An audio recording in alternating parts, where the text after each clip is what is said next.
Back. Donald Trump.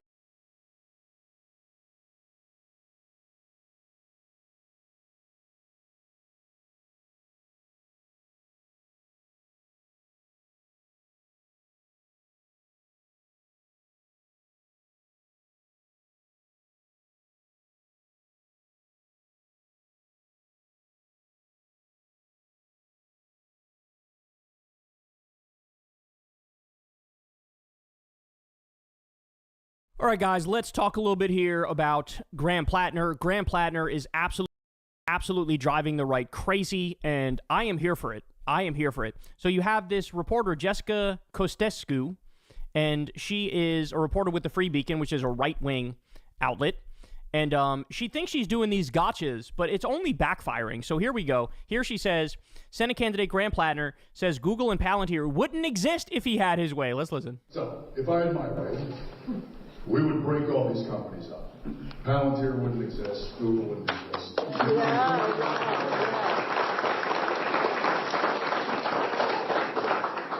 This AI bubble that's about to burst, we could have regulated this nonsense in a way that, one, would make sure that we're doing it in a fashion that's going to benefit workers and not just put people out. Hell yeah. It's currently, yes. Down with AI. But it's also, I mean, all of it exists, though, because we live in an information space now where all of your data does not belong to you.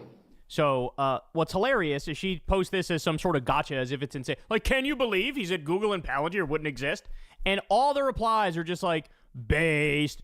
God, I would love to see the return of antitrust and anti-monopolization crusaders. Google absolutely needs to be broken up. Good. Everyone knows we need antitrust, but nobody is willing to piss off their wealthy donors.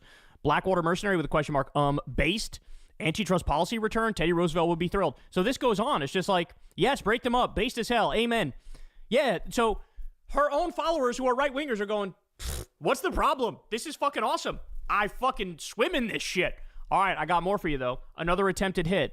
Quote, don't let them have a public dinner without getting yelled at. Maine's Plattner calls for harassment of lawmakers who oppose Medicare for all. Quote, I want people to follow them around, the Maine Democrat says. So here... That is a stupid fucking thing to say. Like, you don't want people in your legislature to be exist public. Like maybe if they were like Nazis, like if we're at the point of public emergency, but not supporting Medicare for all, I want people to follow them around and yell at them. Like, that's actually crazy. For all. Quote, I want people to follow them around, the Maine Democrat says. So here we go. Everything I hear, I like them more. Let's get it. We also have to build secondary power. Real power. Power of organization. The power to turn people out. The power to shut things down. Frankly, the power to impose costs. If we can't impose costs, then they'll never listen to us, because they won't care. And the longer we spend unorganized, the longer we spend down here unable to impose costs, they're never going to give a damn. And in the future, when we're trying to vote on something like Medicare for all, if there are other members of the Maine delegation that don't want to come along, we need to be able to impose costs. We need to be able to turn people out, to flood their offices. Frankly, I want people to follow them around and don't let them have a public dinner without getting yelled at.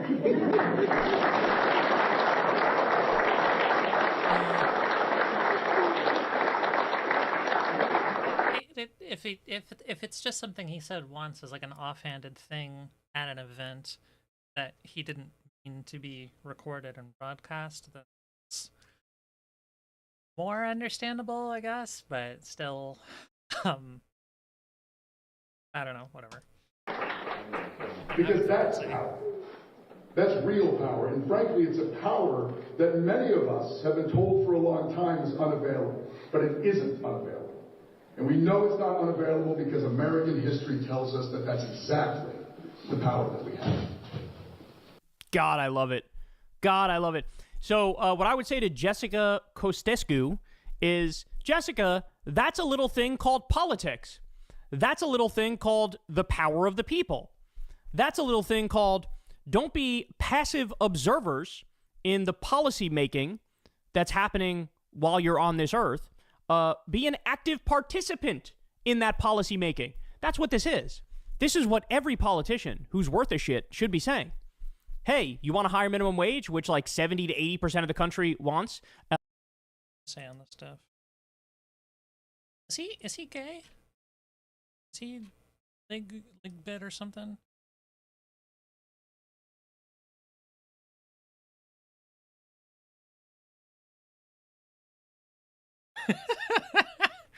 Disputed Peterson's remark that Elliot Page, appearing on the cover of Esquire, was an attempt to convert children. What the fuck kind of comment is that? And they're not doing it because all the politicians are bought off by billionaires and corporate donors. Fucking protest. Get in the streets. Get in their office. Call their phone until the fucking mailbox is full. Don't stop. Don't stop. Like, just don't accept no for an answer. Keep going. This is what he's saying. You know, like, yes, it will disincentivize you from ordering more war crimes if you can't eat in public since you ordered said war crimes. That's the least we could do, is put some sort of social penalty on people for being literal war criminals. Put some sort of social penalty on people for supporting a system which leads to 60,000 Americans dying every single year because they don't have basic health care. This is the least we could do. This is the least we could fucking do. And what he's saying is, we need to use the power of the people. We need to harness that power. This is... I get why this probably feels good to say, but this is not position. There's always going to be deaths happening in society. You can't just say that so long as there are preventable deaths. We need to, like, anybody working in government, anybody in the legislature should not be like free from harassment. I don't know. Like, are there any countries where this wouldn't apply? Like, should that just be a natural cost for being involved with the government? Is that in order to be a public servant, you have to be? Well, I mean, I guess he would say, well, the Democrats who support the policy he likes, those people should be free from harassment. But then, okay, I guess all the right-wingers should harass the people he does like. I feel like it's just not a good norm. Like, that's not generally how you want things to work. Test. Get in the streets. Get in their office. Call their phone until the fucking mailbox is full. Don't stop. Don't stop. Like, just don't accept no for an answer. Keep going. This is what he's saying. You know, like, yes, it will disincentivize you from ordering more war crimes if you can't eat in public since you ordered said war crimes. That's the least we could do, is put some sort of social penalty on people for being literal war criminals. Put some sort of war criminals. It was opposing Medicare for all. Did he only say something about war criminals? Like, is not summarizing it accurately? Overall, if there are other members of the main delegation that don't want to come along, we need to be able to impose costs. We need to be able to turn people out, to flood their offices. Frankly, I want people to follow them around and don't let them have a public dinner without getting yelled at.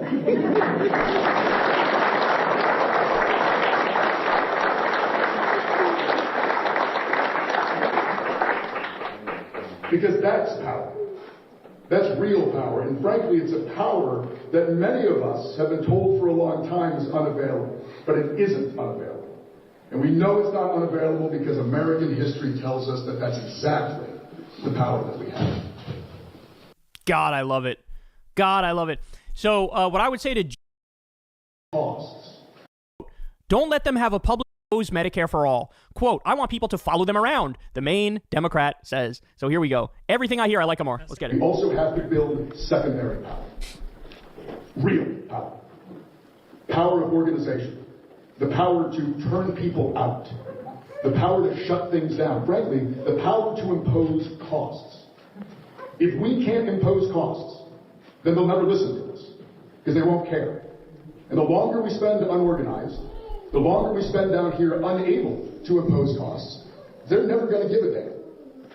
And in the future, when we're trying to vote on something like Medicare for all, if there are other members of the main delegation that don't want to come along, we need to be able to impose costs. We need to be able to turn people out, to flood their offices. Frankly, I want people to follow them around and don't let them have a public dinner without getting yelled at. Like, it's not about war crimes. It doesn't even sound like he like specifies that. He's just saying, like, if you're not on board with us, if you like just have policy disagreements, you need to develop secondary power. This is like, is this the Latner? This was the Nazi tattoo guy? I realize how unfair it is to have your entire career summarized as being the Nazi tattoo guy. But what I mean is I don't know anything about him other than there was a recent story about him being criticized for having a Nazi tattoo. He's done other things, so it's the same person. An unnamed acquaintance claims he was... Yeah, this is the Nazi. Not a swastika, but it was like a skull with a... Wait, was it this? No.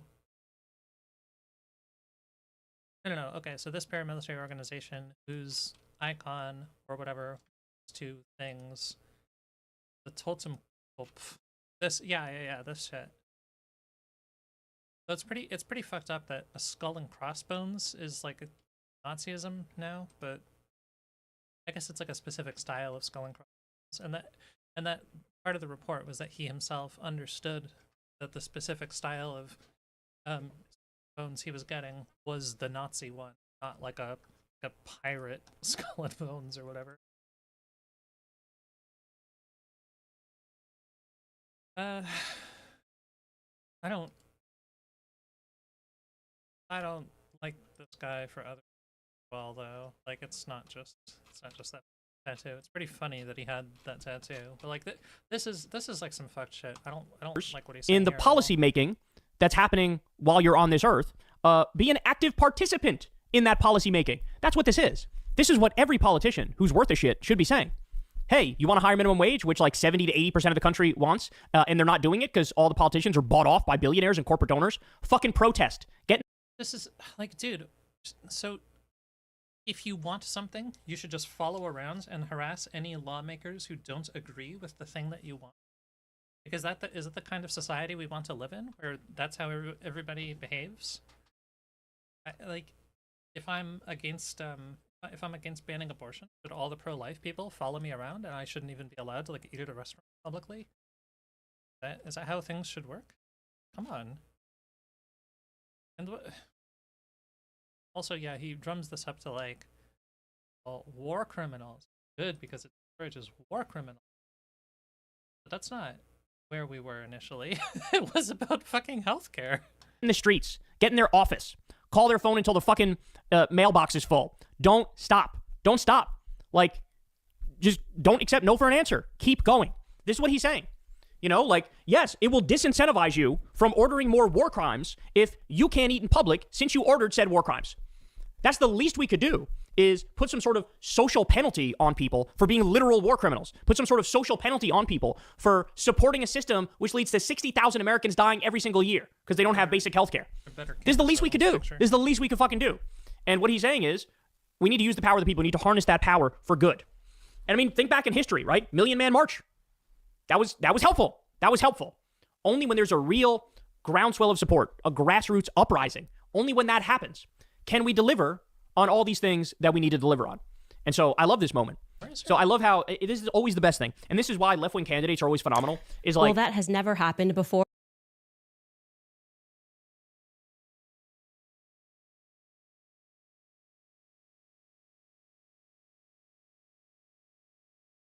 Wait, what? Well, that has never. Streamed 2 months ago. That's on this video. That was where I got that picture. Where are these other... Is it all in live? Oh, okay. Is it here? Another French... Okay, wait. 10 days ago... Holy fuck, this person gets a lot of views.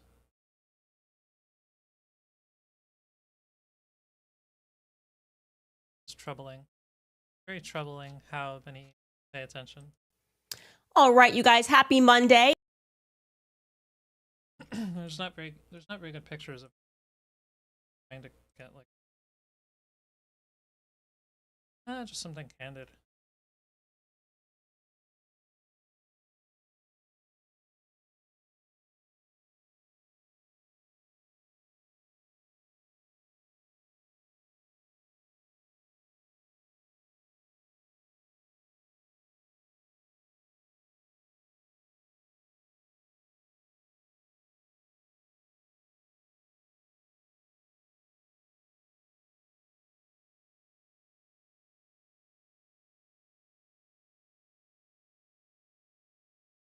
Maybe like that.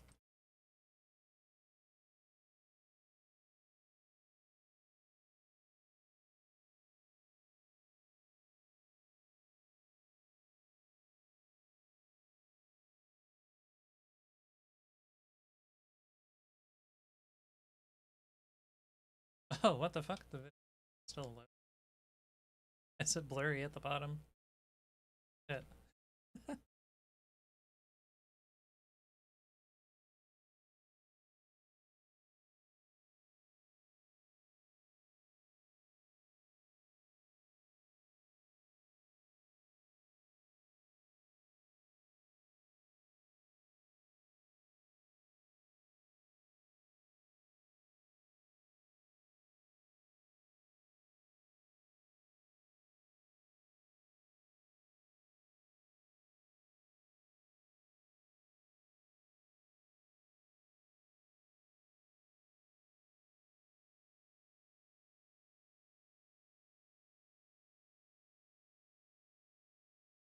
It's hard.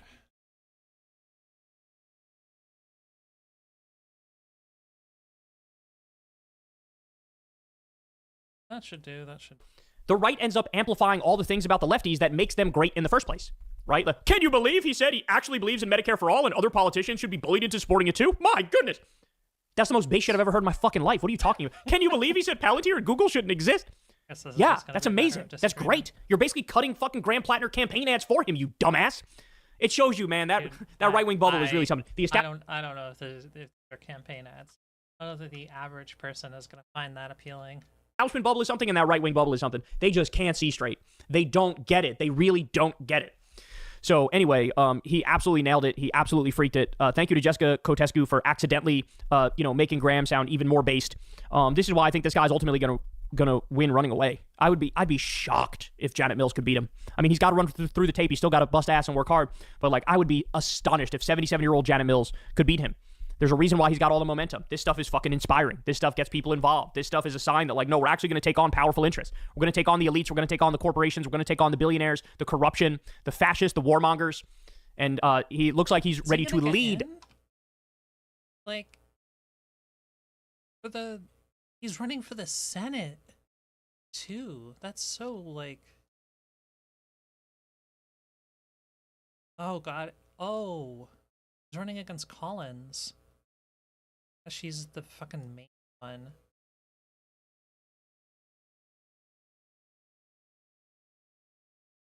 Who's the other Democrat in the race?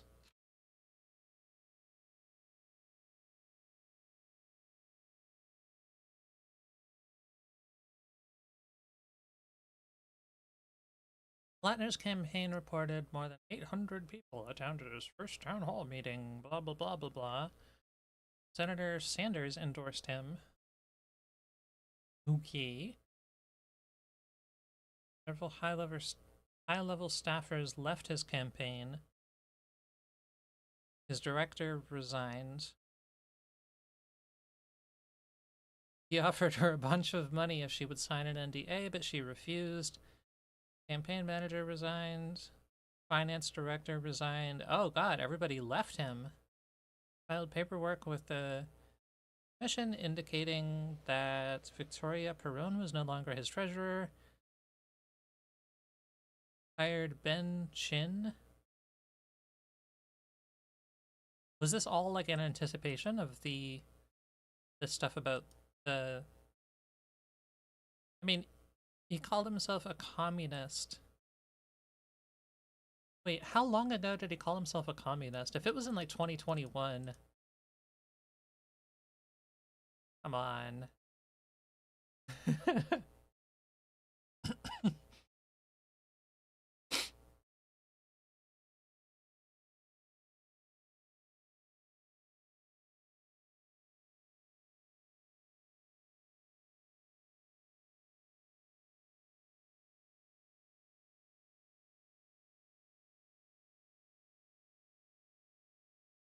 Oh, okay, okay. Is this the woman who's also running? She's the governor. Maine. Where's the PNC Senate race? Senate primary for Maine? Maine's tumultuous Senate primary race.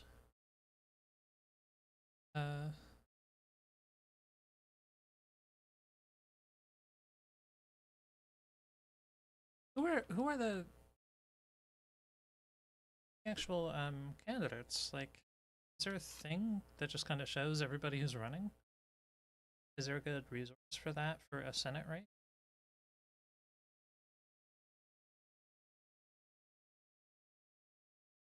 He made a splashy jump into the Senate race in August, but then after Mills jumped into the race, 77 is not, like, it's not young. It's not too old to be a senator. Okay, hang on.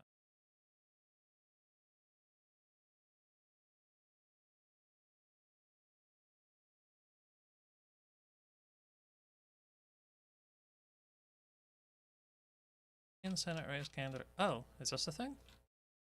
You just have a page for this? Susan Collins, then Democratic primary, a list of candidates. Natasha, declared candidates. Tucker, Favreau, David Evans. No one care about these first four? Are they not are they not getting much attention? Janet Mills, so she wants to go from being the governor, being, yeah, she's the current governor. Are those, is a governor four-year term?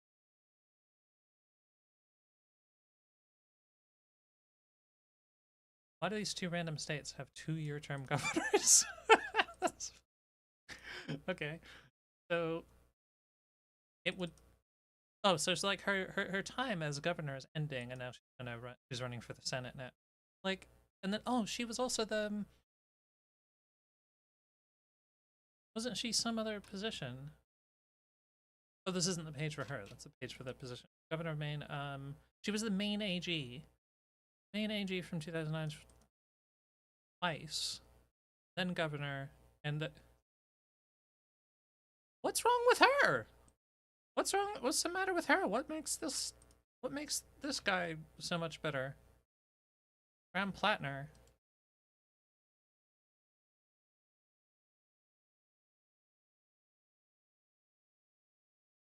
Does he have any experience in government? Why is he starting by trying to go to the Senate? Like,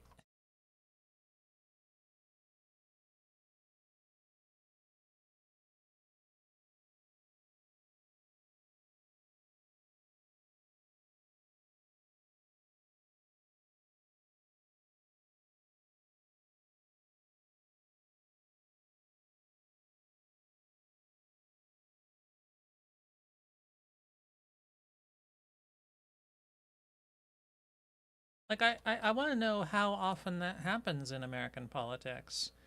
Because I would have thought there's kind of a career progression in a lot of government positions.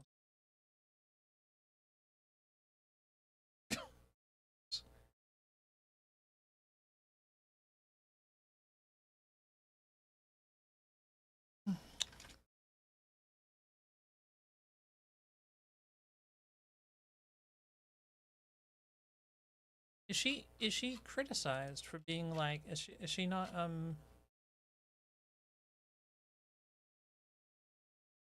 moderate Democrat?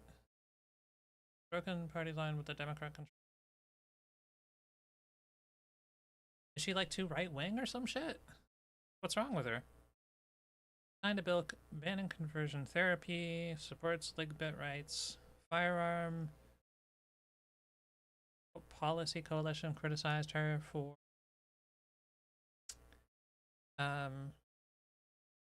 posts in which she and the organization interacted. Mills reported the FPC for a tweet in which they posted, "Hey, Governor Janet Mills, fuck you, no."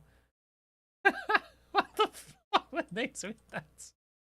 In response to news that Mills is leaving the door open for a possible assault weapons ban following the Lewiston shooting. I mean, you're not allowed to do that? Like, isn't that a thing? Not assault weapons? Mills opposes red flag laws, instead supports yellow flag laws. I don't know what the fuck that is. I don't really care very much about stuff.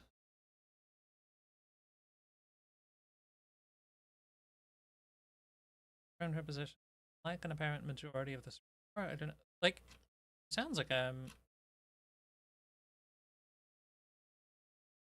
she's against regulating sports betting. Yay! I mean, whatever. I personally think sports betting is awful. I would just ban all sports betting. Fuck sports betting. But I really dislike gambling personally.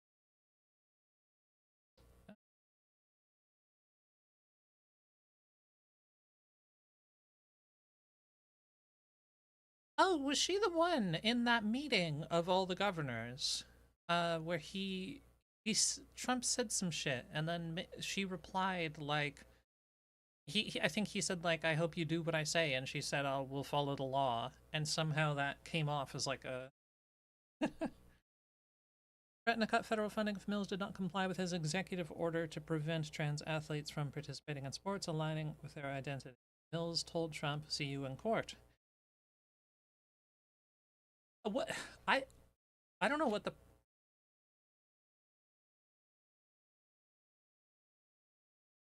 this woman seems fine, and also she has a lot more experience than the Fisher guy, the Plattner. Not to sorry, I don't mean to. I was trying to remember what he was. He was in the military. That is a reasonable experience. If all he'd ever done is been an oyster farmer, that's an interesting job. But it probably relates less to being in government. There's some kind of overlap, I don't know, like psychologically or what, between being in the military and being in government, because they're both like public service jobs, kind of. Like they spiritually, they're both you serving your nation, and they involve being part of like a big organization. I don't know shit about oyster farming.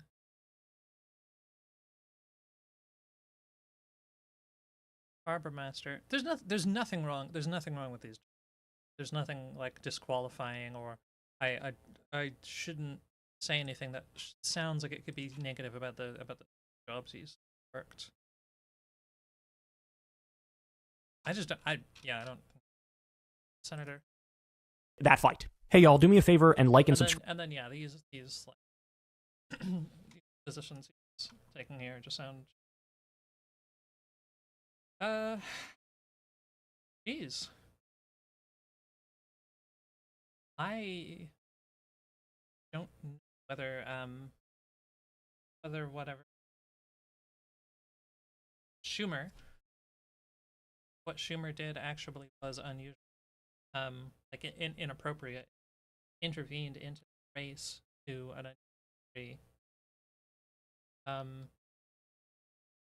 But I think if he hadn't, and we just kind of set that aside and look at the candidates, I sure hope this Plattner fellow doesn't win.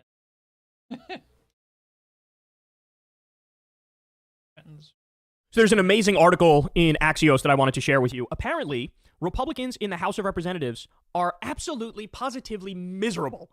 Just, they hate their lives with a burning, colossal passion.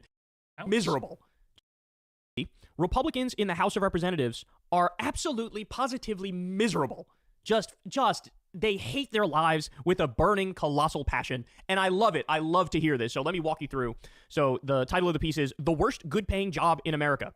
Death threats and infighting are spurring House Republicans to contemplate whether they want to stay in Congress or even leave early. Representative Marjorie Taylor Greene's scathing resignation has rattled her colleagues. Some are questioning whether the job is still worth it when the work is drowned out by censures, violent threats, and loyalty tests to President Trump. So stop and think about what their role is. Their whole role is to be a bitch. Their whole role is to be a yes man. Their whole role is to be a ditto head, as Rush Limbaugh used to call his audience. Whatever Trump says, that's what I want. Whatever Trump says, I'm with him. Okay, well, the only problem with that is the motherfucker's at 36% approval rating in the country. Everybody hates him. He's destroying everything. He's issuing death threats, execution, death penalty threats to Democrats for saying, hey, don't follow illegal orders. And so guess what? The base of the country, like the American people and the Democratic voters, are now going, oh, hell no. If you're with this guy, you're basically a Nazi. And that's fair, bro. I'm sorry, that's fair. At this late date, with everything that's going on, the illegal fucking bombings of Venezuelan fishermen and shit, illegally bombing Iran and Somalia, with all this, shoving people in concentration camps at Seacot, where they're getting raped, by the way, alligator Auschwitz in South Florida.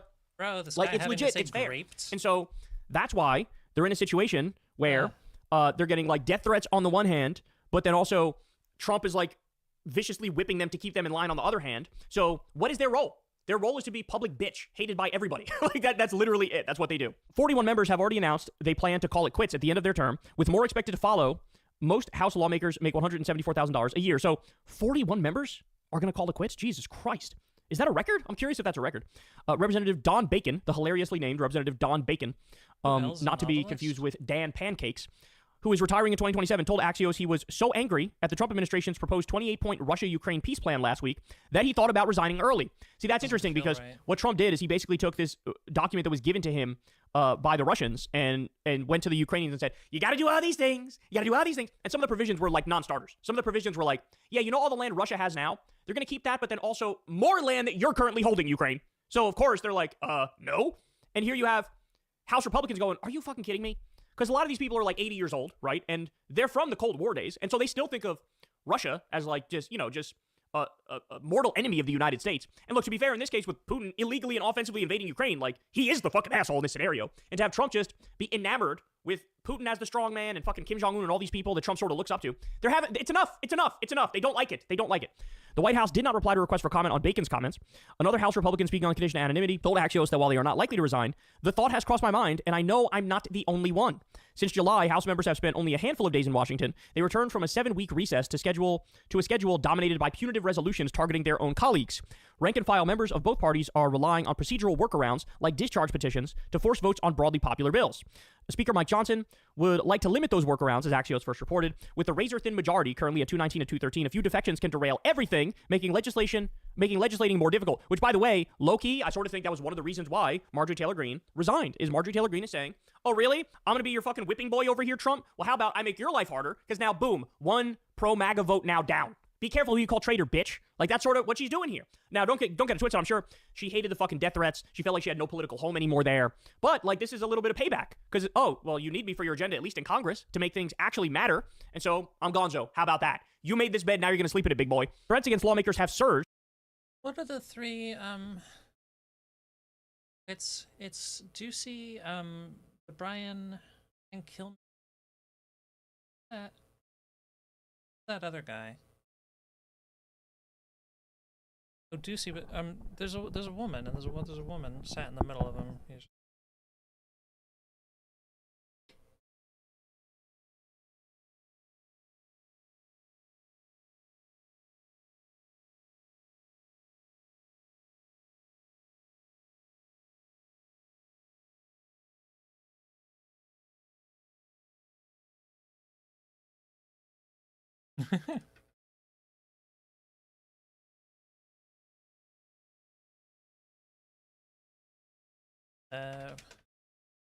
Brian Kilmeade, just kill them.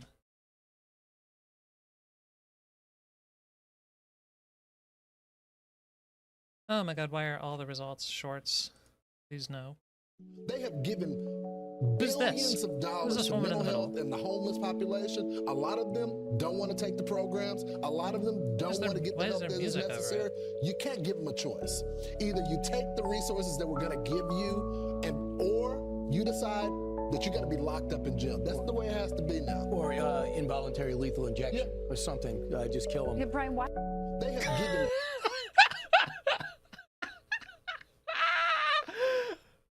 Oh my god.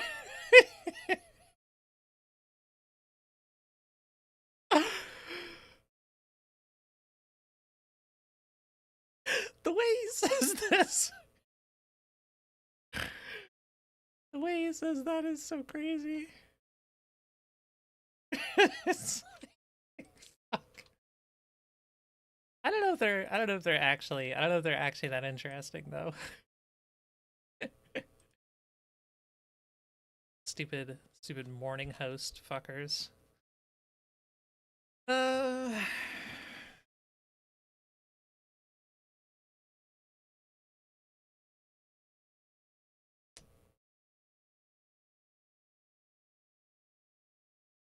Sure. Who wants to put it on here? After the assassination of conservative activist Charlie Kirk, members say the atmosphere feels even more volatile. And by the way, like, I wonder why the threats have surged. Could it be, as I said before, you guys have now set up fucking concentration camps and you're sending innocent people there and you're rounding up fucking grandmas and you're tear gassing babies? You know, could that be the reason why? No, of course not. So it's crazy. It's like, on some level they know. On some level they know. Like, okay, yeah, the actions are leading to a reaction. People aren't fucking doing death threats out of the blue. They didn't wake up one day and say, I'm feeling extra murderous today. Nobody's done that. So I'm telling you, action, reaction. There are consequences for what's been going on in the Republican name, in the MAGA name. Representative Tim Burchett told Axios on Monday the threats have been a factor in members' decision to leave. It takes a toll on people, he said. Retiring Representative Jared Golden and Green both said the uptick in political violence was part of their decisions to leave Congress. Wow. Green said Congress has been sidelined by Johnson under full obedience to the White House. Representative Victoria Spartz echoed Green's sentiment, writing on X, I can't blame her for leaving this institution that has betrayed the American people. Axios has reached out to Johnson's office for comment. The speaker has long acknowledged the difficulty of working with slim majorities. Quote, we have nothing to spare, he said last December. Trump has control over this chamber, said Representative Massey, but he doesn't have control of the base. Lawmakers in both parties have fumed for years that serving in the House is becoming a lackluster job. We don't ever seem to be doing anything, Burchett told Axios of the House. Trump gets that. He realizes the enormous nature of Congress, that something needs to be done, and he's going to do it, and I applaud him for it. So here's why you should not in any way, shape, or form feel bad for these charlatan scumbag fucks. Because all of them were happy to abdicate their responsibility to Trump in the White House. It all started very fucking early. Trump came out of the gates hot. He signed like more executive orders within his first month compared to anybody ever, right? And he was doing hard, like gutting anti-corruption rules and shit like that with his executive orders. It was fucking disgusting, the stuff that we witnessed, right? But you have that going on. Remember Doge? Remember the world's richest man, robber baron, Elon Musk, illegally hacking into the Treasury, looting the Treasury, stealing your data, cutting pediatric cancer research and Meals on Wheels, destroying the CFPB, the anti-scam police. All of that, every penny of the cuts, wildly illegal. Trump freezing $27 billion that's supposed to go to blue states, wildly illegal, right? So you basically sat back and let this guy abdicate, your responsibility. He basically said Congress is irrelevant. I'm going to do what I want now. I'll freeze whatever money I want. I'll do whatever the fuck I want. You can sit down and shut the fuck up. Even if you pass something saying allocating money for something and I don't want it to go to that, I'm just going to not pay it. I'm going to violate the Impoundment Control Act. Who gives a fuck? This has been the whole story of the Trump regime. Also, on Venezuela, Congress has to approve war. That's the way this country works. That's the way the Constitution works. What has Trump done? He goes, I disagree. We're not going to do it like that anymore. Now, I'm going to kill Maduro and I'll come to Congress for approval after I have his dead body. That's a paraphrase of what he actually said.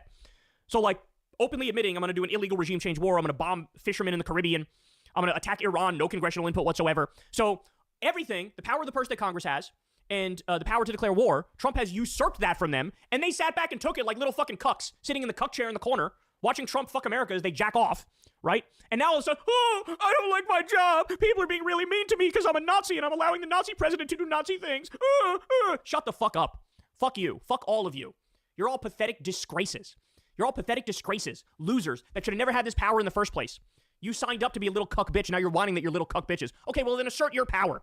All of you could turn on Trump if you want. If enough Republicans and all the Democrats vote to impeach Trump, that motherfucker could be gonzo, bro. It could be over. But none of you have the stones. None of you have the stones. None of you do. So spare me your whining and your crying and your bitching and your, I don't like it here. Okay, well this is your fucking bed. Now you're going to sleep in it. So anyway, I love this story because it just shows you. Like of course this was going to happen. Of course this was going to be the case. You thought it would go well? Fucking marching to the beat of the Nazi president? Like, what is wrong with you? What is wrong with you? How many lives has he destroyed? Even looking at, they even abdicated their responsibility on something like tariffs. He started a trade war with the entire world, including all of our top allies, bro. And you guys sat back and said, oh, I guess he's the president. He's going to do what the president's going to do. No, you can override that shit. And you guys decided not to. So now, when people go to Walmart, they go to the grocery store, they see inflation has skyrocketed, coffee's up like 40%. What's A to remove branding? Branding is there.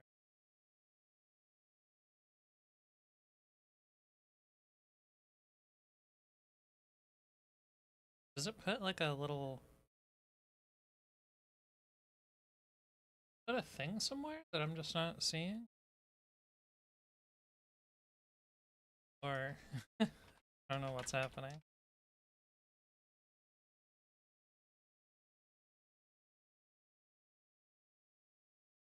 Beef is up double digits. Everything's up at least like 5%. People are fucking struggling. Unemployment is going up. Yeah, they're going to complain and they're going to blame you. Why do you think a Democratic Socialist is on the brink of potentially winning a seat for the House in fucking Tennessee? Why do you think that is? Because you guys ruined everything. And you know you ruined everything. And now you're whining and crying and bitching and moaning. Oh, I don't like my job. Yeah, well, you should have taken your job seriously and actually represented the American people and actually fixed problems instead of kneeling at the altar of a bloated pedophile war criminal that you worship. Hey, y'all, do me a favor and like.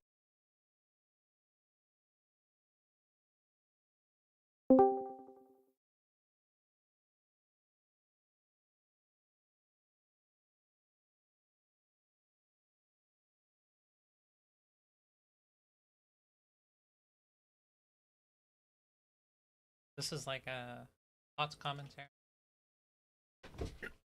It's like to yeah, I kind of don't like it. It's like unprofessional. Which I'm sure he wouldn't like. But it's you know, just a matter of us having this.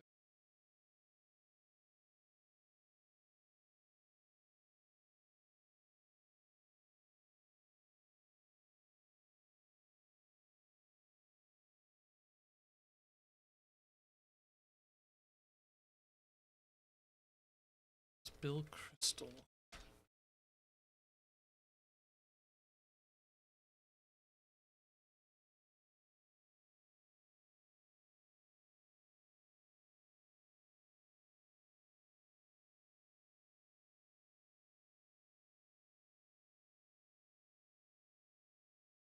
When people break away from Trump on one thing. Okay, this guy is Tim Miller.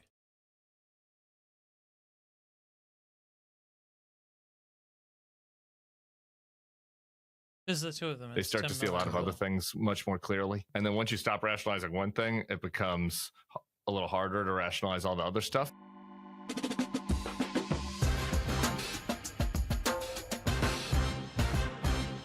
Hello and welcome to the Bulwark Podcast. I'm your host, Tim Miller. It is Monday, so we're back with Bill Crystal. Bill, I think we should probably start by talking about Jeffrey Epstein. What about you?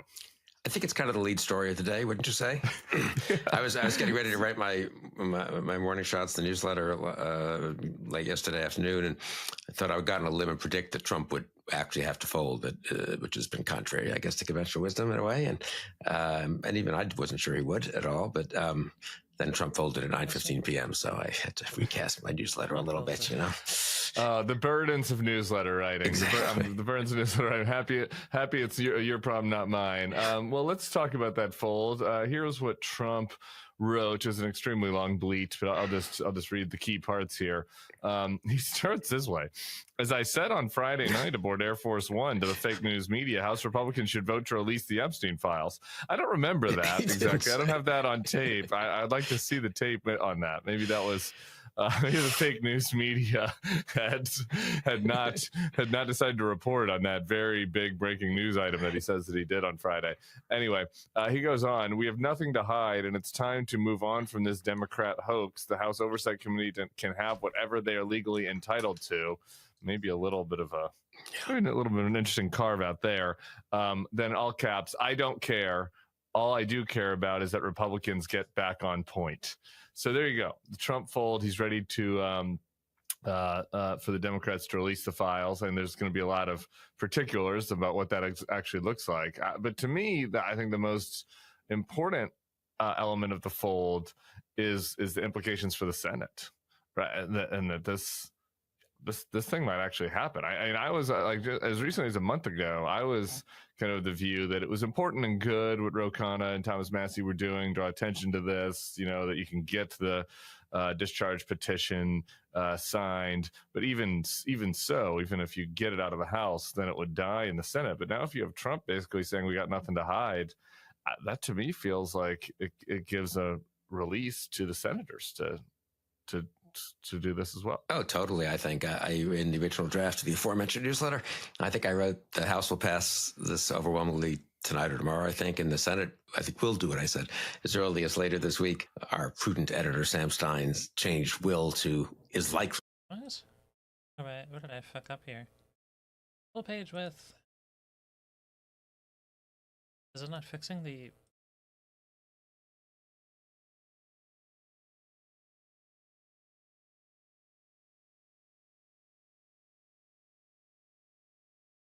Oh, right. Fuck.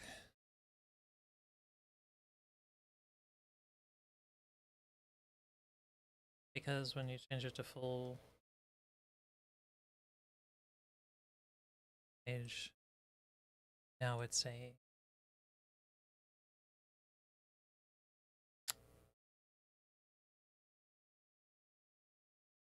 a better way to fix this.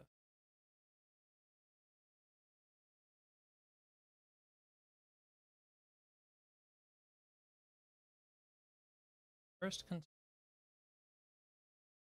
container is only flex when there's a table of contents, because that arranges the table of contents and main content next to each other. When there is no table of contents, you don't need this to be flex. So on flex, it doesn't squish your items. It does squish your items. As it can.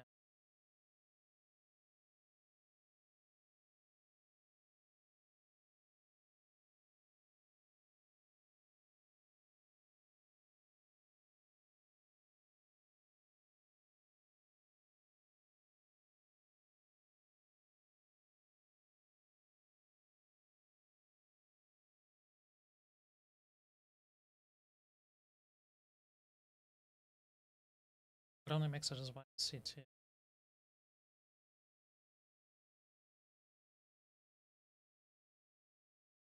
Fuck, I actually don't know. I don't know how to do this. Too, because he actually believes in like more fact-based reporting for some reason instead of just... That's why he brought Sam in. Yeah, that's good. But then I changed likely to very likely. What's your rationale as a senator for not being for it now if Trump's for it? So I think Trump has to sign it, don't you think? I mean, this is actual legislation. They may be able to find many ways around it, to minimize it, to keep back documents they shouldn't keep back. God knows if they've destroyed some of these things, et cetera, et cetera. Still, I do think we could be, within a week or two of Trump signing this legislation, which is pretty well written, I think, pretty strict in terms of specifying what has to be released. So, yeah, I mean, sure. There's a lot of reasons to have lack of trust in the administration and how they execute laws that are passed by Congress. They haven't shown to exactly be meticulous on that front. Who the hell knows what shenanigans Bondi could be up to as far as the review process of documents. And like I said, they have that caveat about what they're legally entitled to. There are definitely caveats here. This is not as if this thing's going to get signed this week and we're going to know every secret about the Jeffrey Epstein story by next week. But I think as a political lesson, I mean, maybe I'm wrong about this and I just haven't seen it, but I didn't see a ton of people who thought that the House discharge petition was going to lead to the Senate going along with this as well, John Thune bringing it up, and then Donald Trump being forced to sign it. That was not an outcome that I don't think a lot of people predicted. And I think there's some important political lessons from that that you read about a little bit in the newsletter as well, about the shotgun method to opposing Trump it's important to try a lot of things because you don't know what's going to land. Yeah, I mean, 214, the whole Democratic conference signed that discharge petition, and the conventional wisdom at first was they'll never get 4 Republicans. Then they miraculously got for Republicans, not the moderate, responsible establishment Republicans that everyone's been obsessing about for 8-9 months. When are they going to come around? Don Bacon, surely he's more responsible. And some of these other senior members, institutionalists. Don Bacon came around Sunday after it was clear that the thing was, had 218 signatures. He wasn't one of the 218. 4 sort of oddball MAGA, well, a couple of cases, MAGA true believers or just anyway, whatever, members, not the ones you would pick necessarily to be part of the anti-Trump coalition, did what they thought was right. And for me, the lesson is partly you've got to fight. You've got to fight on all fronts, and you don't rule out, long shots sometimes come home, and you don't rule it out ahead of time. They have a little more leverage. The second lesson, the Democrats have more leverage than the conventional wisdom has been. You and I have had so many conversations with Democratic strategists, which often have begun over, especially the first 6 months or so of the Trump second term. It's very important that Democrats explain to voters that there's very limited things they can do, because otherwise voters will have excessive expectations and blah, blah, blah. They won't be blamed. It's like, I don't know, maybe they should spend less time explaining to voters what they can't do and looking at every possible lever of power they have. And getting within 4 signatures on a discharge petition is a kind of power, and then you get 4 to sign on, and suddenly you're off to the races. They also, to their credit, remember how they originally got some of those emails and all that? That was that kind of fluky thing. Remember when I think Representative Garcia, who was new to the committee or new to being ranking on the committee back in late July. America's Connolly died, Yeah, and he sort of brought up this thing suddenly, and it passed, and that's when Johnson had to send the House home early. So again, I think being aggressive, letting backbenchers take the lead. Ro Khanna deserves credit here on the discharge petition. Don't be driven entirely by leadership, having long meetings with consultants and pollsters and discovering that actually Medicaid is really much more important than all this distraction of Epstein, And also finally, fracturing MAGA may be a better, or at least as good a strategy as winning over moderates in terms of damaging Trump's momentum, wounding his efforts to be victorious in his authoritarian project. You've said that, I think, before. Don't you think I have. And just really quick, one more on the House, on the congressional strategy, and then I want to do the fracturing MAGA part. The fact that the House was out for 2 months. It's pissing me off. I don't understand how it has to do with the way this grid thing works. I fucking haven't used grids.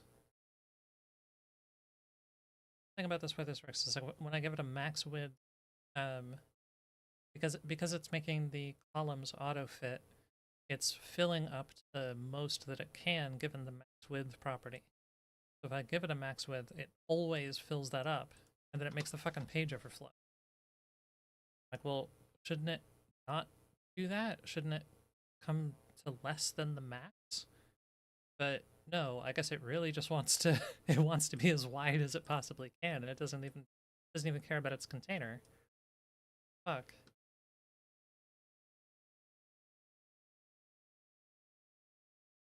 The solution might be in parent containers work.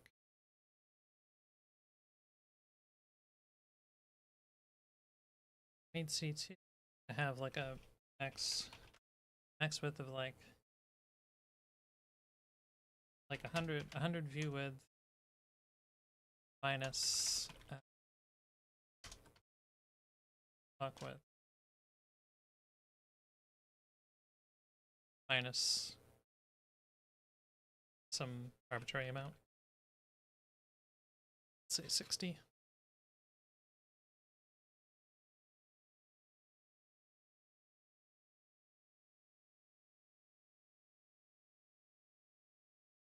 And then except when when it's collapsed. What happens when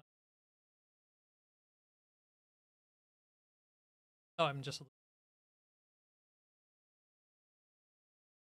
on the H. Yes. So it would be like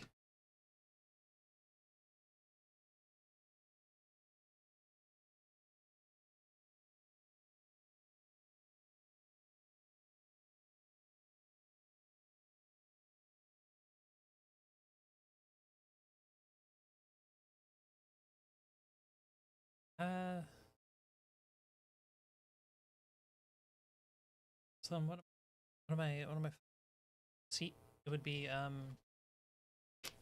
html.toc c3 or no, c2 Yeah, this here. Max width. What is the 60? Just kind of guessed that number. Is that the padding on here?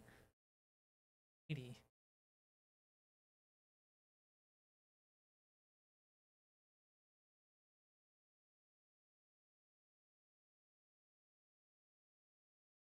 Padding top is 40, and then... Oh, what do you...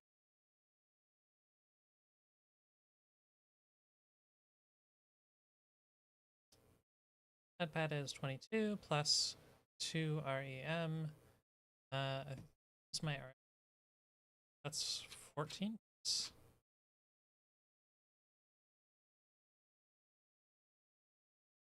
28. What would that be? 28 plus... So was it 50, but I'm just giving it like an extra, I'm giving it an extra 10 by saying 60. So art, what was I just looking at?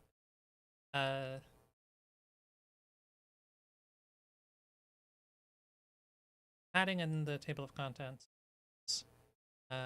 Top 0, right 0, but no, it doesn't matter. The fucking 2 REM, that's just the bottom. Right? That's just the bottom padding. Yeah, 28. So it's 22 on both sides. 20, and because there's a 22 margin. What is the 22 margin doing? Oh, nothing. It's just contributing to the width of the wrapper. Am I retarded? What the fuck is the point of that margin? Well, no, I guess the question is just why a margin instead of padding? Why did I do it like? Probably was a reason, but yeah, why not reduce this? But then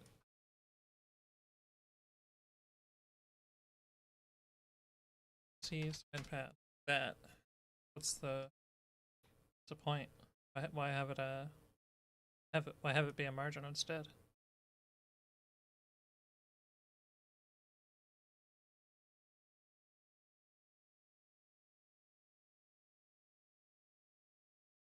So you could just repeat this for the bottom. Why do I even have that? Bottom. Padding. I don't know. I just threw 2 REM as just like a random amount. Oh, because the position when for the top from sticky is 2 REM, so I just mirrored it. I guess that makes sense. I don't know if there's any reason for it to be a margin. That seems like the type of thing that I could like very easily could have just been random. I don't like I could have put a margin and then later added the padding and then, well, I don't know.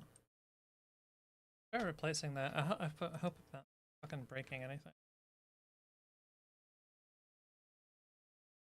Contents. Just need to say talk C2 X width the 100 view minus. Oh fuck, no, that makes sense though because of the scroll bar, the scroll width. I think I was taking that into account. I was just kind of guessing a padding amount. So 100 width minus COC width and minus side pad. I could say side pad times 2. Who are you talking to? I could just say like 6. I'm just gonna guess like 60 pixels, and that's probably good enough. Who am I talking to? Myself, bitch. Oh, you're entertaining your 0 viewers, I see. Bye bye. Do you know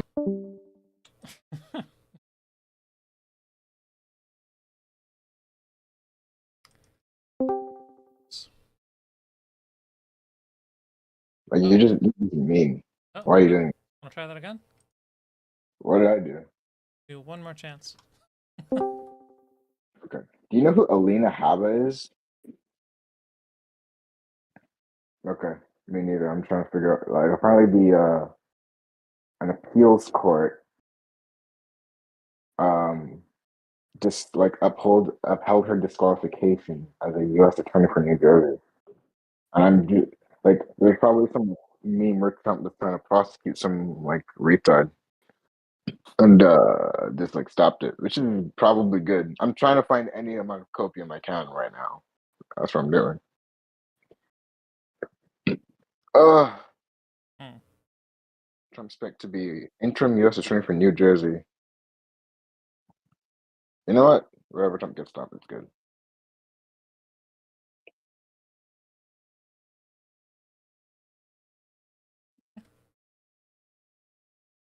Iris, have I told you about me being okay with a possible invasion of Venezuela? No, but I also, Don't care. Base. yeah, I don't want to hear about you being okay with a possible of it.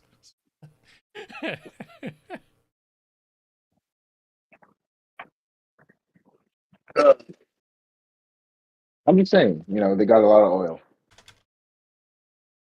A lot of oil. Yeah, that's a real position. I mean, it is. What do you mean?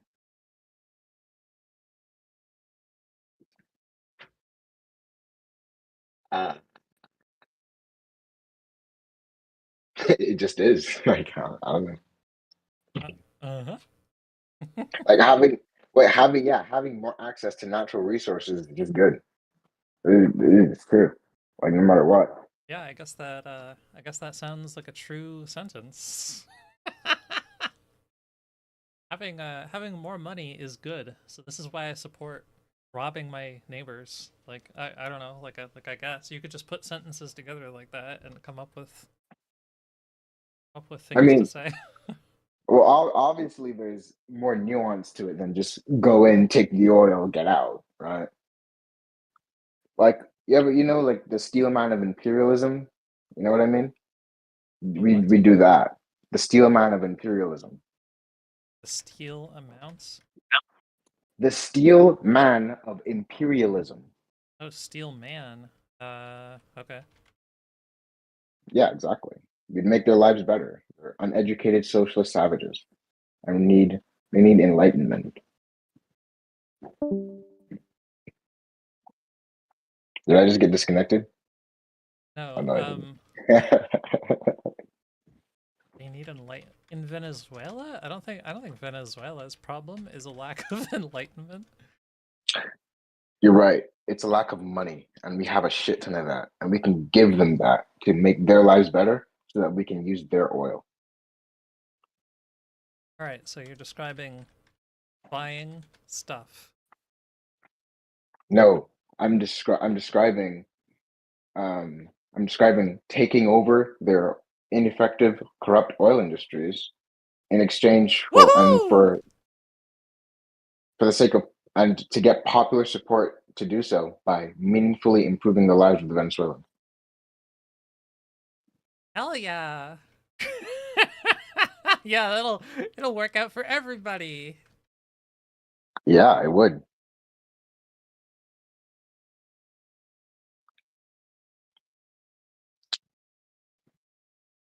Quick, what position is Adam Schiff? I don't fucking know.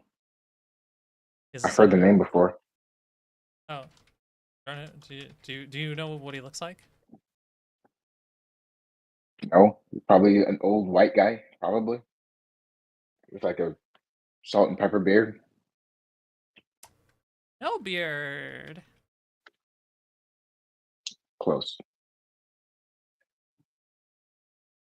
Oh shit.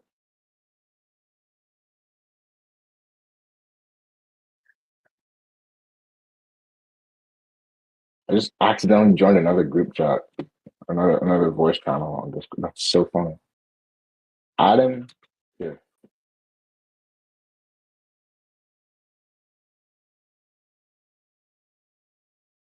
He does not, in fact, have a beard.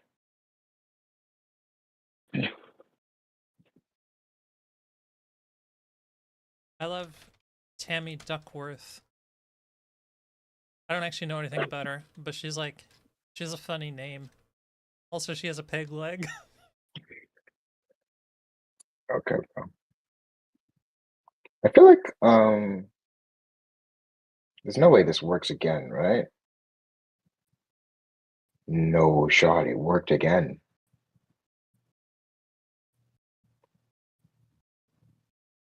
Bro, Iris. I think I might have found an infinite money glitch slash I'm committing fraud. Hell yeah. I have a PayPal that I put $100 in and I never accepted the $100.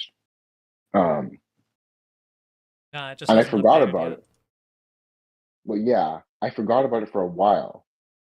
Um, but no, wait, no, shut up. I don't know. Stop trying to predict what I say. You can't do it. I'm too good. I'm too good. Jesus fuck.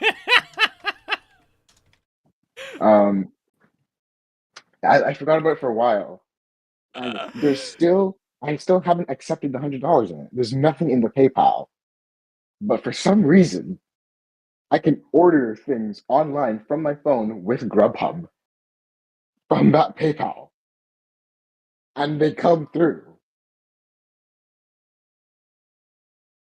Yeah. I mean, I mean,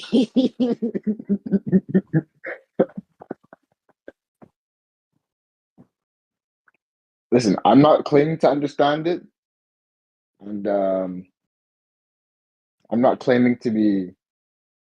I am claiming to. I don't know. Am I doing something incorrect here?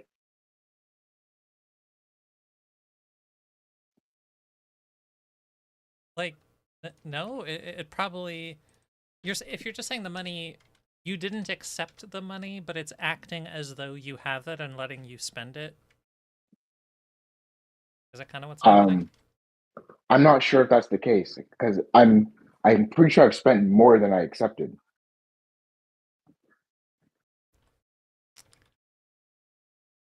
Isn't that weird? That's kind of weird, no? Hmm. Yeah, it might be that they just let you spend into negative if they think that if they expect that you're going to pay it off at some point. Like I've hmm. I mean, here's the thing. I don't know how that would work or how they would track me, considering that it's a burner PayPal with a burner email and no SSN attached to it. So yeah. Ah. Hmm.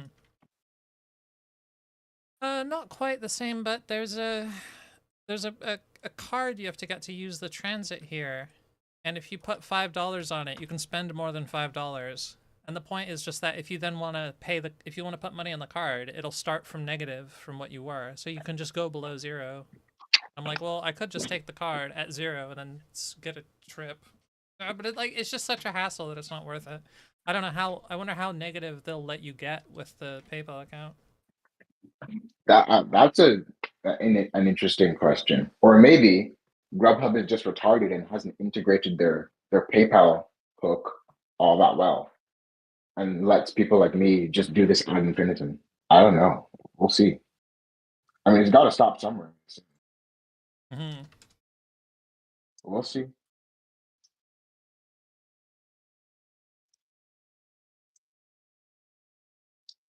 Also, really funny story. You can infinitely refund Grubhub and they just do not care. Amazing. Like you could just screw over the driver over and over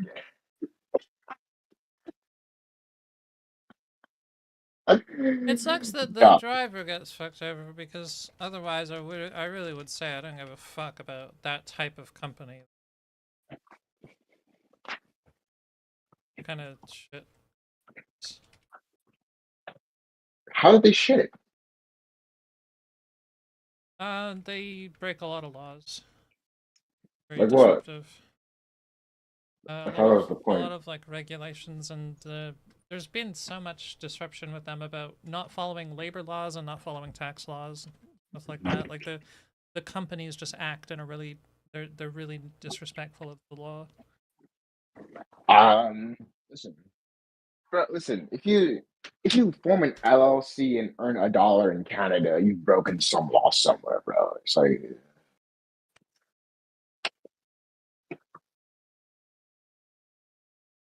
fake and gay.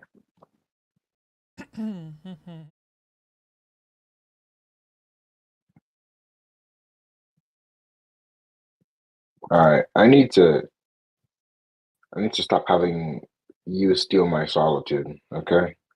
Solitude. Yeah. You choose to talk to someone and then you accuse them of stealing your solitude? Yes. You have a certain sort of audacity. Yeah, and that's why you like me. Oh god. And she's not even denying it. She's not even denying it. There she goes.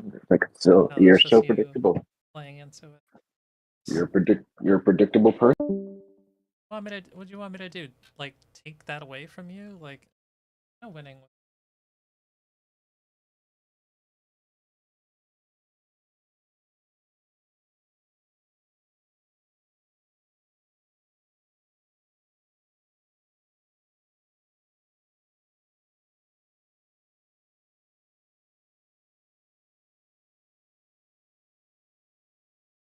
Really not the best picture of Schumer here.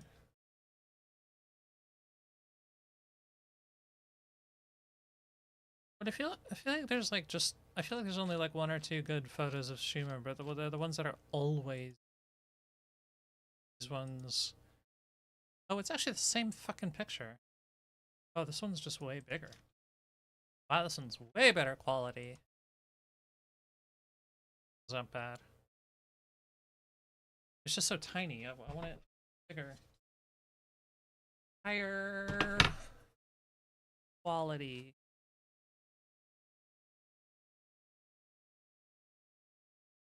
Schumer. The highest ranking shoemaker. Shoe. Does his last name come from me?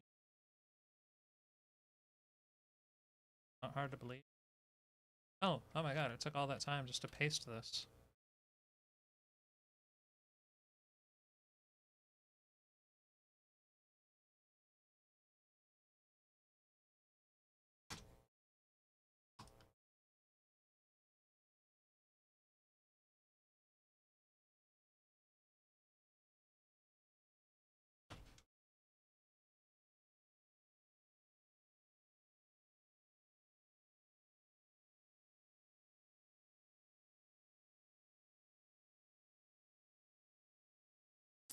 What this picture lacks is his signature glasses. He's always got glasses halfway down his face. He always has glasses below his eye line. I feel like that's like part of how he looks. It's part of his look. The Chuck Schumer look. Here's another one without his glasses. It's not. It's funny though, like I feel like every single time I see him in the fucking news.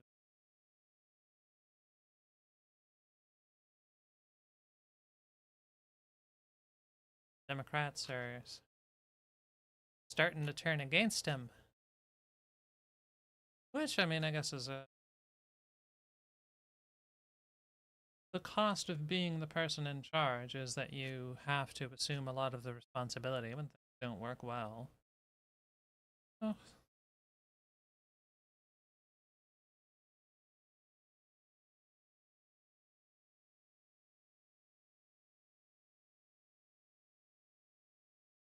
Well, that's a bit nice. And it's one with the glasses. I like this. I like this one. Dark, though.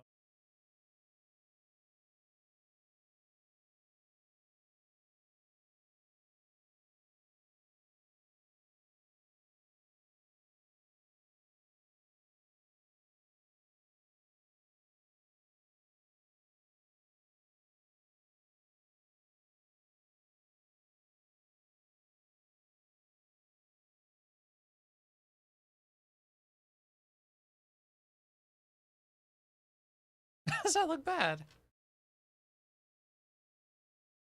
I feel like if you already know who he is and what he looks like, then that's kind of an interesting picture of him, but it shouldn't be for like a profile. I wanted to be like, if you don't know what a person looks like, I want to give you a picture that allows you to spot him. This might be nice, actually. A simple on it, blown up. You get the larger version.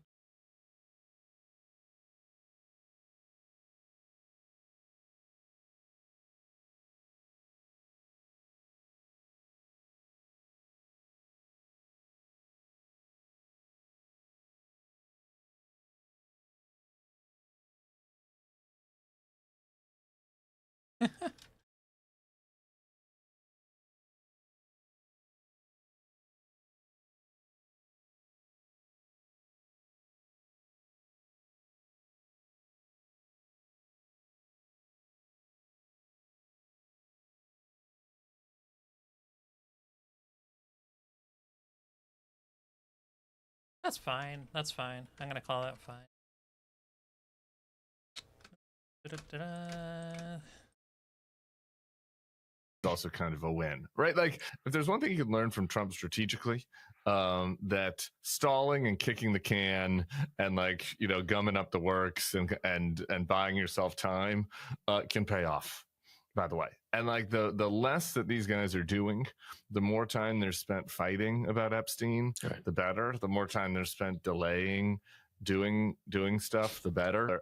The substance of the Epstein material is important, obviously, to the victims. It's politically important to the extent that we are learning more about Donald Trump's relationship with Epstein, and it's as important as part of the fracturing of MAGA. But like, it also means you go back to the last line of Trump's bleat. It's like, all I care about is the Republicans get back on point. Like, they're off point, and part of that is their own making, of course. But part of that is like the value of them doing this rather than whatever. It's not like the House was going to be doing something good if they were in. Like, maybe they would have been doing nothing. I don't know, but they weren't going to be doing anything good if they had been in session, and they weren't. Between the combination of the fight over the shutdown and then also, you know, trying to stall having this petition get signed. So to me, I just think that there are a lot of like tactical lessons can be learned here, and they're tactical going forth next year as far as oversight is concerned. This comes out of the House Oversight Committee. You know, I always go back to the lesson that like the first little, you know, there's a meme that goes around where it's like somebody's like putting up a bunch of blocks, you know, and it's like something very small and it leads to something big. It was like the Benghazi hearing, like the 13th Benghazi hearing was the first block that led to Jim Comey doing the press conference about Hillary Clinton a week before the election, right? Like, you don't know where this stuff can also lead, and it's important to actually put effort into it. So I don't know if you have any thoughts. No, totally agree. Yeah.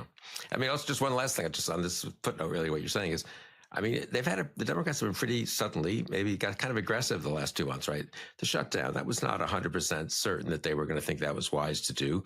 On September 30th, they went with it, the Democratic senators, and they stuck to their guns for longer than a lot of people thought through the elections on November 4th, where they also did very well, better than people expected.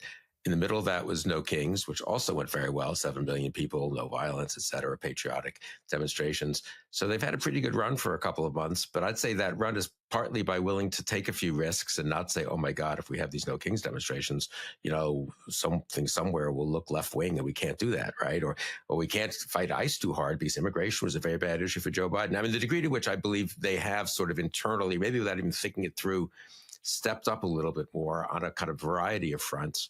One of them being Epstein is striking, and it's paid off. Here we go. There's going to be more happy talk coming. This is very uncharacteristically Bill and Tim. I know you come here for Rain Cloud. This will be the second straight podcast where I'm offering a positive view about our trajectory. So just enjoy it with me if you want. Or stop smiling so much, woman. I wanted like a more candid.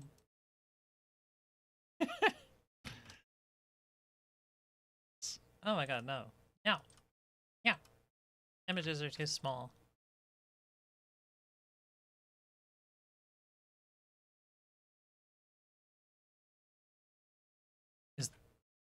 that okay? Oh, except that it's huge. Shrink it a little, and then...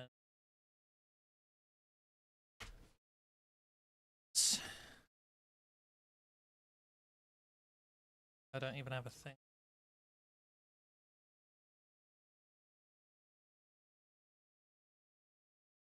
Looks very different. Obviously, with different hair. I like her hair a lot better.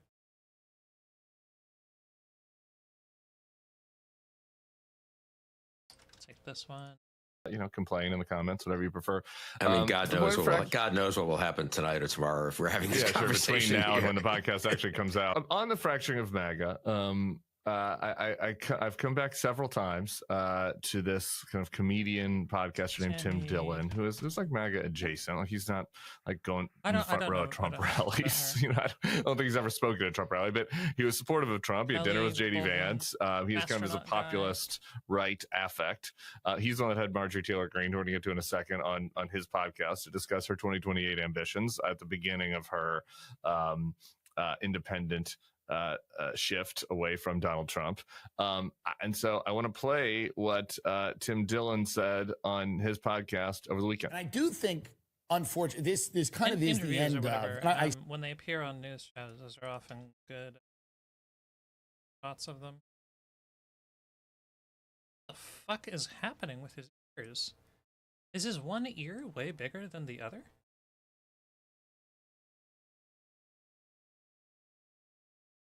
The fuck? What? So, Mark Kelly's one ear way bigger than the other?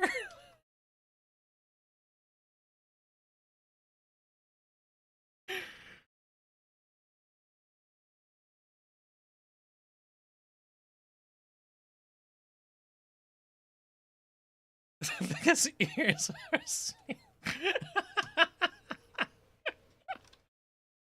I mean, but okay, now I have to. It also one looks. Is it not? Is it just in this one picture? Does it look so much like that? Maybe it's just that it protrudes from his head more. But it might not be larger in like area. See, okay, come on, what the fuck? What the fuck? What's going on? Okay, there's something about this guy's left ear. His left ear sticks out.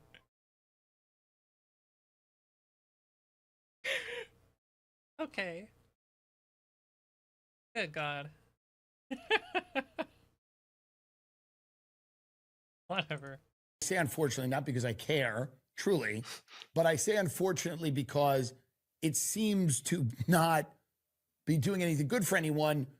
This is the end of the Trump administration. This is the beginning of the lame duck presidency. It's obvious to everyone, even his most ardent supporters show up to the White House, like Laura Ingraham, and she's kind of shocked, going, what the hell's going on? Now we'll start, 3 years of talking about the ballroom.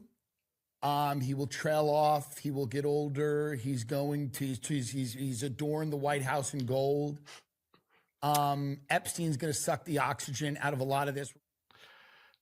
It's obvious to Tim Dillon that this is the end of the Trump presidency. And it's always as an overstated statement, but this is kind of how I've felt the last week. I don't want to get over excited. Obviously, Trump could do an insane amount of damage over the next 3 years. And who knows what he will try to pull between now and, when he is term limited from his role as president.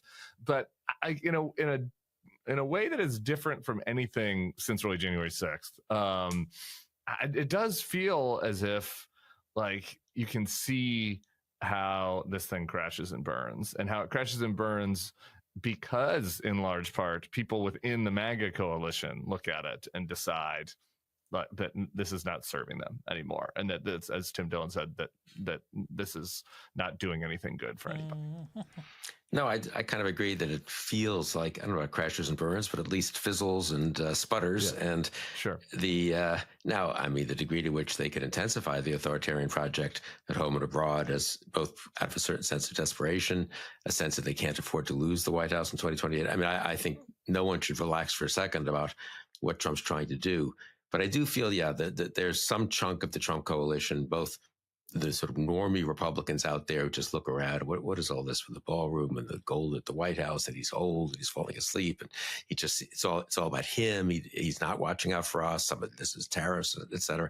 Some combination of that and Epstein and other issues, where there seems to be more vulnerability. And empirically, he's down 8 points or so since over 8-9 months, 10 months, I guess it is now. So that. Yes, the problem with this is that there's nothing. Like, for another year, there's nothing stopping him from just continuing to issue commands and just continuing to, like none of what he's done. Well, sorry, some of what he's done, some of the actual movement with the legislature. He might not be able to pass another one big beautiful bill, but all the changes that he's made within the executive, there's nothing stopping him from doing more stuff like that for another. And then after the midterms, there will be another 2 years where, again, I mean, I don't know what's going to change that would really stop him. He's not going to have less executive authority than he does. To do something about this little.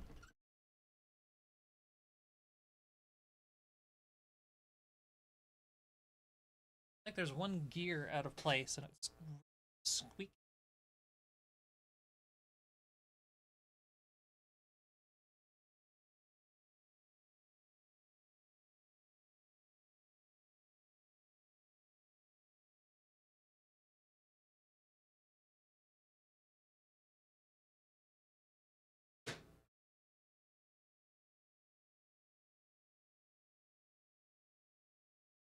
I can't even tell where it is.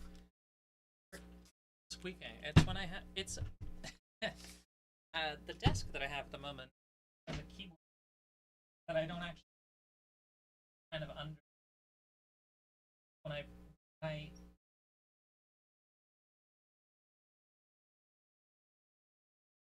it's like I would just take it off the fucking desk. I don't care about this.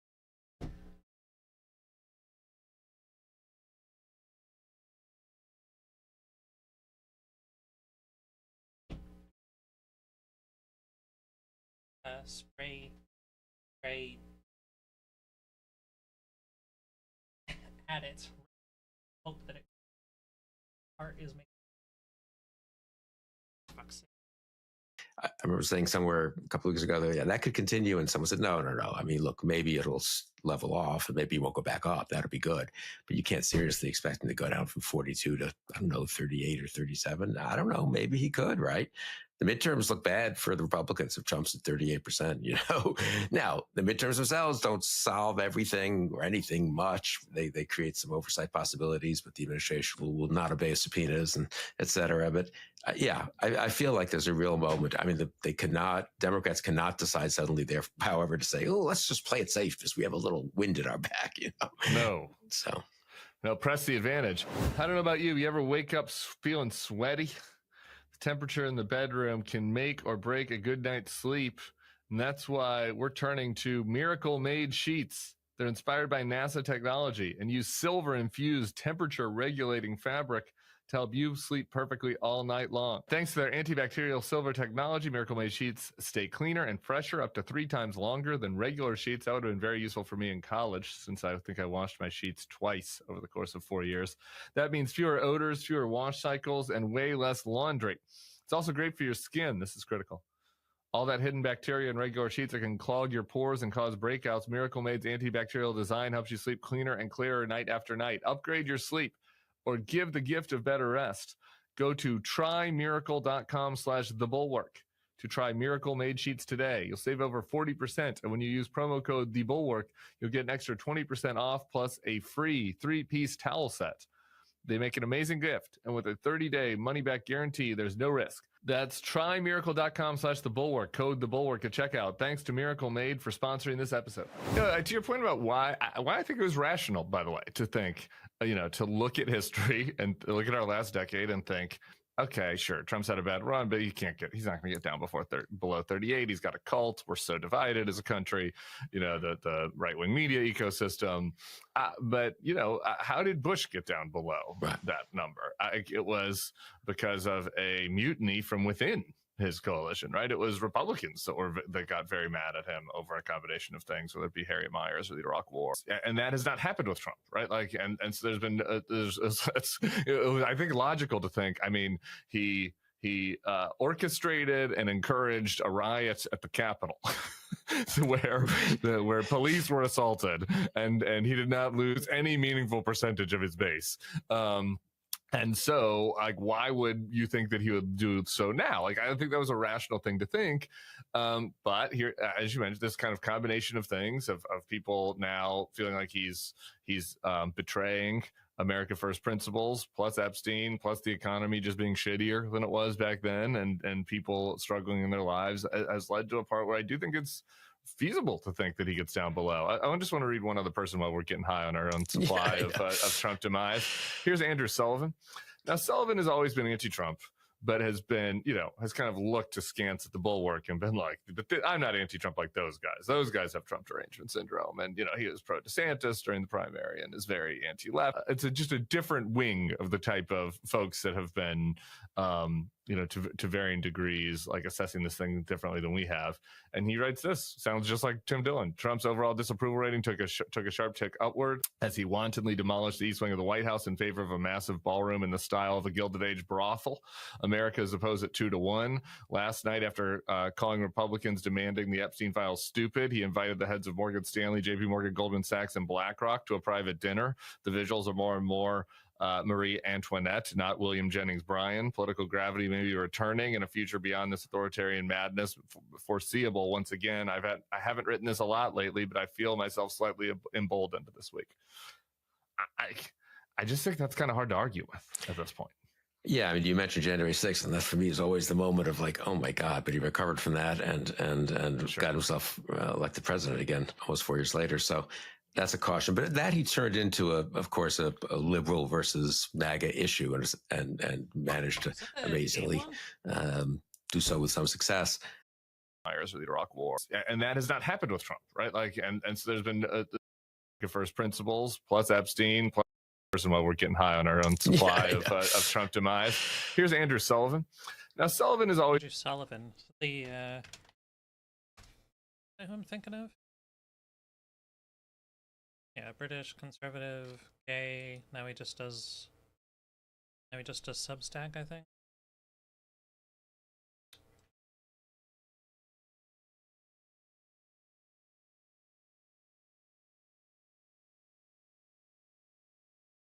I'm gonna say over, and have such a specific number.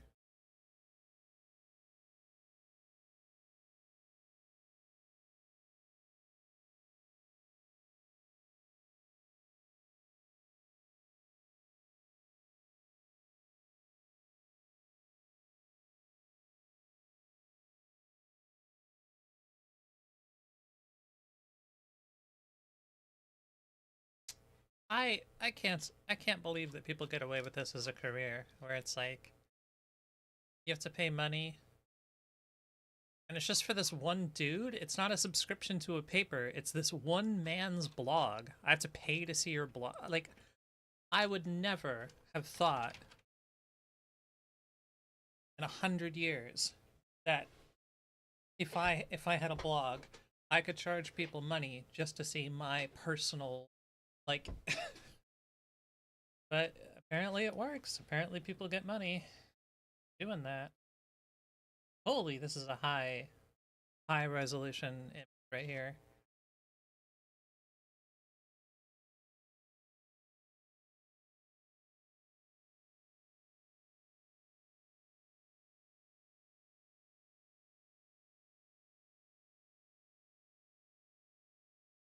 Oh wait, no, I didn't finish getting a good Adam Schiff picture. This is a good. No, she's making a weird face in it.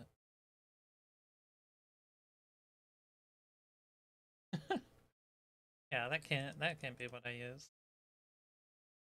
He's been anti-Trump, but has been, has kind of looked askance at the bulwark and been like, I'm not anti-Trump like those guys. Those guys have Trump derangement syndrome. And, he was pro-DeSantis during the primary and is very anti-left. It's just a different wing of the type of folks that have been, to varying degrees, like assessing this thing differently than we have.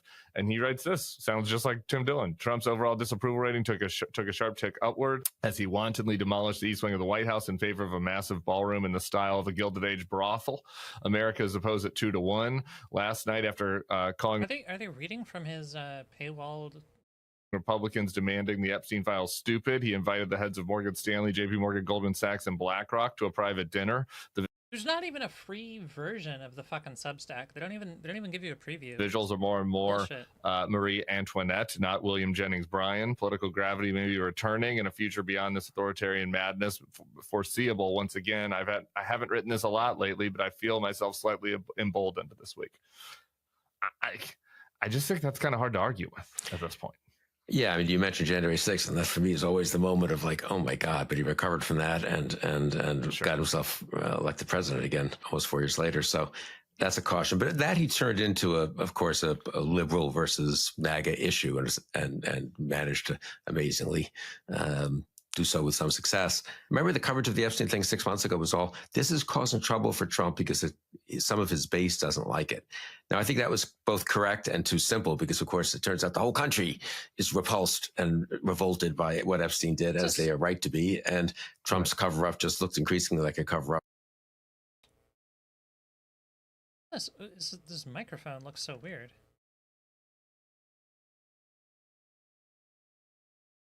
Got like a little thing around it. Up to 80% of the public, not just to the people who were obsessing about Epstein 5, 6, 7 years ago. They turned out to be right, incidentally, to be obsessing about him. But and some led to some crazy places too. But a lot of people were right to say this is an outrage and a bipartisan outrage and so forth. So, in that respect, you mentioned Bush in 2005. In a way, isn't Epstein a little more like Katrina? Iraq caused big problems for Bush, don't get me wrong, but still you could sort of fight that fight. It was it was the Doves versus the Hawks. It was the war on terror. I mean, Katrina was just incompetence and fecklessness. It seemed that way. You're doing a good job grounding it all. It was really Kathleen Blanco and Mayor Nagin's fault. But we can rehash. We can rehash. Were you at the RNC then doing those talking points? I was not. I was in college. Really very effective. Yeah, I was still in college. So please get out. Don't blame that one on me. But you know what I mean in the sense that it was an out of the blue kind of thing. Epstein's not quite out of the blue, but it was orthogonal to the normal political fights, and those things can sometimes hurt you even more. And then if they fit into a narrative, so Katrina fit into, I remember this vividly as a supporter of Iraq, of the war. I mean, if Katrina fit into the notion that he's also incompetent fighting this war, and whatever you think of it, and the bad information to get us going on it, this is not being managed well. Look what he did with Katrina. And I do think also with Epstein, there's a little, that overlaps that way. It's all about him. He's only watching out for himself. He said he would watch out for us. Part of that was exposing these things that were covered up, but he's not willing to do that. And also he's spending all his time on the East Wing, et cetera, et cetera. So yeah, I think it fits in pretty well to a general sense that he's only out for himself. I think, don't you think that's an important part of it? Yes, I do. I mean, I think maybe we should just have a full secret podcast with you and me where we do like 1998 to 2006, because maybe it's more Lewinsky. I kind of object to your claim that it was Katrina. I think that Myers had a bigger impact on the base than Katrina. Fair enough. That's a good point. But that was also out of the blue. There's the Supreme Court. Right. There's a death, and sure, there are people who own guns. I understand that. My family had guns when I was growing up. My brothers have. I got a bigger version of this. For fuck's sake.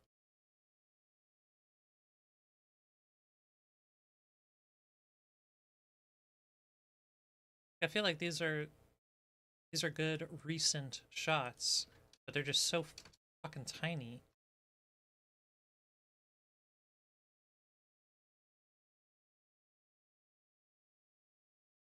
Man. So wait, your hero is Teddy Roosevelt? Oh, Teddy Roosevelt. And why? Because Teddy Roosevelt. I want a bigger. I want it big. Why don't you just start by telling us? Oh. Fuck this. Why is this Harris?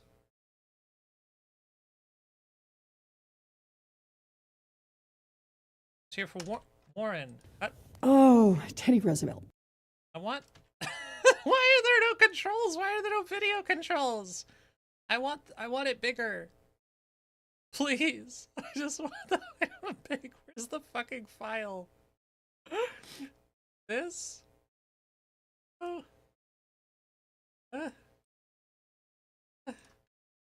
Oh, Teddy Roosevelt. And why? Because Teddy Roosevelt took on the powerful. He was a trust buster. And he did it not only to save our economy, but he also did it to save our democracy. And to save our economy, but he also did it to save our democracy. And it worked. Now, you know, we've gone up and down since then, but the idea of somebody who just stands up and says, I'm going to fight for what's right, I'm going to run up that hill, and I'm going to get as many people as I can to run along with me, and I'm going to make the kind of change we need to make in this country, that's my guy.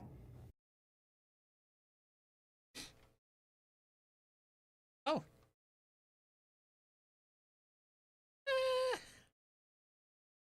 Looks okay.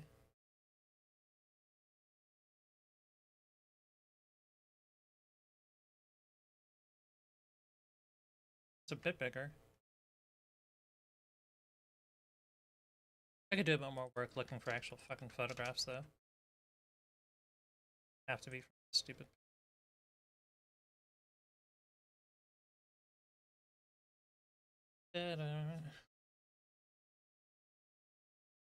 Taking seriously allegations of bankers.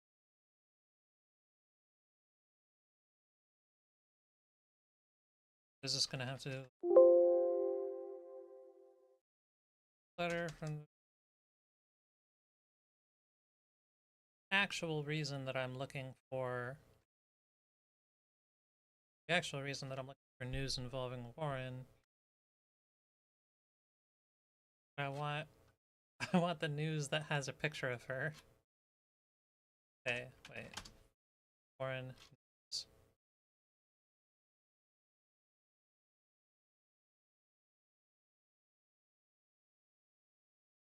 Push to block states.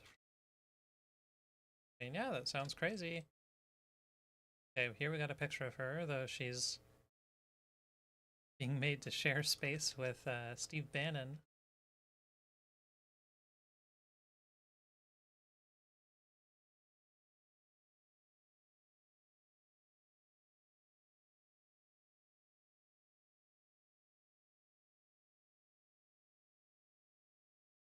Okay. Okay. Is that the right? Like, just? Well, almost the same. Same aspect ratio, I mean. Maybe that's good. Eh. Elizabeth Warren demands. What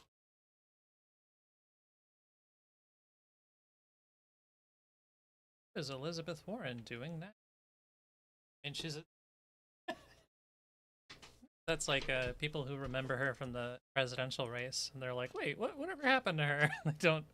If you don't know that her role, I'm pretty sure even before running for president.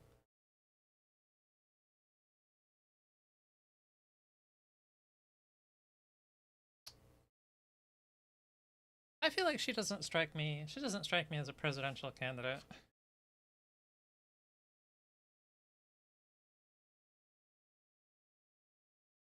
She's good as a senator. Let's keep her there.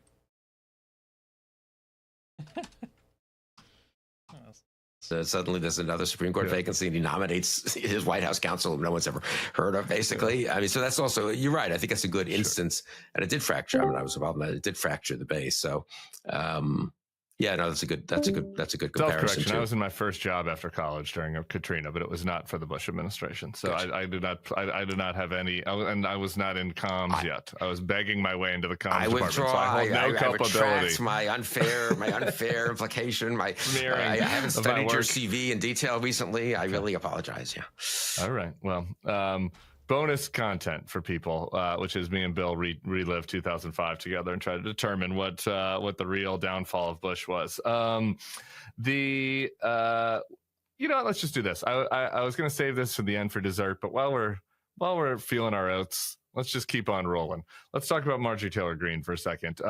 She was on CNN with Dana Bash this weekend. This is a longer clip than I usually play, but I don't want to play it all because I think that there is potentially much to unpack here. She's discussing Trump called her Marjorie Trader Brown. A dude is losing his fastball on the nicknames. I got to tell you, after Brown in parentheses, he writes, when grass rots, the green turns to brown. That's kind of feels like if you're explaining the joke, it's not a good joke type of situation here. So I don't know. It feels like Grandpa's lost his fastball in the nicknames. But Greene was saying, Marjorie Taylor Greene was saying that these sorts of he should have just stopped at Marjorie Trader Greene. That was fine. That was fine. Marjorie Trader Greene, that works. That works. Why do you have to do this fucking crown part? So overkill. Attacks were yielding real threats to her in real life, and she had hoax calls to her house. And Dana Bash asked her about whether that gives her a change of heart about past rhetoric, and let's listen. We have seen these kinds of attacks or criticism from the president at other people. It's not new. And with respect, I haven't heard you speak out about it until it was directed at you. This is such a pointed, this is pretty straight on fucking comment for an interview. Dana, I think that's fair criticism, and I would like to say humbly, I'm sorry for taking part in the toxic politics. It's very bad for our country, and it's been something I've thought about a lot, especially since Charlie Kirk was assassinated.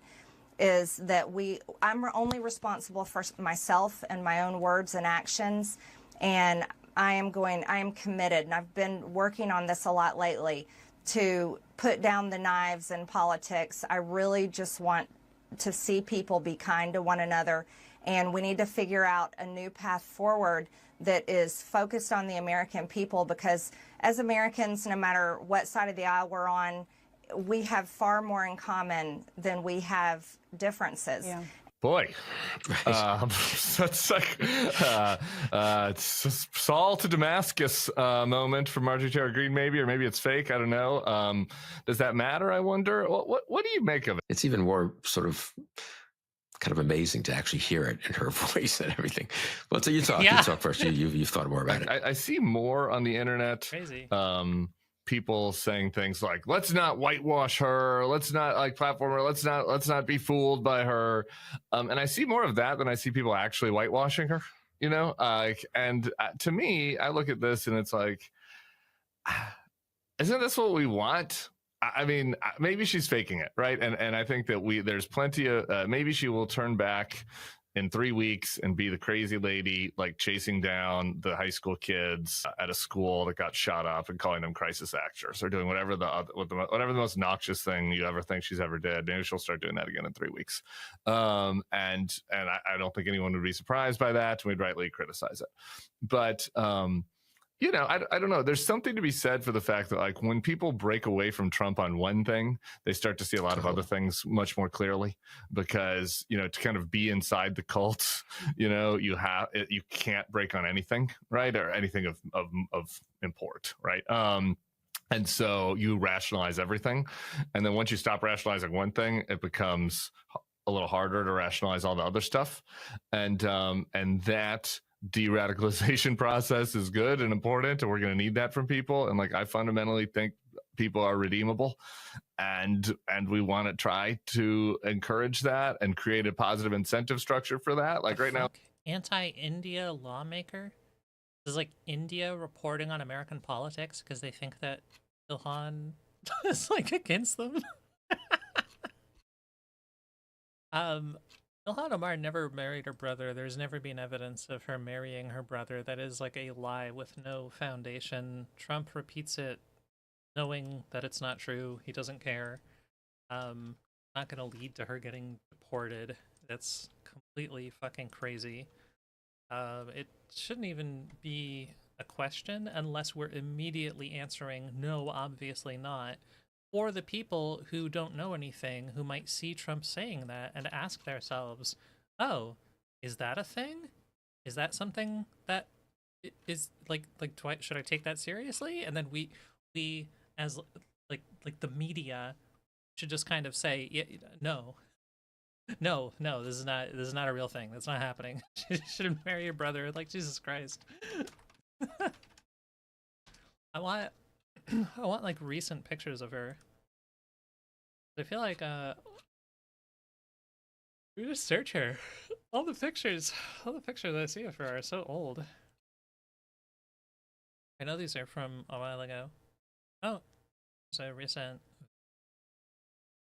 Is her speaking? I am really delighted. One, I want to speak to what Trump has tweeted and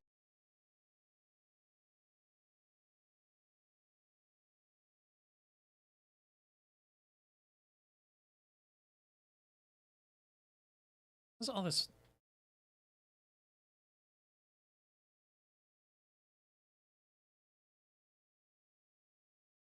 Green, like artificial, trying to make it look older on purpose.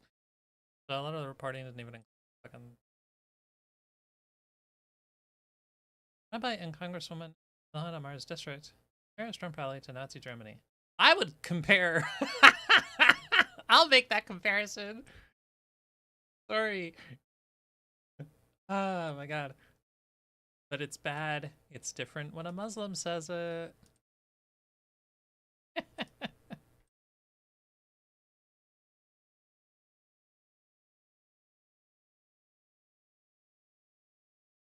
Oh wait, no, I'm retarded. It's rabbi. Rabbi is Jew. Want to bring in a Oh, they're standing firmly behind Ilhan. Oh, that's so sweet. Okay. anyone who doesn't clearly side with Ilhan Omar in this bullshit can fuck off.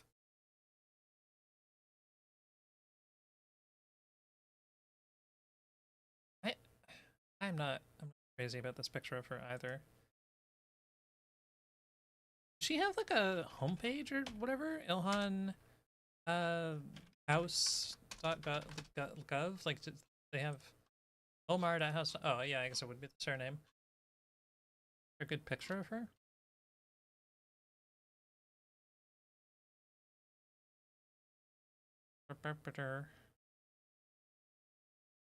Ooh. I would be careful if I were her about this fucking star in a light blue, because that's Somalia's flag is a light blue and has a star. This feels a little too. A soda flag doesn't have it. Does it have a star? Oh, it kind of does, but not like this. It's not a 5-pointed star. This feels this feels dangerously close to like a fucking flag of Somalia. Why are these pictures so low quality? On about. That's the original. So this is the picture I've seen a million times. and it's not a terrible picture, but it's I think this is from 2019. Yeah, I think this is from when she started. They've just been using the same picture for like 6 years. Like I want a more up-to-date one. You can find like when she did interview DC or something.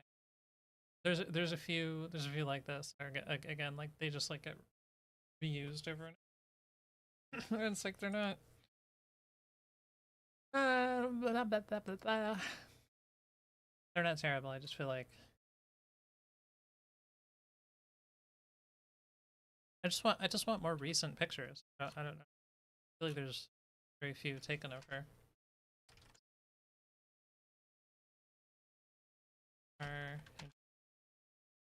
Or something.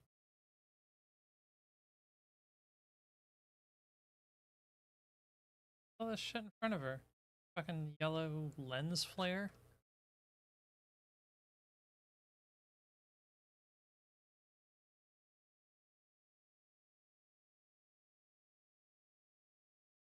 Is that a sweater dress? Oh. This picture. I like this picture.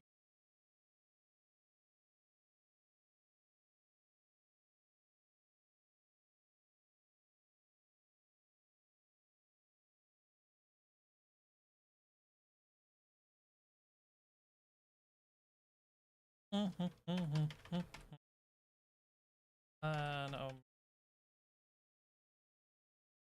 Alright, I'm just gonna call that one because I don't want to spend.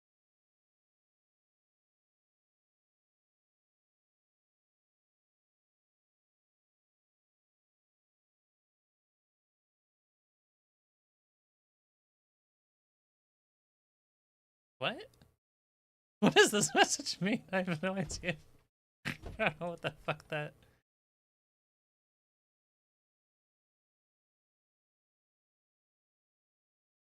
Properly.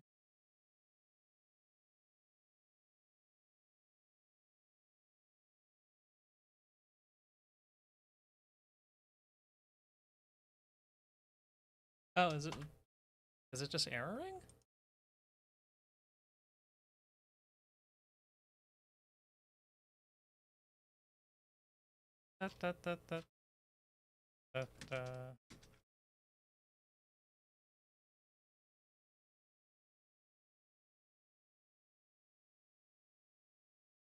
Rename equals.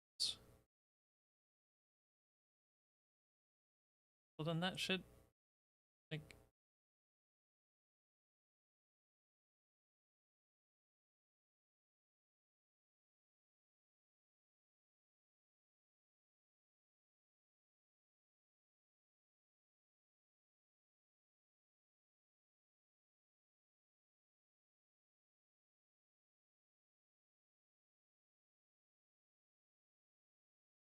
Why would this not? Why would that not be coming up?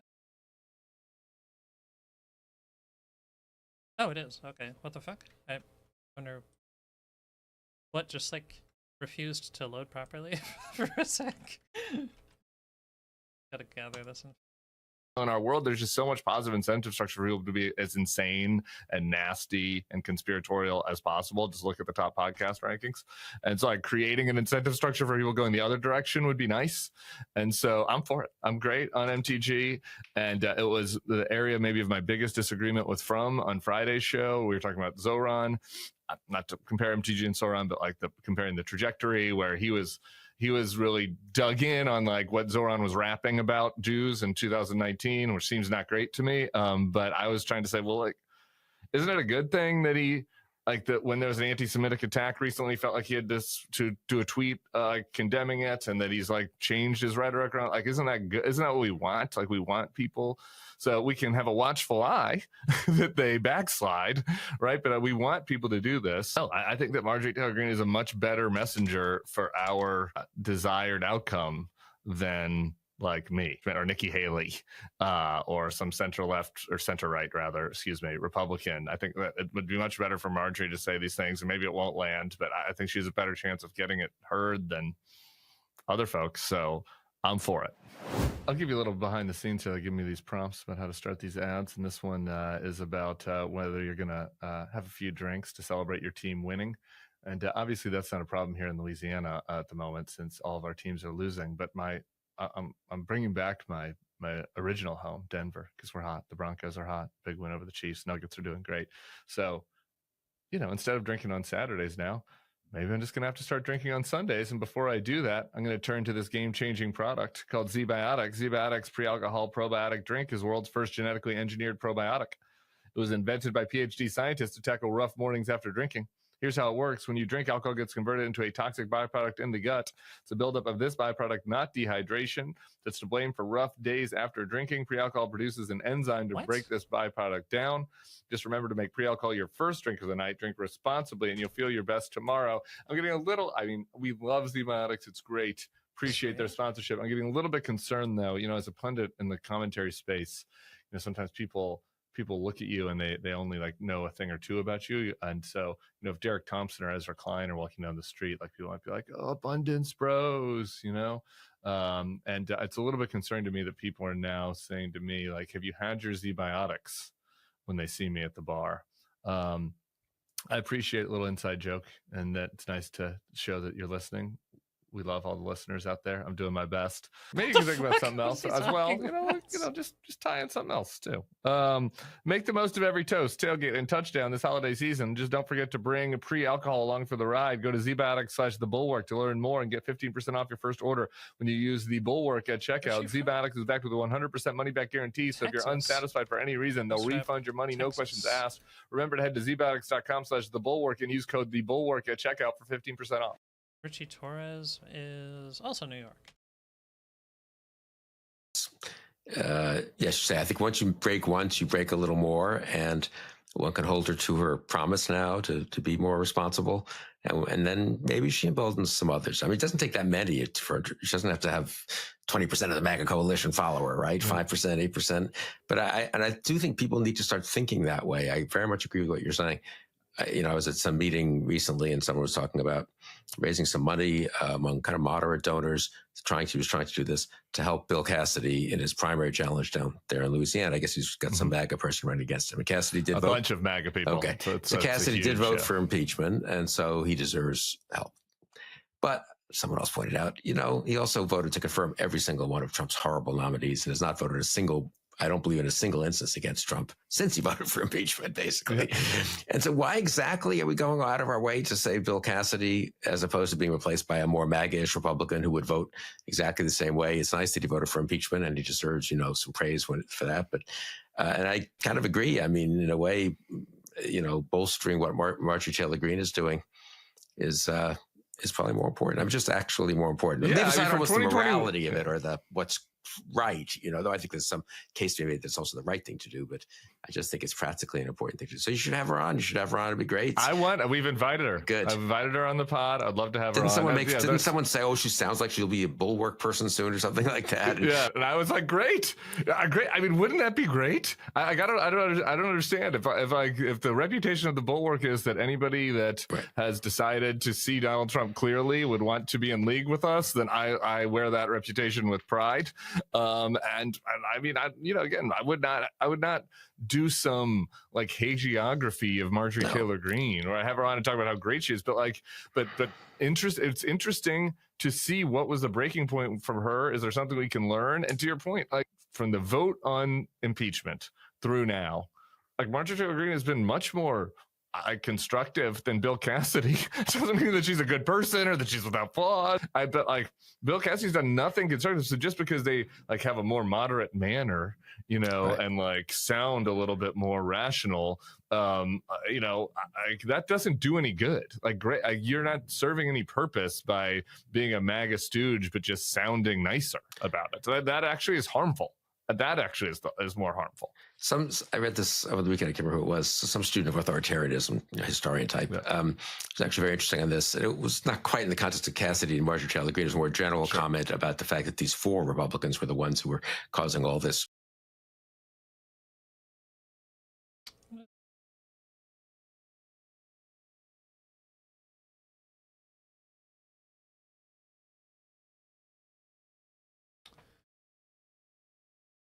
That guy's. Oh,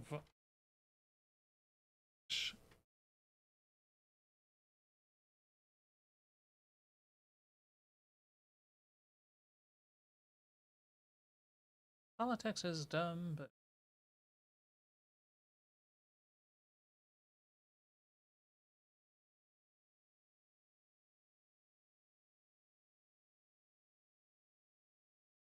CNN reacts to Mamdani meeting. Oh. I know the meme about this guy that he like jerked off to horses or something. He was like streaming and people saw his porn folder, like horses there, and maybe little girls, like cartoon ones, but still. And that's pretty much it. I don't know what the fuck. Oh, I want to see. Curious what his actual commentary is like. I'm really interested actually in this. I wonder if they're going to get the correct response here. I wonder if their analysis is going to trend towards the psychological. I think it's considered crass for a lot of the media personalities, or maybe in the institutions they work for, to even address the psychological, you know? They want to, it's the liberal desire to reduce everyone to the institutions they serve. A bunch of like roles and functions that are near autonomously enacted as puppets of the positions that they hold. You know, you would expect everyone to act the way they should in a given place. And it's kind of like unbecoming to go, well, they won't want to do that because they're like X, you know, they're emotionally compromised. As an outcome, because again, it is extraordinarily different to see them together in person and the way the president reacts to that than it is on his social media, where, as you point out, he was calling him a communist just yesterday, essentially. Yeah, and who knows if this will last. Obviously, if they disagree and the president tries to withhold federal funding, I mean, this is not by any means permanent. But, you know, when world leaders come to the White House, they often try to bring a gift or some kind of invitation or something to flatter the president and win him over. I was listening to Mamdani talk there. A few things he said stood out to me. He pointed out to the president that 1 in 10 voters who voted for Mamdani for mayor, he says also voted for Trump for president. That was something the president clearly liked and highlighted. He talked about how they both ran on affordability and realized that as a key political issue for voters. And obviously how they'll tackle that seems to be quite different. But that was something they bonded over. But then, I mean, Trump is a lifelong New Yorker, and he said that he went to a pharmacy in Queens, I believe, and was saying that that is where Trump's father used to go to pick up his medicine, and that was the pharmacist that he used to use. So he was appealing to him on all kinds of levels, not just political, but also the personal ones. And obviously he had been, you know, preparing for this meeting. He had consulted with people who've met with the president before going into this because they wanted it to be a successful outcome here, given this was his first time in the Oval Office with Trump. Yeah, that takes some serious staff work. Clearly they know what they're doing. Interesting contrast to people like Noam and Stephen Miller, who all live in military bases. Yeah, that probably has done a lot to make them disrespectable to Trump as well. Like, listen, if there's one thing you have to give Trump credit for, he's pretty brazen. You know, he's not really a coward. I mean, Trump, you might recall, got shot at. He did like public venues open, no bulletproof glass pretty often. Even after the assassination attempt, he still did public appearances pretty often, albeit with a little more security. And what's more, Trump would never, ever deign to live on a military base. Ever. If Trump finishes this term and he's still alive afterwards, you know, he's either, it's going to be Mar-a-Lago or New York, you know? There is a kind of innate authenticity there. That you know, it's not authenticity, I think, in the most respectful way, but there is something there that distinguishes him from the cowards in his cabinet who are all like, you know, hiding on military bases because they're scared of somebody throwing a milkshake at them. Probably does appreciate Mamdani's brazenness, walking up and down the city. Caitlin Collins, thank you very much for being here. And of course, we'll catch you tonight on The Source at 9 p.m. right here on CNN. All right, our panel's here in the arena. CNN Chief National Affairs Correspondent Jeff Zeleny, CNN Special Correspondent Jamie Gangel, CNN Global Affairs Commentator, the former Deputy Press Secretary Sabrina Singh, CNN Political Commentator, Republican Strategist Sir Michael Singleton, and the eminent CNN Senior Political and Global Affairs Commentator, the former Chicago Mayor, Rahm Emanuel. Thank you all for being here. Rahm Emanuel, I want to start with you just because I'm really interested in your assessment. If you're your partner like handmade jewelry, the people out by Monument Valley often have them. Oh, buddy, don't you worry. I love turquoise, like Navajo jewelry, that kind of stuff. We're going to be passing through the Navajo Nation. I have every intention of making it rain on these. Listen, I'm sorry you got colonized, and also like the plagues we brought over from Europe or whatever. Can I have the turquoise necklace, please? 100%. Of kind of the raw political talent and display. That how am I gonna differentiate like the authentic producers of high quality native merchandise from people who are like drop shipping stuff? You know, because there's got to be stuff like that out there in any kind of tourist destination. I need to like look it up beforehand. just saw between these two men. I mean, what were your sort of takeaways? What stuck out to you? How do you see and understand what just happened? Well, I looked at it and saw a lot of warmth, respect, and affection, actually, between the two men, which means that the private meeting and what they talked about worked. And they were taking each other's measure, and there's a respect for capability, as you said, game respects game. The other thing that I think is really important, as a former mayor, you now have the president's blessing with their cabinet, from transportation to public housing to all the resources that are available to actually continue to... Also, apologies to the Navajo for being exploited for their language in the military, too. Actually, I'm very sorry to say, but this is a white talking point. My understanding is that indigenous leaders were asked permission for the use of stuff like, Tomahawk, whatever, for the helicopters. And the indigenous leaders were like, that's dope. Hell yeah, bro. They pogged out. They were like, yo, Tomahawk missile? Black Hawk helicopter? Oh my God, please. I don't even want royalties. Access both the cabinet secretaries and the essential resources. Apache helicopter, the mayor yeah. wants to see his agenda through. And they found places on the first meeting, they both had an interest in finding that common ground. So I kind of looked at it and said, what you saw there was probably, they looked at each other, took a measure, they said what they said before about each other.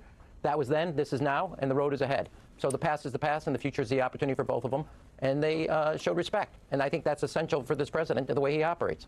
Yeah, I mean, and it's a rare. This is not a president who does a lot necessarily of embracing, unifying, showing any semblance. Sorry, 1 second. Just like to show you how far this goes. They actually do Native American ceremonies to bless and ordain new helicopters that are named after new tribes. The Apache, this one's the Lakota chopper, based I would too. Hell yeah, because they're sick as hell. What matters is that they're having a good time. It's not really relevant to what we're talking about. Semblance of connection with people who otherwise might disagree with them. It seems noteworthy on that front. Jeff Zeleny, I want to... Yeah, sorry, go ahead. Jump in. No, go ahead. The other thing is, I mean, the president also wanted a good meeting because it's an easy way to take a lot of other pieces of the news off the table, and it served his function to say, see, I'm focused on affordability too, given that you just had an election in which it's very clear the public doesn't think he focuses on affordability. Yeah, no, it serves everybody's interests. Jeff Zeleny, I want to dig in for a second to that point. Not being super duper crazy cynical here, which I'm happy to see. I kind of expected there to be a little bit more. Hold on, I'm sorry. Did MSNBC rename themselves as MS Now? They did. They did. They changed the YouTube channel name, which means they changed the company name. That's old news? Okay, sorry. Well, I guess I'm not as up on the current hotness. What about MSNBC? What about Morning Joe? I want to see, because what I'm looking for, the main thing I'm looking for, is a cynical effort by liberals to frame Mamdani as some kind of Trump sycophant, Let me just say the thing that I think is revealed at a more substantive level, in addition to all these things we are seeing on display from Trump. So we're getting a I don't like liberals vibe here, like 2 or 3 separate remarks already. To the Rev's point, the mayor-elect compromised nothing. He pulled back nothing. He did not deny calling him a fascist. He stood there. No, Donald Trump said, I didn't mean anything I said. You say stuff in campaigns. Donald Trump, who's facing a credibility crisis with his own base, said this about, are you standing next to a jihadist? No, I'm not. You say things in campaigns. Right. Donald Trump just gave one more example of how what he says isn't true. I'll tell you, well, Trump doesn't care about that. He doesn't care about truth. Yeah, but he's in a credibility crisis politically. I don't think he sees I have not seen any liberals doing this at all. Liberals have been glazing the shit out of him at the moment. The only people who do what you complain I saw were lefties who already hated Iran. Listen, I'm totally fine to have my cynicism disproved on this. I'd be delighted. There's nothing that I would like more than for this to be accepted as like an overwhelming victory. Yeah, there are going to be some do-nothing, failure-addicted leftists who will look at this and go like, he flew the plane, which is bad CO2, and then he didn't choke Trump out right there. But like, yeah, no, apart from those psychopaths, if everyone could accept this, that would make me happy. Quite that way. I mean, Trump doesn't, we correctly think he is in a credibility crisis with a lot of his voters. I think Trump, just believes his own bullshit pretty much all the time. He doesn't ever see that. But I mean, I think he hears from, Steve Bannon has been saying incredibly complimentary things about Mamdani, about not just on affordability, but on the populism of it and on how the ground game of the Democratic Socialists for America. I think Trump is getting the sense that this guy's an outsider. Right. Trump is an outsider, and he did that. He conquered this place that he looks at that and thinks, okay, game recognizes game a little bit here. Will it last 48 hours? Oh my God, stop saying weeks, game recognizes game. They could be sending ICE agents. They could send a flotilla of ICE people up the Hudson, by the time we get to Christmas. But for today, I think there's just this moment of sort of like, and the other thing we don't know, by the way, and I'm not suggesting that Mamdani has compromised anything substantively, but like if you were advising Mamdani, Rev did a little bit, but if you were advising Mamdani, you would say, hey, you know what has worked for a lot of people like Kathy Hochul. Well, and for a lot of European leaders is go into the Oval Office and agree with him. Tell him he's great. We don't know tonally how Mamdani buttered him up in the Oval Office. I'm not even saying that would be a bad thing. If you substantively hold your ground, you can imagine Mamdani looking smartly in the private meeting for ways to say we're on the same team, we're aligned. And if Trump feels like I really truly do not think Mamdani had to compliment him that much in their private meeting. I genuinely think all Mamdani had to do is be affable, agreeable, principled, and commiserate with Trump on their shared grudges with the powers that be, the media, the Democrats, whatever. Establishment Dems media, 100%.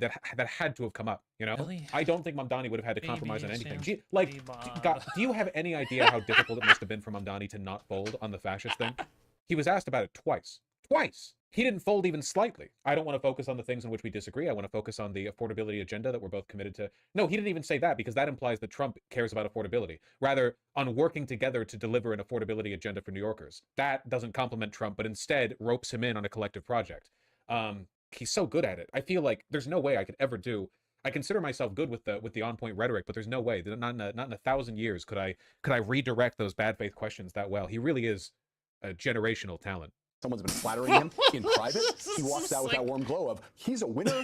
And the way some people praise Mamdani, it's fucking crazy. The level of praise he receives.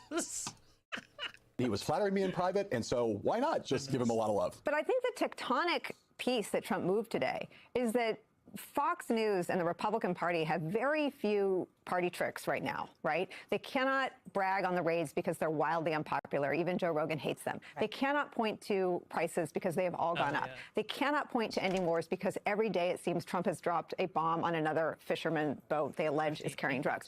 One of the only plays they have right now is branding the Democratic Party with the smears that are untrue and racist that they've launched against the mayor-elect now for the better part of a year. Trump took Which have now, by the way, been almost completely deflated. Without Trump as the kind of like leading figure in that effort to smear Zoran, they have to do it without him. And it's a cult of personality. Without Trump, who do they have? Bill Ackman? Like, seriously, where is this, like, rhetorically, where is this line coming from now? Sure, you have, like, centrist Democrats, Zionists, whatever, but in terms of, like, the broader denunciation, like the New York Post, for example, you know, very Trump-aligned, the New York Post. What are they supposed to do now? I mean, obviously, they're going to continue to critique Zoran, but it really does introduce a schism. It makes it more difficult for anyone to go after Mamdani because, I mean, he's kind of under Trump's wing is the wrong way of putting it, but Trump has definitely expressed affection. That away. That is politically seismic. It is very much so politically seismic. Two things. One, if the Democrats have any operatives at all, they should be cutting a commercial right now of Trump saying this and putting next to it Trump saying you say things in campaigns to prove that he's... I can't get over how skinny he is now. Look at how much space there is. I'm not doing this like it's a fit critique. It's more of a like, Jesus Christ, you've lost so much weight thing. How much space there is between his neck and the shirt. It's ingenuous. He admitted it. He confessed on national television that don't believe anything I say. You say anything in the campaign. Secondly, Mamdani, according to their strategy, was to be the face that was going to turn the midterm elections from Democrat back to Republican. They just lost that. It's gone. He just removed that. The midterm elections just went up for Hakeem and Chuck Schumer in a seismic way. For sure. So I think that, I don't know what Mamdani said in private. From what I've seen of him, I don't think he said anything he didn't believe. He's a cordial guy. Right. And he knows how to be I've seen him doing it. I can't imagine he said anything, a noun and a verb and affordability. Absolutely. And if he had said something, Donald Trump would have been the kind of guy to say, tell him how you told how great I was about. He would have quoted him if he said it. I think that he's just cordial. He's respectful. He came in there focused, and he walked out having sold out nothing. He really is the main character. You know what Fox News has posted, by the way? We looked at CNN and MSNBC. The only Fox News clip, the reaction, the first video they're putting out in response to this huge meeting between Trump and Mamdani, 3 minutes, 43 seconds long. And you know what? We already saw it. Most of it is that same clip from the bitch reporter who was being snarky about the train thing. It's this. We already saw it. That's all they wanted to put out. That's all they have. And where she basically just bewildered, repeated the question she asked. Not even any broader discussion about the conversation. Mamdani talk about how his administration is going to be a night. Famously with each other, and they rallied together at the end. Jackie, great job. Great tough questions. You had two people trying to parry them at the same time, but I understand exactly what Literally, this is the Fox News coverage of it. They're like, wow, they really like each other, huh? Despite your best efforts to drive a wedge between them, they were both working together to deflect your shitty, bad faith Gotcha questions. Great. Going for it. Appreciate it. Thank you. Hey, it's Will Kane. Thank you.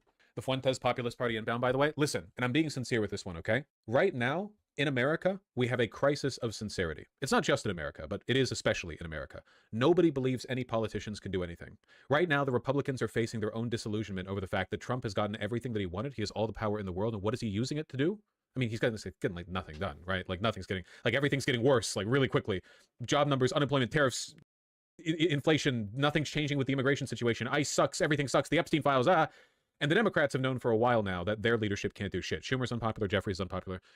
Yeah, he's getting a ballroom done. There's a crisis of sincerity. There's a crisis of trust. There's a crisis of hope in this country. And you know, I think one of the people most responsible for that is Obama, right? I mean, he campaigned on the thing and he got nothing done in 2 terms. What? Just a continuation of the status quo, bailouts for Wall Street bankers, you know, gutted, half-sincere ACA program, whatever. You understand me. If Mamdani can accomplish what he sets out to do and maintain this energy moving forward, I think he will dissolve a significant portion of the conservative base in this country and create a seismic shift within the Democratic Party. I think he might single-handedly eradicate this fake Fuentes populist third positionist Tucker Carlson type movement where these racists are like, what if we pretend to care about economic issues? Will that satisfy you? I think he might single-handedly do it. All we need is proof that a politician can do good. And I've always believed they can. I have never given into the belief that all of this is fatalistic, it's predetermined, there's no way for anyone to make a difference. There are greater forces at work that make it very difficult to make a major difference. But with the right circumstances, I think a lot can be done, you know? A lot can be done. If Mamdani does it, if Mamdani can do it, I think that, you know, people are going to say, well, what about the MAGA movement? What about the third positionists? They're going to be talking about Mamdani like the way they talk about great men, like eras, you know? There will be pre and post Mamdani. It'll be like, I don't know, it'll be like the kind of political shift that people like history nuts talk about with Huey Long, except if Huey Long actually ended up being politically relevant rather than just, you know, the hyperfixation of Hearts of Iron 4 players. It's not even because he's going to do extremely exceptionally good stuff necessarily. Maybe he does, maybe he doesn't. It's a crisis of sincerity. It's about showing people that you can make a difference. It doesn't all— What the fuck is this crisis of I can extrapolate a bit and understand what he means, crisis of sincerity. But what is the implication that we're lacking sincerity? Like, hello, you have lots of Democratic Party politicians who are sincere in what they do. I don't know what magical quality thinks Zoran Mamdani has over all of these other people. Like, Kristen Gillibrand, Warren, Baldwin, and I guess he hates Schumer for some reason. I don't know in what way Schumer isn't changed, but Klobuchar, AOC is like a pretty left-wing politician in terms of like what kind of policies she would support. Ilhan Omar is completely sincere. Like, what is this lack of sincerity among? Like, he's looking around like, oh, where is all the sincerity? No, the Republican Party is struggling with sincerity because they just like embraced alternate reality politics.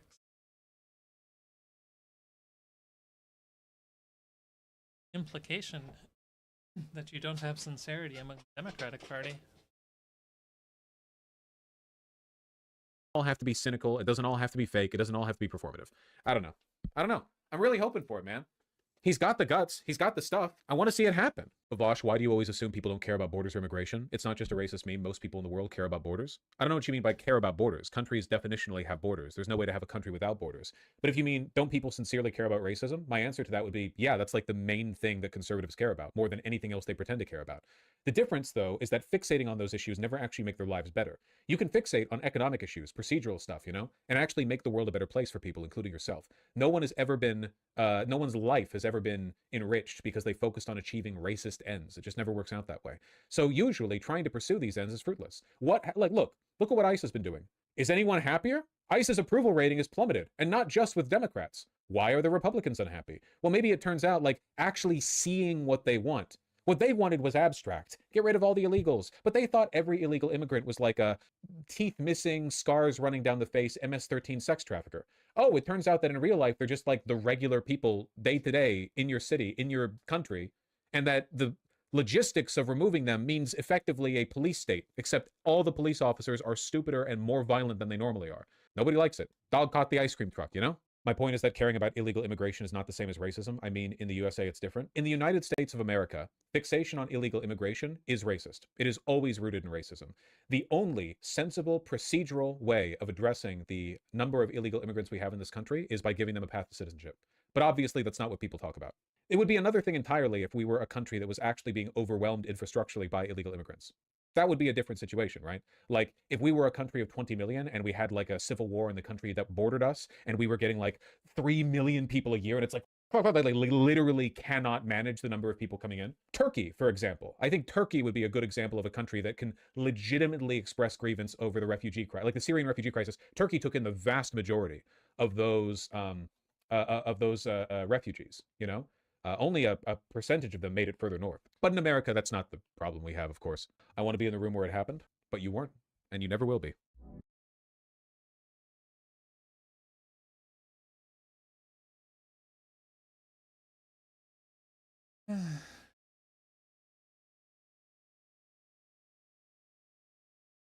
He has a certain...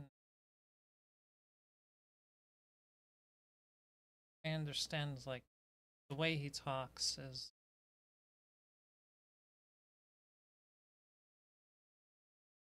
sure how to express...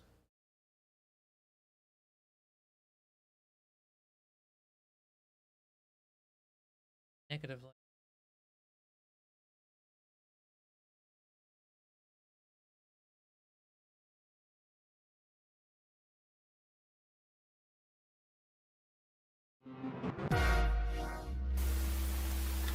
How you Howdy. doing? I need a howdy back. Howdy. Howdy. There we go. I'm doing great. Have a bit of a cough. I hear that we have one more hurdle to overcome before I can pretend to not care about electoral politics for a little while. Yeah, I mean, hey, why pretend? There is one more race yet. Before I get into Afton Bain, I just want to let everybody know what we were able to accomplish for Katie Wilson and some of the other races. Yeah, hit it. We were implicated in a high-profile mayoral election. Yeah, that's pretty good. Oh, and not just Katie Wilson. There was so much that we were able to do with shockingly little money. So let's. I'm just going to go throw out some of the stats for everybody. Over the last 2-3 months, we've done a lot of races. We did the big Katie Wilson event. Obviously, she won. We were able to do 42,000 phone bank calls. We were able to knock 938 doors at the PV event that you went to with the 57 PV members who all showed up to listen to you talk with Katie. Nice. And we were even able to help her raise $10,000 in public financing using Seattle's vague and extremely confusing like democracy voucher program. So that's everything we did with Katie Wilson. All of this is mostly people from just your audience, mostly just PV Voshites. We don't have, so there were the other, yeah. The amount of power that just annoying autistic morons like me and chat can pull off. It's truly terrifying. The other races we have we helped Mamdani win. We don't have an exact number. I have a complete bullshit estimate of like 80,000 phone bank calls, but I don't have anything to back that up other than just what I've seen. We'll just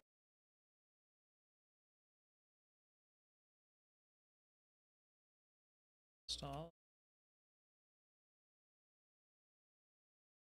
It's like a activist kind of thing. This background sucks. Blue with all the dots? What the fuck? This text hard to read. Welcome to the Progressive Victory for Community, the online community for political action. Find like. Do. Dedicated to pushing the Democratic Party to the left.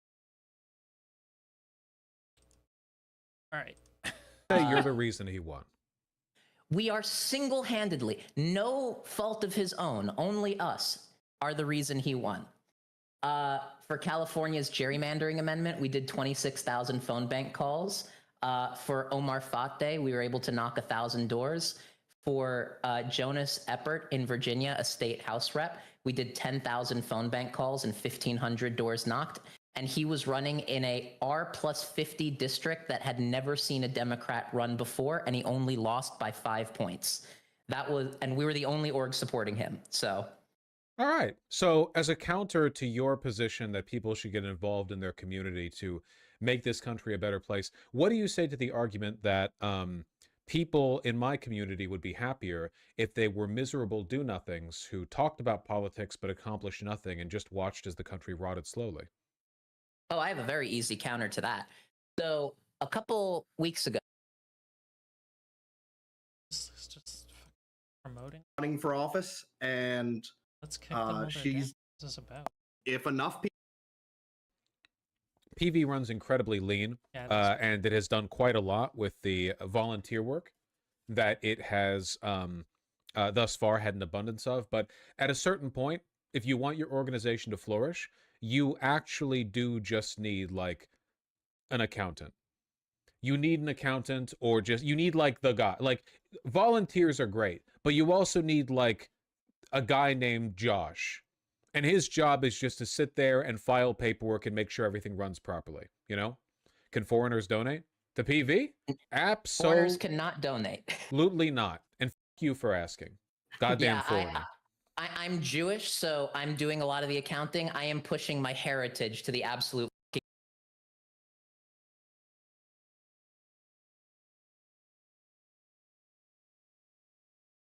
Flash. Is it normal that the city mayor goes to meet the president, or is it just like because they had kind of criticized each other on social media, therefore?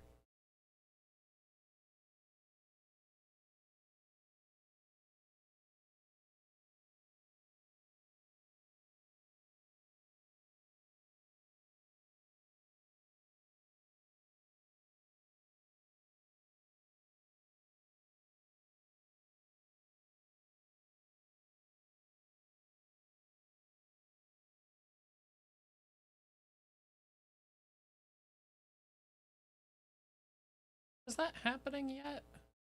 When is that going to be a thing?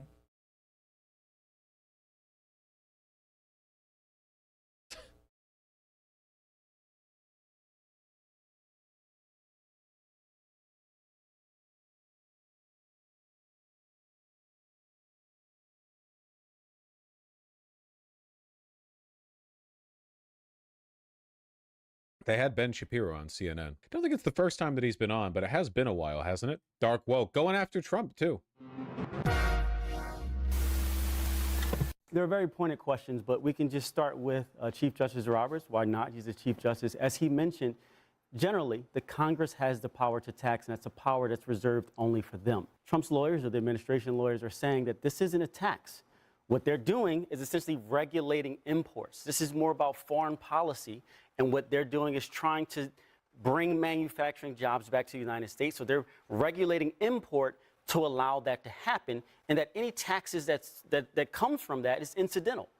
The lawyers on the other side are saying that's BS. This is a tax, and only the Congress has the right to do that. Now, it is of note. I am really looking forward to the MAGA meltdown, the Trump meltdown specifically after the Supreme Court ruling. It seems to me like very, very unlikely right now that the Supreme Court is going to allow these tariffs to continue. And I mean, they can openly defy the court if they want. We'll get our drama that way if we have to, but you understand.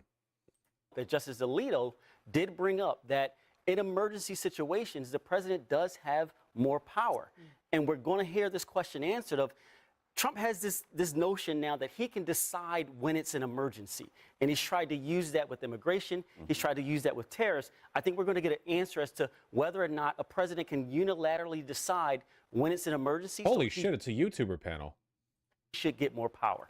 Ben, the president has won something like more than 20 cases that have come up to the Supreme Court.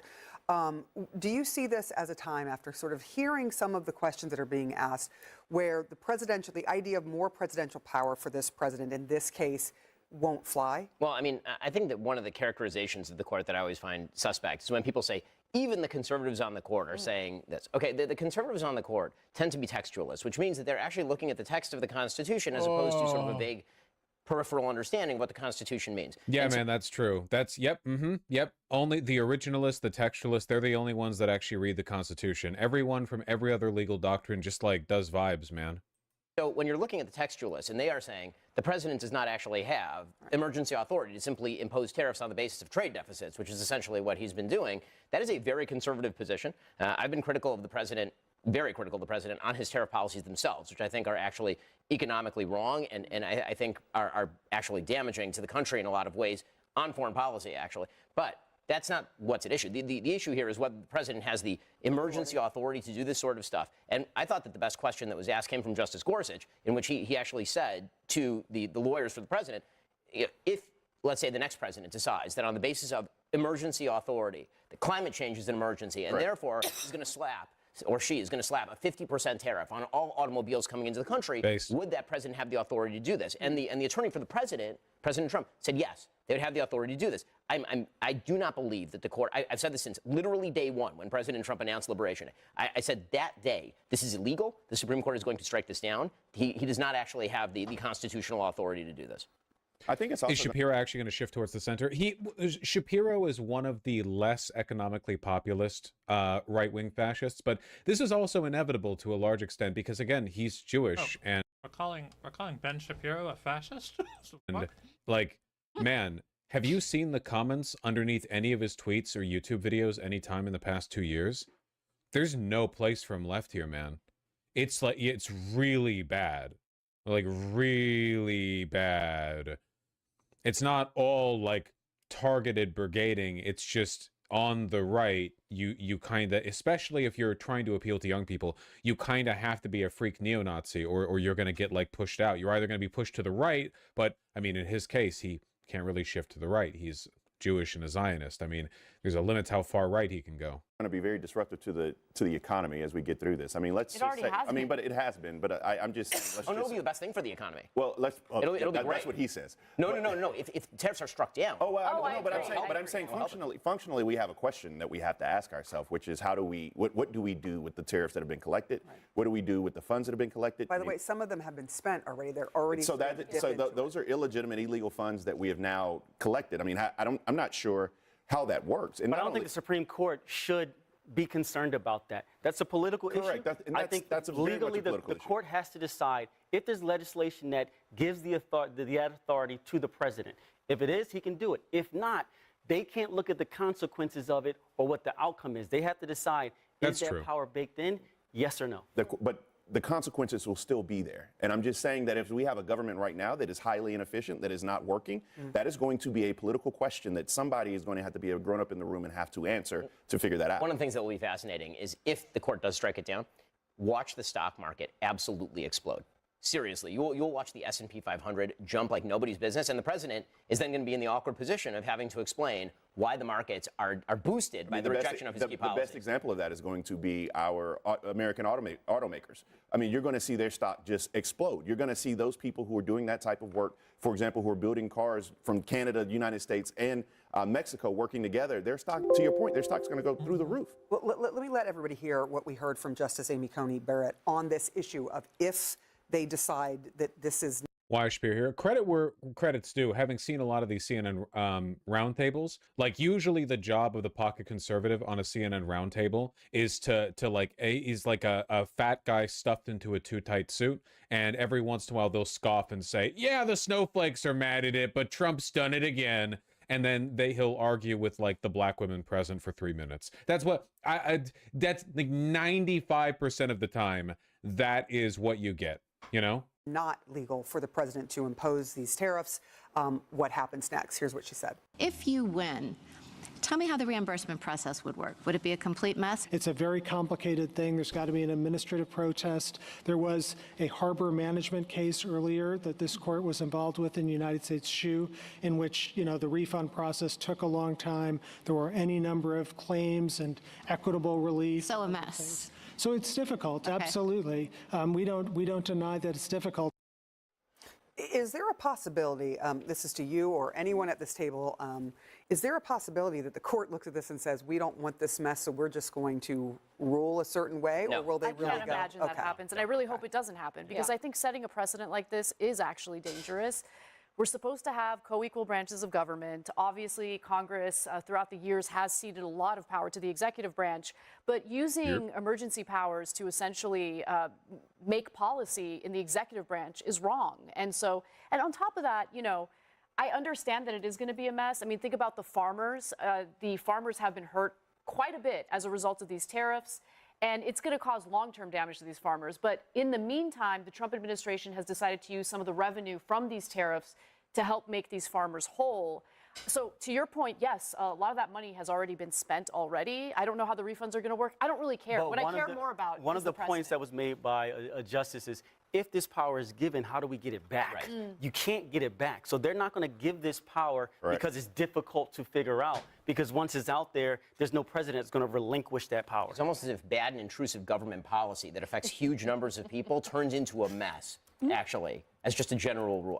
Have you advised Trump on any of this? I've been saying this clearly and openly since before liberation. The big pivot from a bunch of conservatives as Trump grows increasingly unpopular because all of his policies fall through, I think, is that they're going to call him left wing.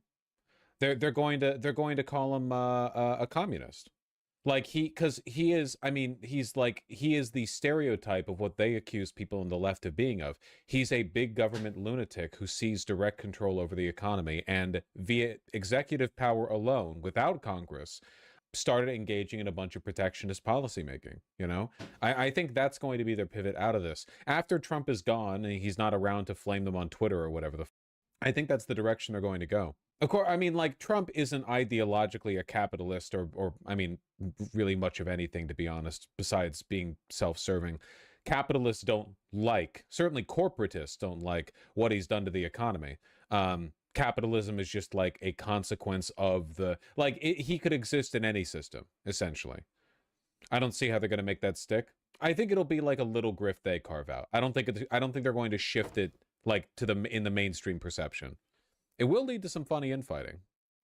Listening. Interestingly, it's a fascinating conversation about the expansion of the administrative state, which we talked about kind of on a microcosm level here in New York City when it comes to affordability. Always back to Mondani. No, not necessarily, but there is an appropriate conversation for us to be having about affordability. It's a Birkenstock stamping on the human face forever. Of course, there's a lot of experts going back and forth on whether tariffs are the right answer for this, but I do think it's important that we are seeing executive leadership on this when it comes. Did he make that up? That's a funny line, actually. To making America whole and making sure that we are not being taken advantage of on the global scale. That is important. So I'm hopeful that that conversation continues beyond this particular case. I know the Trump administration is very, very passionate about this. And frankly, heck, from a fiscal conservative perspective, if tariffs could replace, I don't know, the federal income tax someday, I would be cheering for that from the rooftops. Good. Why? When I was in the legislature, an old state legislator once told me, we were having a discussion about fees and taxes, and he said they're both three-letter words that take money out of your pocket. I mean, you can add tariff to that as well, because tariff is simply just a tax. But there's other ways to regulate imports, and I think that was part of the conversation today. If that's what you want to do. The Bulwark has already called Trump a bigger communist than Mamdani. It's definitely the play. Yeah. We need like a national movement to remind people why taxes exist. The government does not create and regulate a currency just so they can like watch it pile up in the bank accounts of the oldest and wealthiest people, and then it just sits there forever. What would be the point of that? It's to facilitate commerce. What? Yeah, that's why you have the right to do that without imposing a tax and a tariff. Insanely stupid. Importers are already selling their tariff refund rights. No. Yeah, there's already a big market for it. Big market for it. How long was Ben on there? Blue wave? Wait, hold on.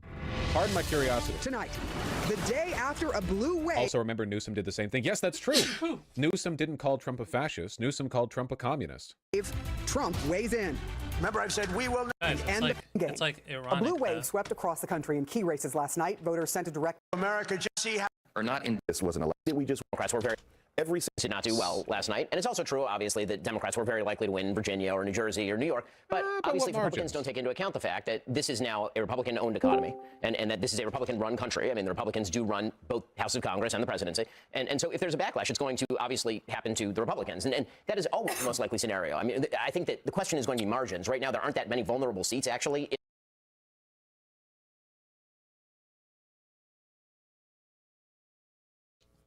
Oh.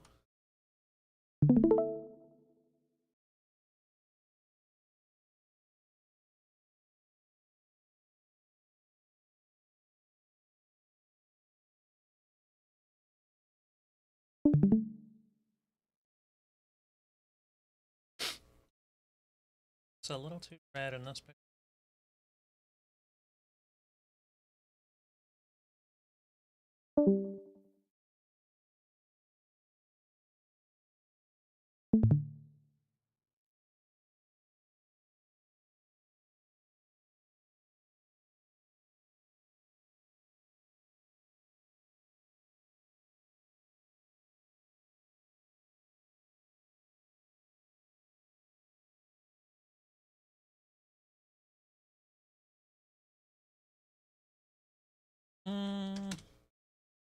Come on.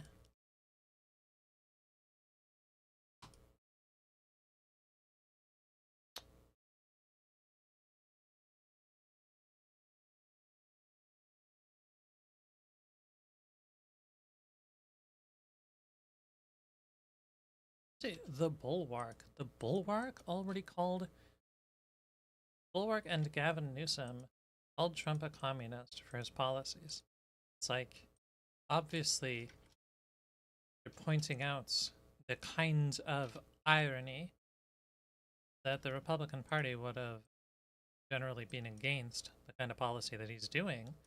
In the past, they probably would have called a Democrat who does that communist. Now Trump is doing, saying, "Oh look, Trump is like a communist." I don't know, like reading that like it's like a real comment.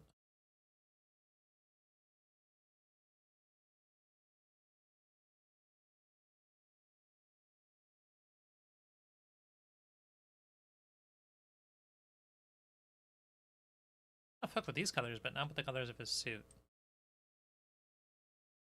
His image looks fucked. I don't. Okay. Pete's butted G edge. What's edge? What is edge? Edge. What is edge? What is edge? What is edge? What is edge?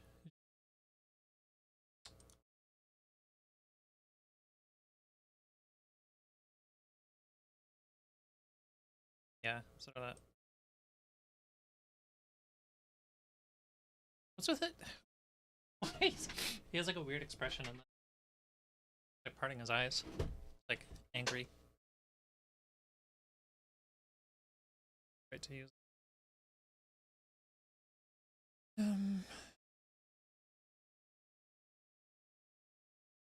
Maybe? Just like cinematic.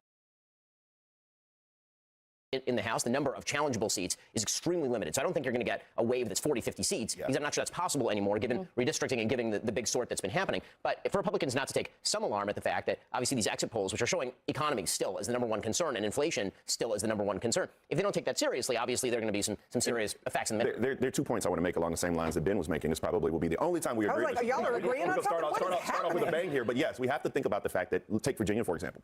Every single county in Virginia swung to the left. Every single county, not just one. And we're talking about 2, 3, 4, sometimes 15, 16 points swung to the left. In Georgia, what you saw around Atlanta, Fulton County, Gwinnett, Cobb, I mean, those folks came out to vote. And so you're starting to see those things. And the big black pill, though, is that, like, realistically, there probably would have been no blue wave 2 nights ago if it wasn't for the fact that Trump is personally autistically obsessed with tariffs. There are some things, the tariffs, the shutdown, there are like obvious economic fumbles the Republicans are making for no reason other than because they're incredibly stupid and evil.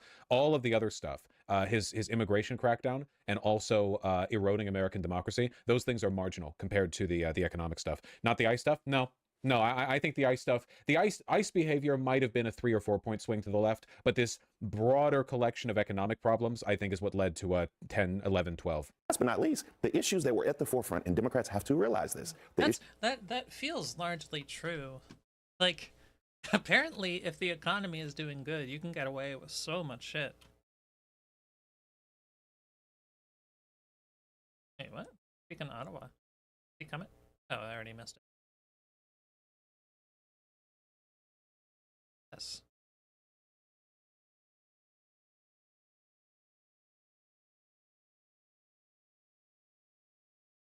I didn't know he came.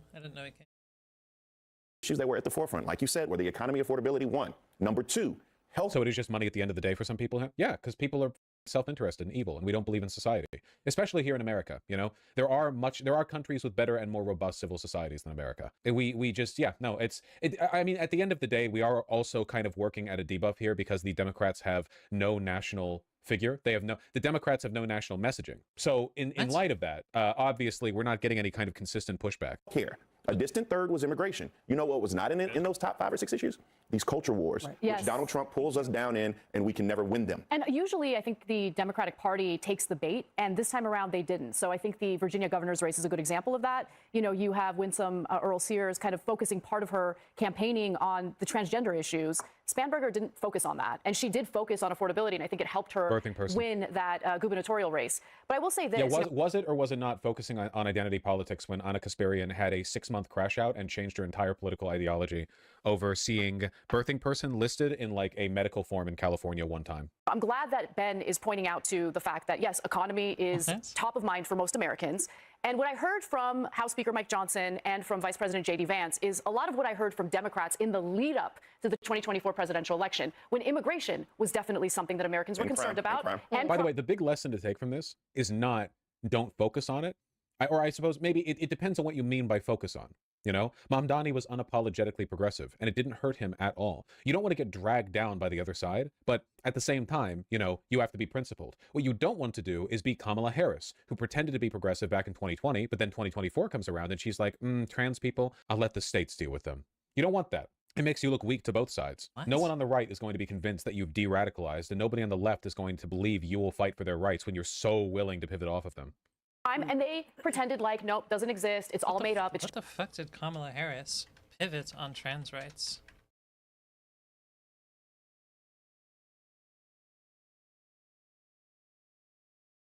Talking about.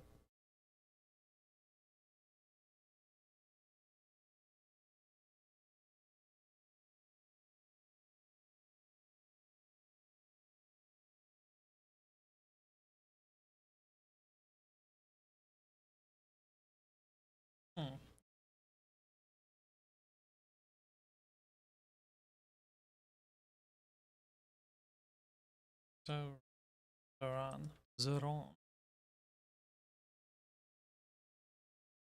It's kind of a.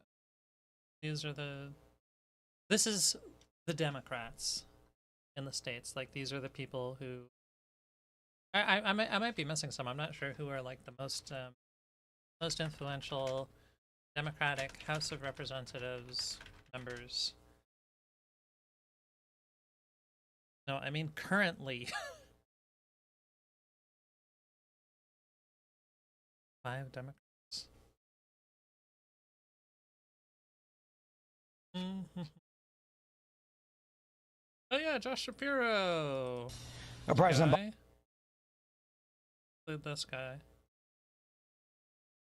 Good picture. Good wiki picture.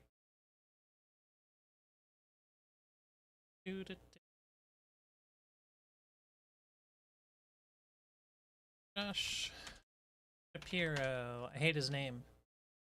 Name is too hard to say.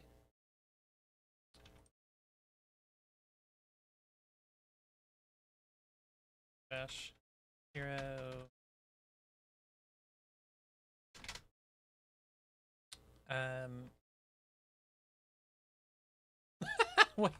Wait, what the fuck was he governor at? Gosh. It was like a southeastern state, right? No, fuck. Pennsylvania. Pennsylvania governor. Oh, and then what was this?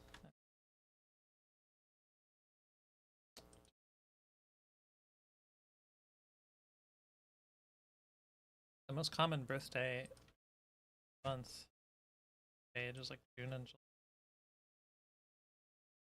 Oh, I wonder if that's like just generally the case, like among humans. What months are most common birthdays? August, July, September.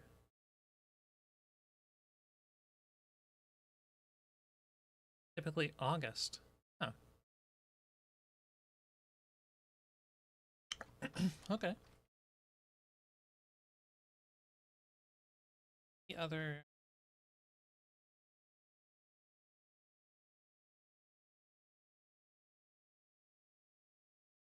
popular Democratic figures, House of Representatives. That's kind of what I'm focusing on.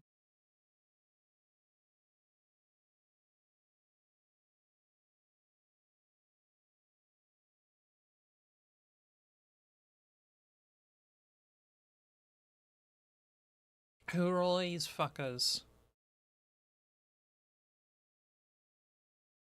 Crowley.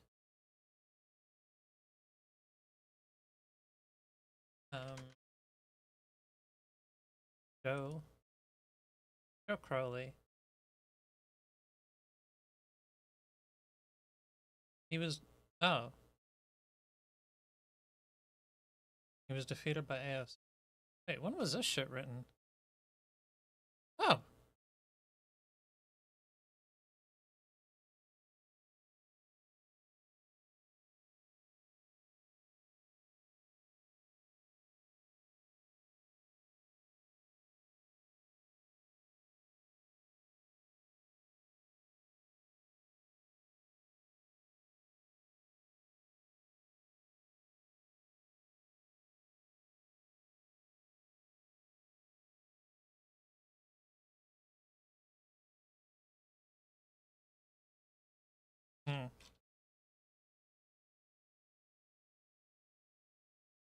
Democrats, United States. So, like, I don't know how to get like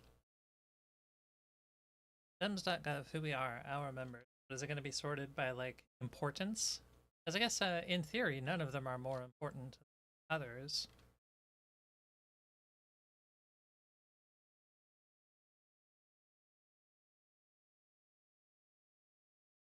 Ro Khanna, I've heard a good amount. I've heard about this guy quite a bit. I think from he's like a more left-wing person, I think.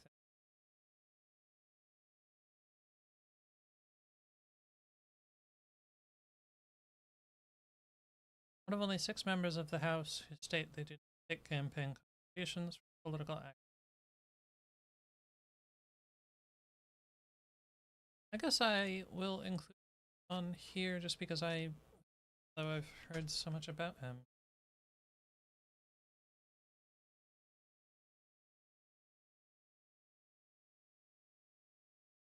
Strap. Anya.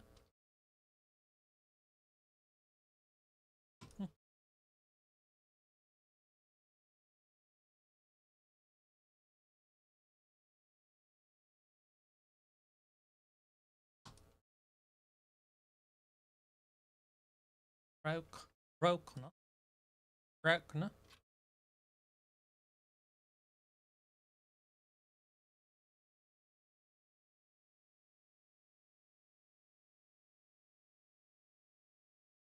Tiring. 20th.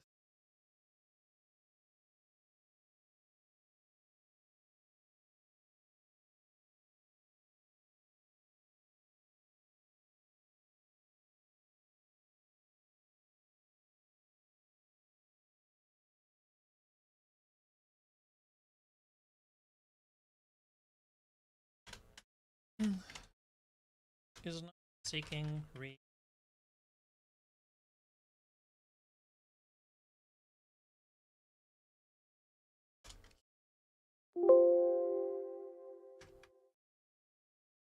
Not seeking re-election. Fire.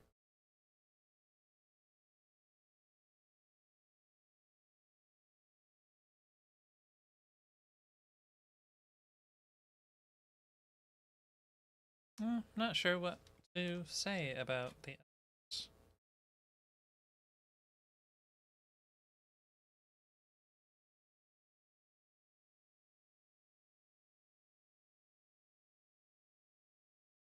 Yeah, there's not really many, not very many notes to add.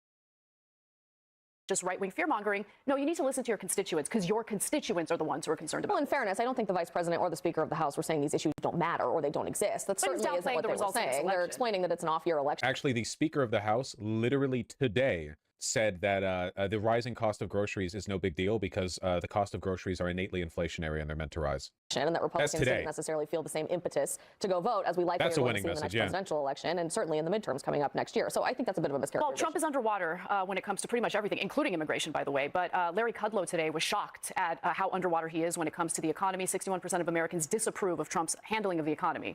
Don't underestimate how much of an impact that's going to have on the midterm elections. And even the voters that, the fraction of black male voters that people were looking at in the 2024 election, all those voters came back home. And the biggest flop you saw last night, or flip-flop, however the word is said, was Hispanic voters. Yeah. So all the gains, it looks like every gain that Republicans made in 2024 through immigration policy reform that people don't like what they're seeing on TV or whatever it may be, they lost all of that last night. Now again, Democrats, one of the things we like to do is run victory laps that last like 365 days. I mean, you have to figure this out because this isn't the only headline today. I don't want to get ahead of myself, but we're literally in 36 days of a shutdown. And people are extremely, they're hurting right now. And that hurt was what we saw in the election last night. I mean, I think the biggest thing in all of this, and I think you saw Trump winning over Biden, I think that you're seeing it now, is that people don't like the status quo. And after they change the status quo, they don't like the new status quo. Because the reality is that all these problems that are now deep. That's horseshit. The status quo hasn't changed in decades and decades. There's no information to base this off of. All of the economic and political trends, capital accumulation, congratulations, everything is AI now, everything is financialized. The way our economy and our country has been shifting over time, it's been in the same direction consistently for decades. Isn't that the definition? Yeah, this is the status quo. But what he's implying is that people are just innately dissatisfied with what they're used to, which is horseshit. What we're used to right now sucks, and it's been getting worse every single decade. And this is measurable. Yeah, but largely, you blame Reagan since the 1980s. But I reject this well, the grass is always greener. No, sometimes the grass actually is greener on the other side. It's a measurable. It's an empirical characteristic of the grass. Your perception may vary, but sometimes on one side of the fence, the grass is dead, and on the other side of it, it's green and vibrant. Deeply embedded in very real ways in our economy, for example, things like the national debt, things like the fact that we've had, enormous pressing by the Federal Reserve for a while here, and in both directions. First, it was too slow to react in one direction, then it was too slow to react in the other direction. All of this is leading to just a systemic unease that everyone has with everything. And whoever gets elected next, I mean, good luck to Zoran Mamdani, because he's not going to be able to solve all the issues that he is talking about, certainly not with the policies that he is currently proposing, and then he's going to be the one on the chopping block. I do want to ask you, because young people voted in very large numbers, particularly in the mayoral race here in New York, and they were part of the change that happened here with Zoran Mamdani sort of sweeping into office with over 50% of the vote. But I want to talk about what we've been hearing from the president and some others in the Republican Party who keep calling him not a socialist, democratic socialist, which he has said he is, but a communist. And there are big differences between the two. No, there aren't. Thank you. That scare tactic did not work when it comes to Mamdani. And socialism, some people will look at it and say, look, we have some socialist programs here in the United States, things like Medicaid and Medicare, things like, the SNAP program, things like public school. I guess we can't be too mad about this when the biggest advocate for socialism in America, Bernie Sanders, also does this with the definition of socialism. We all pay taxes, but even if you don't have kids, kids get to go to school for free. Is he implying that he doesn't think socialism?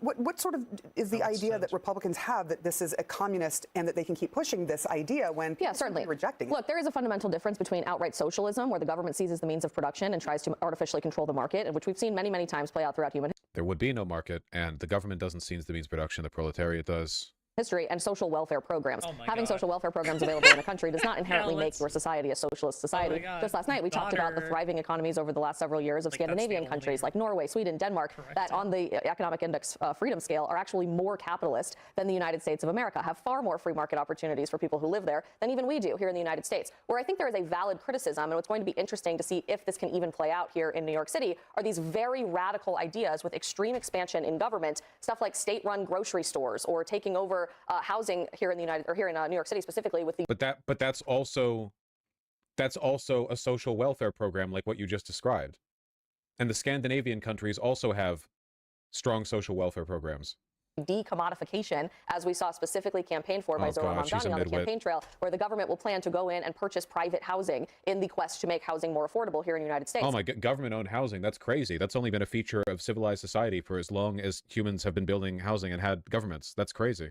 I think that's an interesting policy idea. It certainly is prescribing the wrong solution, but for an accurate complaint, right? People are struggling to afford life here in Manhattan and around our country. We all reasonably should be coming to the table with solutions for this, but is more government involvement the solution? Time and time again throughout human history, the answer has been no. But you just defended social welfare programs and also defended Scandinavian countries that have social welfare programs. This is what's that image? It's the cycle every time where so you're like, I want decommodification, more government programs, and then the Republican says that's socialism, and you say, yeah, but look at these countries over here that do it, like Norway. They're better and their people are happier. And then the Republican says that's not socialism, that's social democracy. And then you say, well, then let's do that, and they say no, that's socialism. It's the Ouroboros, man. I think we have the scorecard to prove that. This isn't about decommodification. It's about rent freezes. No, it's not even about that. Well, there was an ad put out by Mamdani advocating for that, so I think let's be honest. Let's be extremely honest about what this is.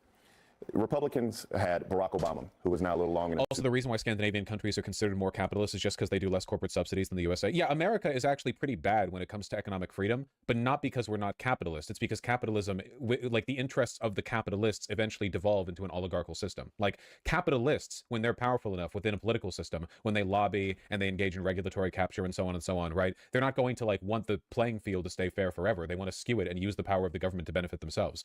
Obviously, this has been happening since before capitalism, right? Like mercantile corporations, the India Trading Corporation, stuff like that, you know? So America is more economically unfree, not because we are less capitalist, but because we are further down late-stage capitalism than the Scandinavian countries. Then he's on the sideline. This guy is...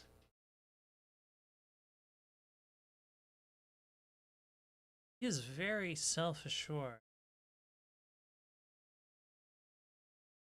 They had Kamala Harris, who is now recuperating from a race. They had Joe Biden, right? They do extremely well with picking a boogeyman out, and that is what they're doing. I mean, we cannot fall for that. I mean, they're simply otherizing Mamdani. They're saying whatever they want to say. And it's not working, though. That's the thing. Like, the more they attack him, the more... it's a refreshing... Otherizing just responding to his own calling him a jihadist when he's not a jihadist, that's a good example. But I mean, also, for every Zohran Mamdani, there is a Mary Sheffield, right? There is somebody else who you can see. She's the first black mayor of Detroit, Michigan, where young people came out in large swaths and voted for. So then the question becomes why they're focusing on Mamdani. And I think the answer is because of Mamdani's own words. If you watched his victory speech last night, he used one line in particular that sort of leapt out and left off the screen when he said that there is literally no problem. This was his line. There is no problem too big for government to solve and no matter too small for government to care about. I don't think that line is the reason why everyone's talking about Mamdani. I don't think that attention drawn towards Mamdani was sort of ordinary up until that line in his victory speech, and then everyone paid attention to him. I think there's a wide variety of reasons people are paying special attention to him. I mean, that's what totalitarians would say, is that they're literally... No, it's not. Totalitarians literally never say that at all. That's not even remotely the sort of thing they say. And then... It's reminiscent of something fascists said. Like, there was a well-known thing that Mussolini said, which is he said that it was like everything inside the state, nothing outside the state, nothing against the state. The concept was that the state was like a whole entity, like it was kind of consumed everything. I feel like that's the kind of sentiment here was probably. So, I guess I don't think that there's no problem. The government can't solve it. I don't. We're going to solve all problems. I don't think that was quite fascist. It is a bit similar to think totalitarian. Two people he quoted. Totalitarians, authoritarians in general, stress the importance of civilians serving the state. The idea of the government serving you, totalitarians wouldn't. That's not from the Soviets, the Nazis, Tito, wherever you want to go, North Korea, whatever society you want to imagine that has an authoritarian bent to it. One of the fundamental ideas is the like moral and contractual obligation for every citizen to serve the state, which is the moral ideological pretext upon which they build surveillance and the carceral state and everything like that. The idea of a person being totalitarian because they think the government can solve your day-to-day problems, it's just not how it pans out. It's that Reagan line, you know, the scariest words in the English language, I'm from the government and I'm here to help. Yeah, that's so true, man. I bet people despise it when like government regulators show up to prove that their landlord is not maintaining their building properly, or when like the government like helps them with their taxes if they did. The problem is there are so few examples of the government helping people in this country because everything's been privatized. Verbatim, aside from Mario Cuomo, which was a delightful little slap at Andrew. It was a little nasty. But he quotes Eugene V. Debs, who's a socialist, and then he quotes Nehru, another socialist. And then he says, I am a socialist from the stage. So, saying that President Trump is somehow going overboard when he has campaigned as this, when the Democratic Socialists of America, which a base from which he springs and to whom he answers in many ways, is openly socialist. Yeah, no shit. He said on this network he hates capitalism. He said that on this network. That's so base. A communist, not a socialist. Why don't you explain what you think the difference is? There's a big difference. What is the difference? 99.99% of America did not watch his speech. 99% of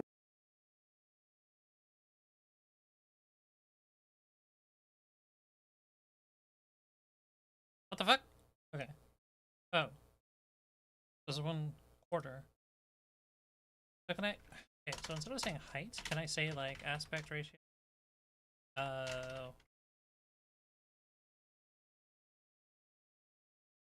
Oh. I mean, for... Oh.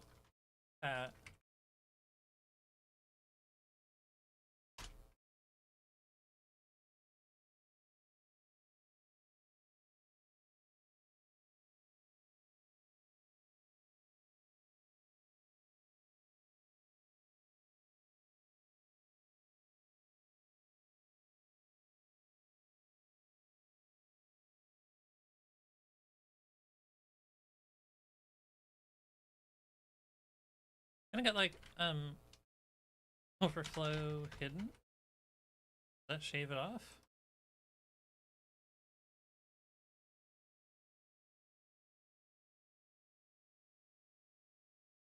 Okay, fuck. Maybe I don't like this approach. America literally don't care who Eric Adams is or Cuomo is or who the mayor of New York is. But what is happening, though, I don't think that's is quite right. Democrats do something that we don't normally do, which is harness the energy of young people. And Zoran Mondani had the issue that carried the day yesterday. Everything else, set aside everything else about how you feel. He talked about affordability in a way that communicated to voters and resonated. But why the fuck are these mainstream liberal pundits defending the DSA and Mondani? Yeah, I don't think it is insufferable, but I do think that we should count our blessings a little bit and be a little bit positive about it, because when 12 IQ like CNN pundits are talking favorably about Mondani, that's like a win right there. That's a good thing. I wish Bernie Sanders had gotten a little bit more like moderate coverage favorably back in 2016. Zoran Mondani is a part of the future of the Democratic Party. He's not the face of the Democratic Party, or he is not the Democratic Party. Well, something to also keep in mind is, yeah, calling him a socialist didn't hurt him in this election, because if you look at Democratic voters, many of whom live here in New York City, they are super skeptical of capitalism. Sure. Because oh, okay. So I have it outside of the container 3 because then I don't get spacing. So if I put this above article but still inside, yeah, it ends up on the other side of the C3 padding. I guess that's the part that I don't. But I could still have, well, because of the crony capitalism they've been dealing with. They don't see a future for themselves in this country in terms of being able to afford a house, be able to get married and have children. So young Democrats who were very much galvanized by Mamdani's message were not put off by his message of socialism. They liked it. And that's something important to keep in mind. Republicans are not campaigning in New York against socialism. They are campaigning nationally against socialism. And they're losing. Even a lot of young Republicans aren't really anti-socialism. Seriously, like, again, Nick Fuentes shows it best with his deference to Stalin and his admission that he doesn't care about the difference between socialism and capitalism, or doesn't really care. He's dead wrong here. Crazy disconnect. They're not losing socialism. Which one he live in. These people care about social signifiers, not about how the economy is run. They want a white ethno-state, or at least they say they do, but they don't really care how the economy is organized. What the fuck are you talking? Virtually nobody wants this. Like, if you're talking about election results, if you want to talk about like what contributed to the blue wave of Democratic victories across the country, he's talking about like niche internet land. That is not at all what. Oh my God, I don't know. Nobody cares about capitalism. Certainly not the Republicans, mind you, who are allowing the president to like hit the big red button that collapses the economy. A significant number of Democratic voters, increasing every year, are more and more okay with socialism as a concept. And all of this, by the way, is in spite of the fact that no one knows what socialism is. Nobody has any idea. Nobody has any idea. They're saying is that the Democrats, I mean, don't fall for the bait, is I guess what I'm saying to you guys. I shouldn't give you, I mean, I hope you fall for the bait, but the boss, you said Nick not bait caring about of making capitalism / socialism is a deceptive way to weaponize leftist sentiment to deliver right-wing. No. I don't think that's him necessarily being deceptive. Super far-right people don't care about economic systems because they don't care about policy in general. Like, to them, even something as broad as socialism versus capitalism is policy wonkery. This is also just fucking retarded. What do you mean? Far-right people don't care about policy in general is just like an insane... What is this? This guy must describe himself as a socialist, right? Describe himself as a communist? This is just like insane, bad. If you tell them socialism is black and Jewish, they'll be a capitalist. If you tell them that capitalism is black and Jewish, they'll be a socialist. It's just not meaningful to them. It's all vibes based. Like these are people motivated by like racial animus and sexual insecurity. I don't really think they have strong opinions on any of that stuff. You know what I mean? For the most part, they're just dissatisfied with the status quo, which, if anything, probably makes them more susceptible to critiques of capitalism, even if they're vibes-based and insubstantial. Mamdani the face of your party, because the reality is that Abigail Spanberger won by a larger margin in Virginia than Zohran Mamdani won in New York last night. And by the way, he was running against another Democrat. Okay, that's how much he was disliked, right? I mean, he's running Andrew Cuomo, who's a deeply unpopular person in New York. He sure is. Won 800,000 votes in that race last night because there were so many Democrats who didn't like Zohran Mamdani. Right. So well, both parties campaigned for Cuomo. The media class and the Democratic Party and the President of the United States, while engaging in election interference, all pushed for people to vote for Cuomo. Mamdani still got the most votes of any candidate since 50 years ago. He won against the Uniparty. Yeah, that Zohran Mamdani is like overwhelmingly popular across the, if you include a country that includes half of Republicans, not a city like New York, where perhaps 7 people are Republicans and like 3 of them voted for Curtis Lewa in the end. Like, I'm sorry, it's not a representative sample. It's like saying that AOC is representative of the broad spectrum of American politics, and she isn't. But she's more popular within the Democratic Party than almost anyone else in the party. Certainly more than Jeffries and Schumer. This is the reason why Ben Shapiro's falling off, man. He has been for years. He is, at the end of the day, like, he is the closest thing the right has to a status quo pundit in an era when status quo politics is extremely undesirable across the board. You know, the more he pearl clutches over socialism, it doesn't work. People on the right, there are young far right people who are excited about Mamdani, because again, to them it's just vibes. They're just weak people looking for a light. They're moths looking to fly around a flame. You know, is he a neocon or a fascist? He has a lot of fascist leanings. Like, at the end of the day, political ideologies aren't hardly delineated, right? There's not like a solid line that you can use to party than almost anyone else in the party. Certainly more than Jeffries and Schumer. This is the reason why Ben Shapiro's falling off, man. He has been for years. He is, at the end of the day, like, he is the closest thing the right has to a status quo pundit in an era when status quo politics is extremely undesirable across the board. You know, the more he pearl clutches over socialism, it doesn't work. People on the right, there are young far right people who are excited about Mamdani, because again, to them it's just vibes. They're just weak people looking for a light. They're moths looking to fly around a flame. You know, is he a neocon or a fascist? He has a lot of. He said on this network he hates capitalism. He said that on this network. That's so base. A communist, not a socialist. Why don't Democrats do something that we don't normally do, which is harness the. It is insufferable, but a little bit more. Liked it, and that's something important to keep in mind. Republicans are not campaigning in New York against socialism. They are campaigning nationally against socialism, and they're losing. Even a lot of young Republicans aren't really anti-socialism. Seriously, like, again, Nick Fuentes shows it best with his deference to Stalin and his admission that he doesn't care about.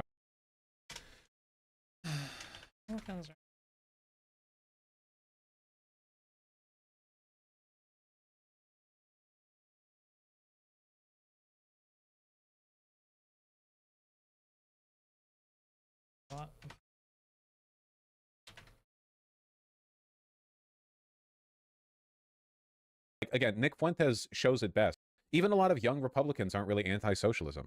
Seriously, like, again, Nick Fuentes shows it best with his deference to Stalin and his admission that he doesn't care about the difference between socialism and capitalism, or doesn't really care which one he live in. These people care about social signifiers, not about how the economy is run. They want a white ethno-state, or at least they say they do, but they don't really care how the economy is organized. Nobody cares about capitalism.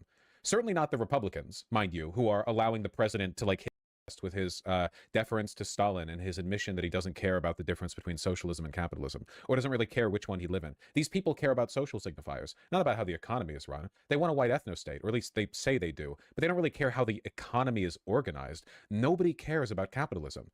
Certainly not the Republicans, mind you, who are allowing the president to like hit the big red button that collapses the economy.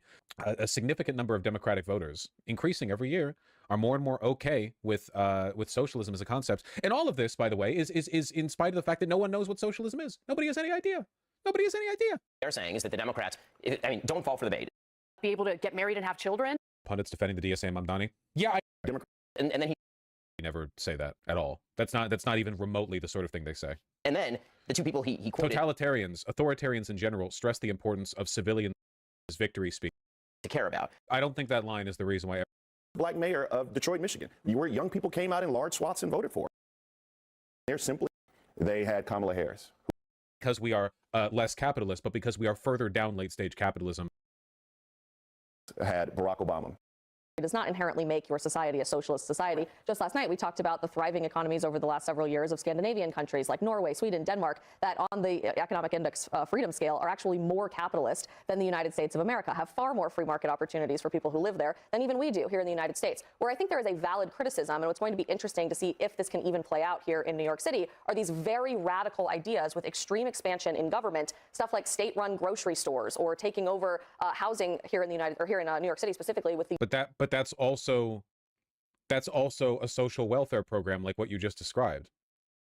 I think that's an interesting policy. It's the cycle every time where and they it's because capitalism, like the interests of the capitalists, eventually devolve into an oligarchical system. Like no reason other than because they're incredibly stupid and evil. All of the other stuff, his immigration crackdown and also eroding American democracy, those things are marginal compared to the economic stuff. Not the ICE stuff.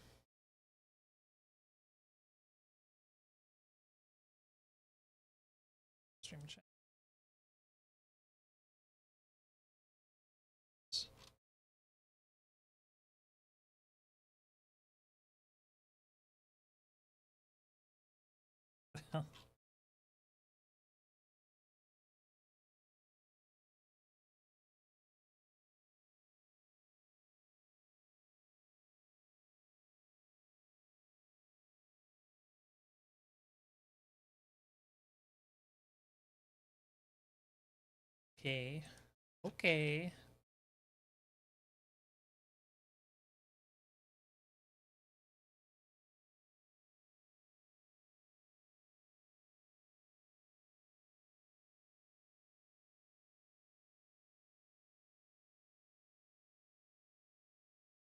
What was it? Policy.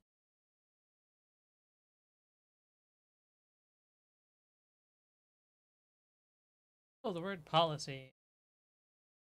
Of all these.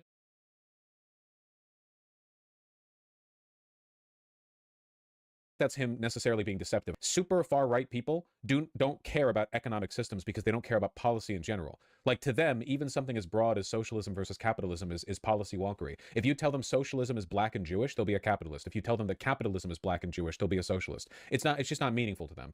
It's all vibes based.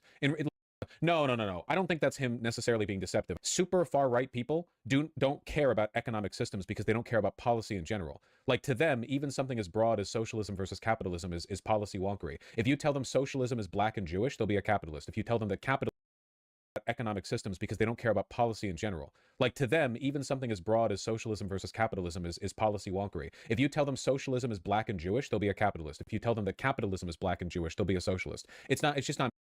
Like to them, even something as broad as socialism versus capitalism is policy wonkery. If you tell them socialism is black and Jewish, they'll be a capitalist. If you tell them that capitalism is black and Jewish, they'll be a socialist. It's just not meaningful to them. It's all vibes based. And like these are people motivated by like racial animus and sexual insecurity. I a capitalist. If you tell them that capitalism is black and Jewish, they'll be a socialist. It's just not meaningful to them. It's all vibes based. And like these are people motivated by like racial animus and sexual insecurity. I don't really think they have strong opinions on. It's just not meaningful to them. It's all vibes based. And like these are people motivated by like racial animus and sexual insecurity. I don't really think they have strong opinions on any of that stuff. You know what I mean? For the most part, they're just dissatisfied with the status quo, which if anything probably makes racial animus and sexual insecurity. I don't really think they have strong opinions on any of that stuff. You know what I mean? For the most part, they're just dissatisfied with the status quo, which, if anything, probably makes them more susceptible to critiques of capitalism, even if they're vibes-based and insubstantial. Mamdani, the face of your party, because the reality is that Abigail Spanberger won by a larger margin in Virginia than Zohran Mamdani won in New York last night. And by the way, he was running against another Democrat. Okay, that's how much he was disliked, right? I mean, he was running Andrew Cuomo, who's a deeply unpopular person in New York, won 800,000 votes in that race last night because there were so many Democrats who didn't like Zohran Mamdani. Right. So this both parties campaigned for Cuomo. The media class and the Democratic Party and the President of the United States, while engaging in election interference, all pushed for people to vote for Cuomo. Mamdani still got the most votes of any candidate since 50 years ago. He won against the Uniparty. The idea that Zohran Mamdani is like overwhelmingly popular across the if you include a country that includes half of Republicans, not a city like New York, where perhaps 7 people are Republicans and like 3 of them voted for Curtis Lewa in the end. Like, I'm sorry, it's not a representative sample. It's like saying that AOC is representative. I don't know if the city that owned went for the Republican Party, because former New York City mayor Republican. It's been a while. I don't know if maybe a city that's being lost by this, but at some point they had Republican leaders. The broad spectrum of American politics, and she isn't. But she's more popular within the Democratic Party than almost anyone else in the party. Certainly more than Jeffries and Schumer.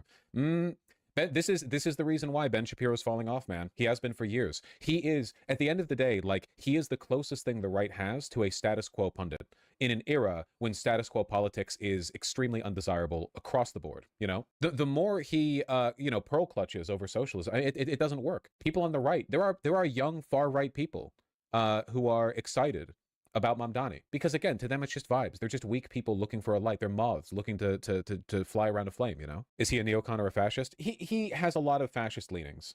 Like, at the end of the day, political ideologies aren't hardly delineated, right? There's not like a solid line that you can use to concretely describe people, especially when people, as Ben Shapiro does, lie and misrepresent themselves constantly. He's absolutely fascistic. But I think that his fascist tendencies are things that he molded into to try to fit into a Trump era after 2016, but his heart is still like neocon aligned. You know, he is a dickhead. Yeah, that too.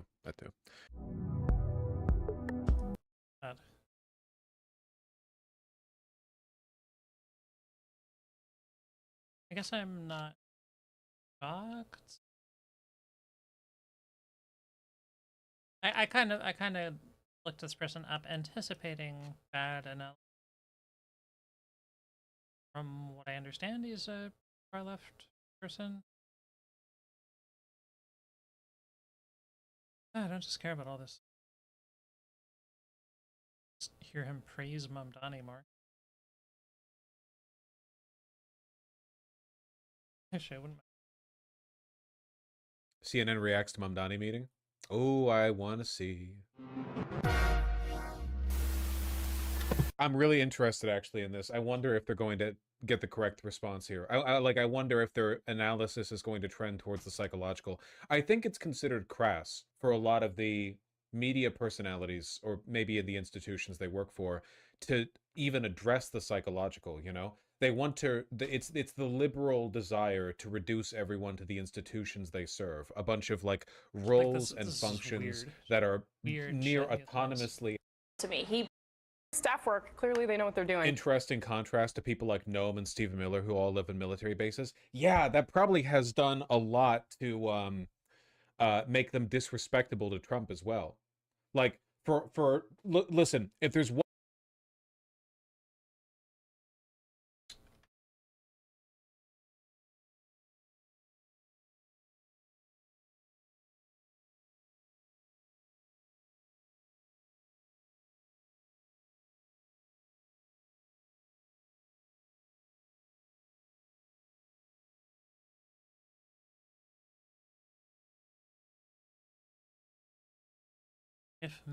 It's getting cut. Program, whatever. You understand me. If Mamdani can accomplish what he sets out to do and maintain this energy moving forward, I think he will dissolve whatever. You understand me. If Mamdani can accomplish what he sets out to do and maintain this energy moving forward, I think he will dissolve a significant portion of the conservative base in this country and create a seismic shift within the Democratic Party. I think he might single-handedly eradicate this fake Fuentes populist third positionist Tucker Carlson type movement where these racists are like, what if we pretend to care about economic issues? Will that satisfy you?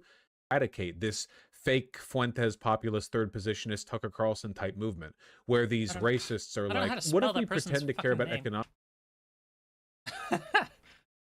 Nick Fuentes? Oh, Fuentes?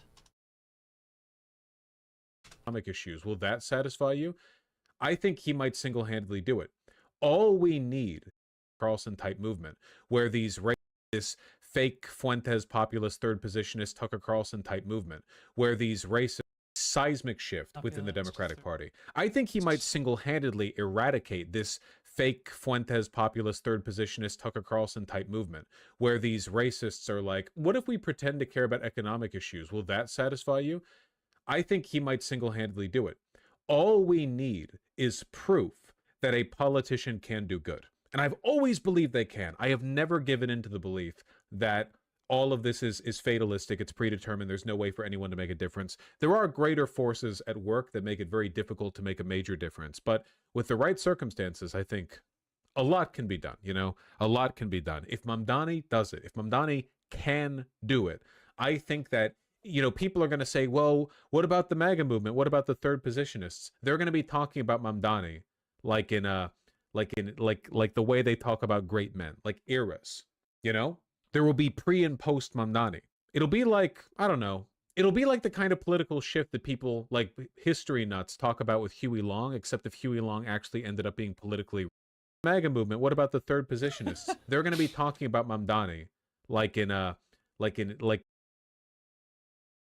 way they talk about great men, like eras, you know?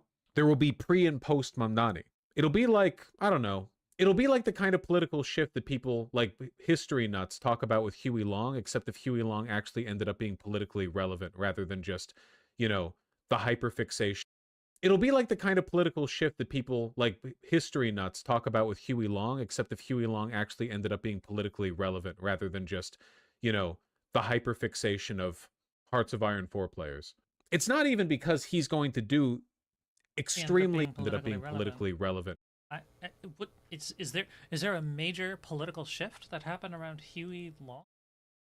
Is it that major? Like he was just kind of like this far left figure, wasn't he? Rather than just, you know, the hyperfixation of Hearts of Iron 4 players. It's not even because he's going to do except if Huey Long actually ended up being politically relevant rather than just, you know, the hyperfixation of Hearts of Iron 4 players. It's not even because he's going to do extremely exceptionally good stuff necessarily. Maybe he does, maybe he doesn't. It's a crisis of sincerity. It's about showing people that you can make a difference. It doesn't all have to be cynical. It doesn't all have to be fake. It doesn't all have to be performative. I don't know. I don't know how you can say this. Does he think Mamdani doesn't come off as fake and performative? That's what interests me. Mamdani comes off like everything he says is practice. He's it's very rhetorical and performative. And like, I don't even care that much. Like, I'm not like rallying against him for that reason. But I don't agree that Mamdani comes off as like sincere at all.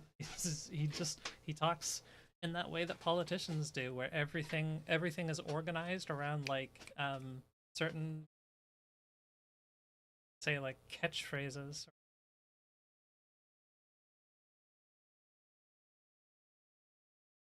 Talking points.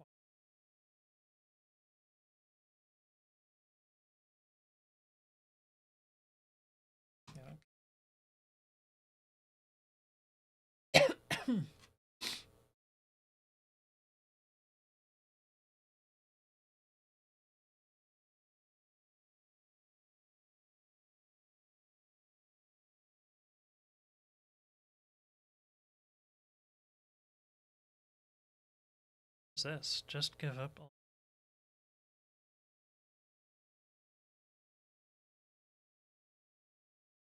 Adding this to the list of things that you know for a fact but probably shouldn't repeat. Again, this is the consequence of wanting to be like a cosmopolitan, urbane kind of neo-Nazi social figure, but being condemned to spend time with your own audience. 30% of voters can't name all 3 branches of government, 13% can't name even one, and only 7% know all 5 First Amendment freedoms. 80% can't locate Iraq or Afghanistan on a map. Would you support a modern voter literacy test to incentivize more informed voting? Or any other solutions to incentivize more informed voting? Maybe, I don't know. That's just like idiotic. You know, thinking the problem is like uninformed people are voting. Uninformed people are the only thing keeping the country going.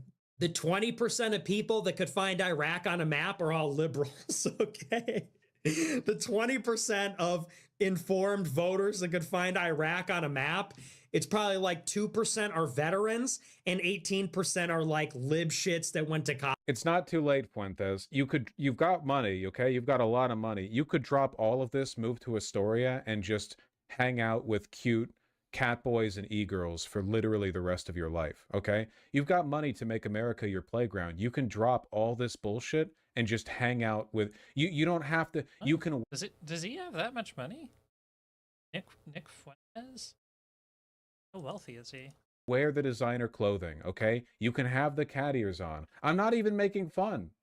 You're in a hell of your own making. Oh, he will grift left later. No, I don't want him to grift left. I just want him to drop it. He doesn't like being surrounded by. Look, sometimes I think, man, I'm surrounded by autists when I look at chat, but I still think of you endearingly. He hates his audience, and who could blame them? At least you guys have charm and heart. His audience is full of like incel neo-Nazis. You're not gonna get like it's not just that they're autistic, right? They're like repugnant on every level, and he gets it, you know. As a live streamer, you can't cultivate a base of these people and then live divorced from them, right? Their attitude saturates your life. You begin to resent them, you know.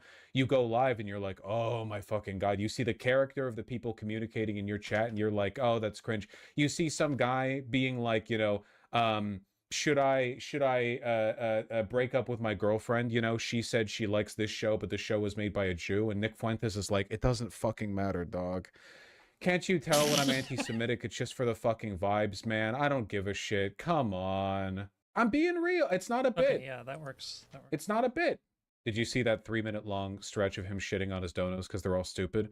Well, yes, and that's kind of what I'm referring to. Taking my girlfriend to Ireland over Halloween. She told me I need to get a costume. Going to be interesting when she asks why I only packed a Burger King crown in my luggage. Hashtag she need main. Caesar Augustus sent $20. How significant is the Siberia II deal between Russia and China? I haven't read enough about it. Judge Holden sent $10. What do you think about Kaczynski's thesis that modern ideologies, leftism, feminism, etc. Kaczynski's thesis? Oh, I'm getting a shout out. Do I get royalties for this? Are a symptom of the unnatural conditions placed upon us by post-industrial Can you fuck off and Spazzer kill sent yourself? $15. Half the power of the keys is the power of binding and loosing. This power is first given to Peter the foremost apostle. Later Christ gave this. Right, you have no quote. You just have cope.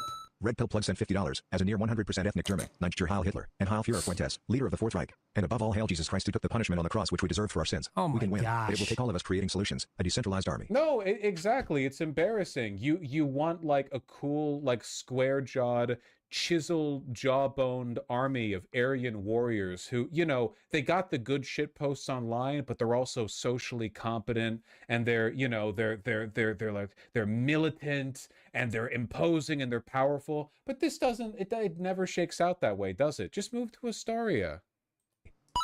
Christian Don sent $15. Do you feel the same amount of empathy for the children in the Holocaust as you do for the children in Gaza today? He crashed out and got mad at chat for saying Stalin was a Jew and called them retards. Yeah, because again, like it doesn't fucking because he's acknowledged that the only actually believing in the JQ makes you a schizophrenic. Okay, it turns you into a lunatic. There's no way to believe in the JQ and be cool about it.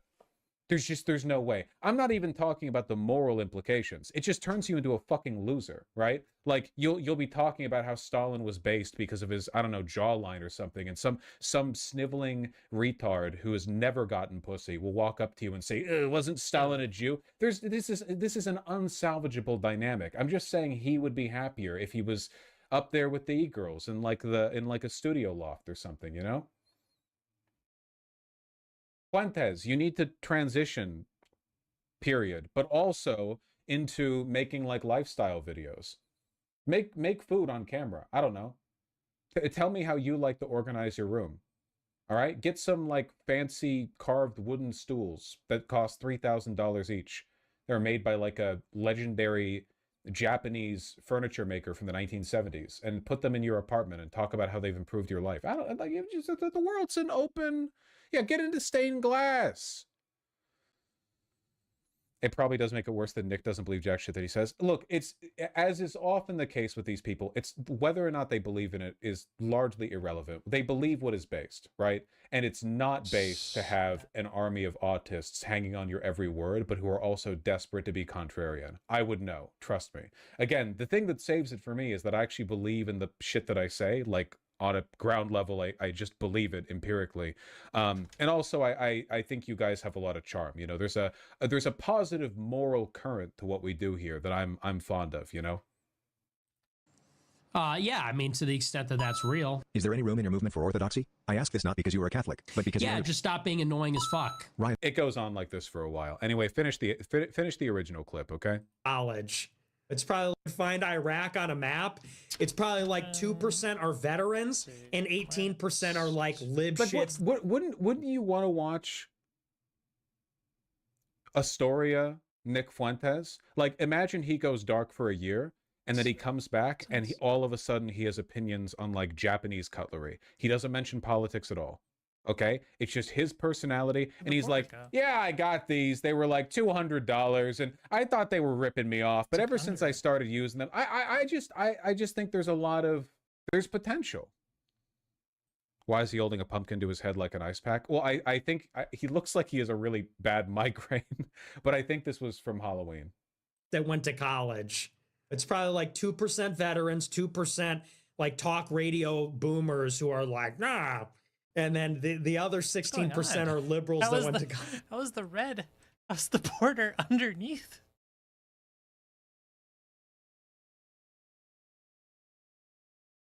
The fuck?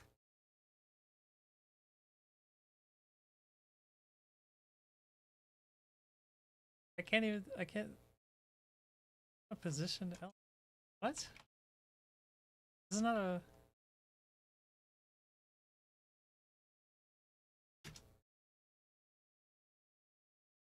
I'm gonna fucking.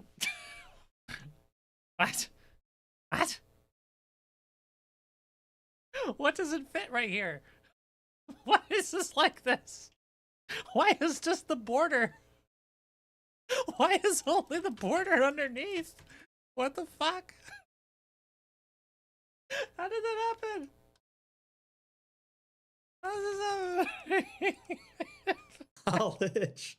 So no. If we had I'll be the first to say, if we had a voter literacy test, Democrat landslide imminent, and it would disqualify all blacks. It would disqualify 80% of Hispanics. But you know who would be voting? College-educated whites and Asians, and they're all liberal. So no, that's not the issue. That wouldn't solve nothing. Thrasimic sent. Things would get worse faster. Thrasimic sent $21. That's always the saving pitch, right? He might, like, if you're an audience member, he might think you're an unsalvageable, low IQ degenerate, but at least you're not black. Except statistically speaking, a significant portion of his audience is black or Latino. So, you know, you get what you get. Listen, all I'm going to say is the last IRL Nick Fuentes fan I saw was the guy who met Sneeko out there after Zohran Mamdani won in New York, and he was like a 4'9" Central American guy. Like, he said Mexican, but he said it kind of nervously. That I don't think he was Mexican. I think he was further from America, you know, than that. You all get me, right? Probably more white people watch Vosh than Fuentes. That's true, because because I'm very white, you know. For one, like attracts like to an extent. But also I don't appeal to pick-me's, right? So I don't really have that that wing going for me. I sympathize, I really do. I sympathize. I can't help it. I'm just too empathetic of a person, you know. I see a live streamer struggling with the character of their audience, and just innately, my heart goes out. My heart goes. Is that all this stupid fucking video is? Sorry. Yeah, that really is. That really was it. Come on. I like how it takes YouTube a minute to figure out the hello? Come on. The window got wider. Please come back. God, he's live right now. Ooh.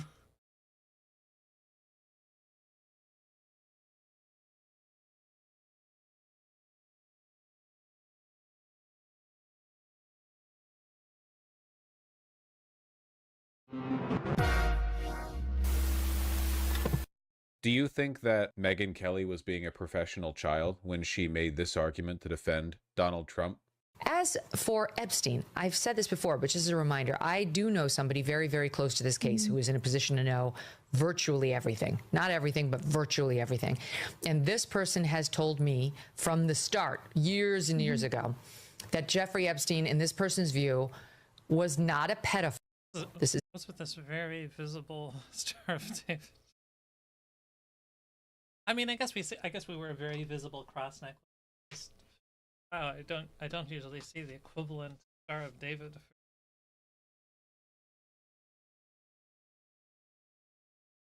this person's view, who was there for a lot of this, but that he was into the barely legal type. Like he liked 15-year-old girls.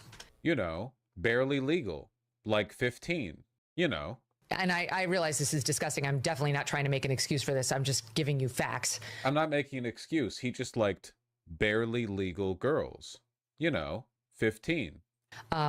That he wasn't into like 8-year-olds, but he liked the very young teen types that could pass for even younger than they were, but would look legal to a passerby. 15-year-old girls. This is, you know, that chart that said diversity of opinion is actually much greater on the right than it is on the left. This is the conversations they're having that we're missing out on, you know? Maybe people would take the left more seriously politically and ideologically if we were willing to get into the trenches. I don't know what, like...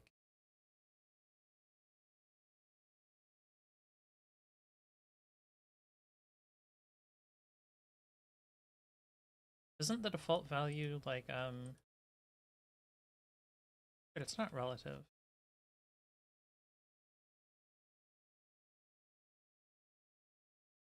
There's... absolute fixed inherent initial static is static the default value?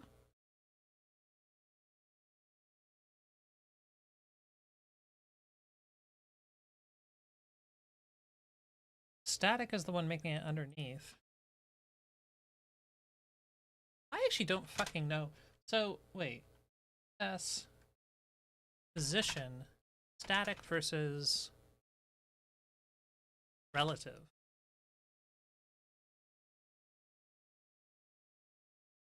Their default behavior and their interaction with offset properties like right. Oh, well I'm not using those.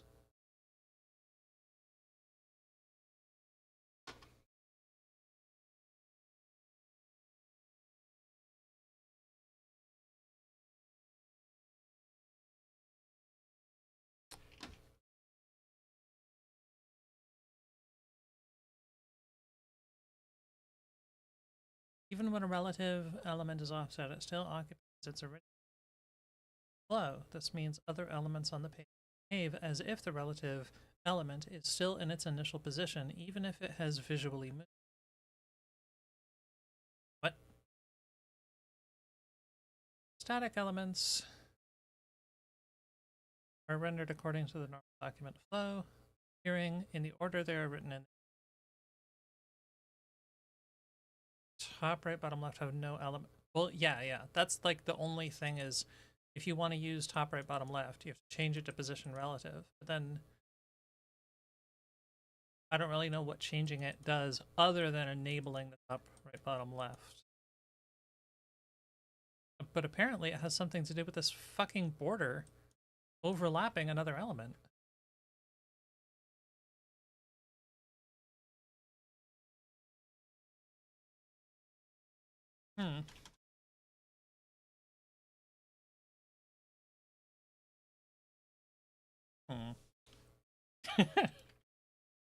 Just like saying randomly.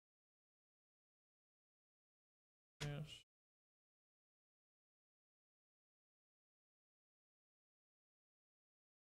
Basically just shaving off the corner, like very, very small border radius. Flow with offset capacity relative position according to the normal document flow. And this description is so offsets applied to a relative element are calculated relative to its original position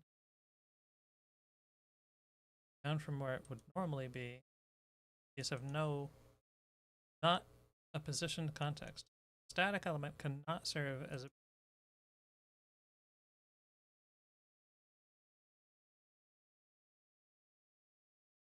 I guess, like... I guess because I'm pushing... Because of the way that I'm kind of moving it around with the negative margin.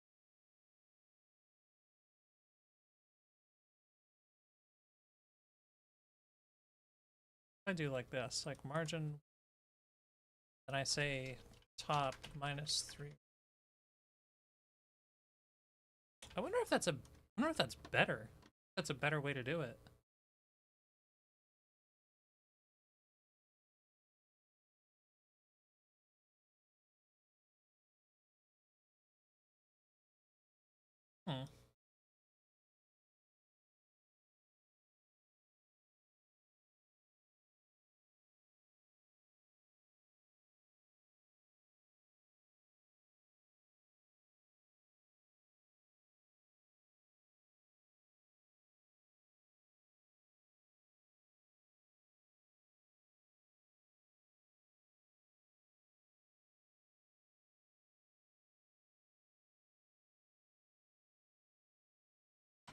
With these kinds of like free speech, free-for-alls, you know?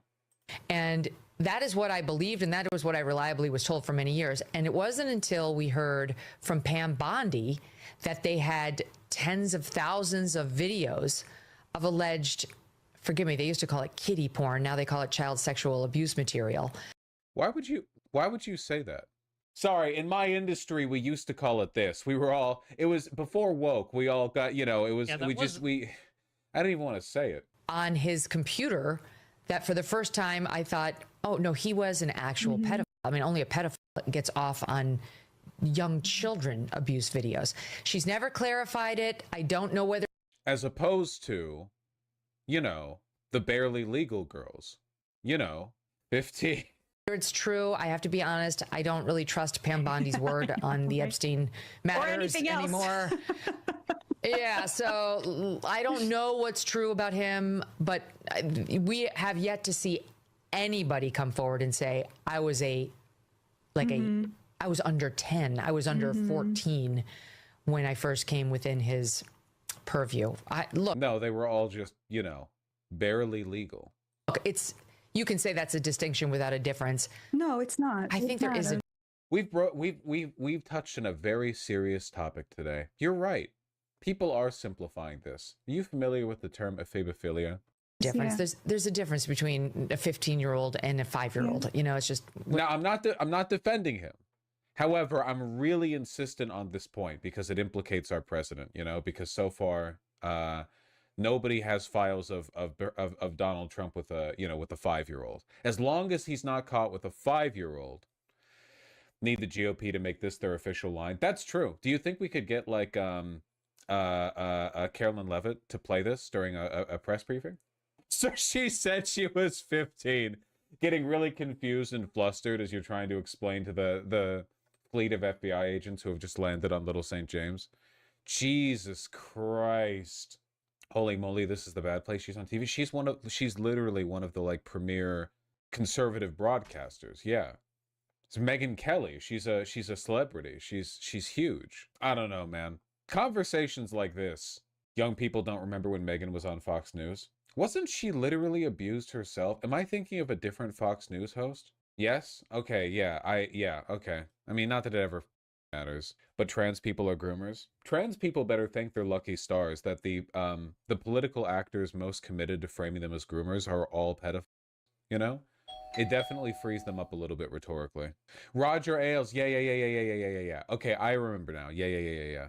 Literally all projection. Yeah, I think to a large extent. I really do think a lot of conservatives don't understand why you would ever want to like bond with, and by bond I mean any like a teacher to a student or whatever, unless it was sexual. You know? Yeah, every accusation is a confession. They don't comprehend it. It's all just like barely disguised power dynamics to them. I can't believe she said this. Genuinely. This conversation reminded me of this this clip. Oh my God, I had a flashback as soon as I saw this shit, dude. The response video. The response video, yeah, where she traced Danganronpa sprites to draw her her rant Sona. Now I'm going to give you terms that I could be classified under: pedophile, hebephile, and ephebophile. Huh? You didn't know about these terms? Interesting choice for Megyn Kelly stylistically to run this on her show, but, you know, interesting stuff. Remember when Megyn got mad at Sports Illustrated because a trans woman was on the front cover of their swimsuit edition, and her argument is that 15-year-old boys should jack off to women like her? You know? No, I don't remember that, but that is less appalling than what she said here, so I believe you. Yeah, you covered that? Okay. All right, I believe you. I believe you. I believe you completely. Yeah, thank you for the link, by the way. By the way, like, all this Epstein stuff is playing out really... I know people like to be defeatist about this, like, oh, nothing will sink Trump. Look, there is no magical threshold in America where the president becomes so unpopular that they instantly combust, you know? That's not a real thing. However, their popularity correlates pretty strongly with how much they're able to get done while they're in office, you know? It's really difficult to, say, for example, destroy American democracy if you're not offering people a convincing alternative. Remember that Hitler had to offer people a convincing alternative. A lot of effort was expended on his part and the part of the Nazi party to try to convince Germans that what he was offering was better.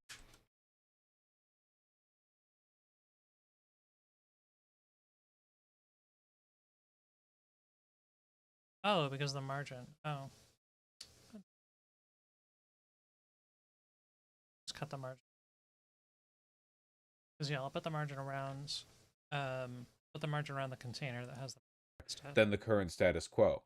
He was wrong, he lied, but he did put effort into it. The Trump administration has been putting effort into it. I have to say, they've been doing a pretty bad job. His popularity on the Epstein stuff has been sinking, like, very rapidly. We'll talk about this a little bit more in the near future, but it seems like the winds are a-blowing, and more Republicans are indicating that they're willing to vote for the release of the Epstein files next week. So again, we'll get to that. When you talk to you hear from the victims, it is very clear what they want. They've made that clear again and again. What does the American public think about how Donald Trump has been handling the Epstein files compared to all the other issues that he brought up during the campaign? Yeah, you know, Donald Trump is underwater on basically every single issue he ran.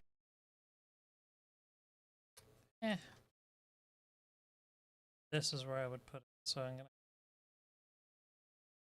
and then I want some info.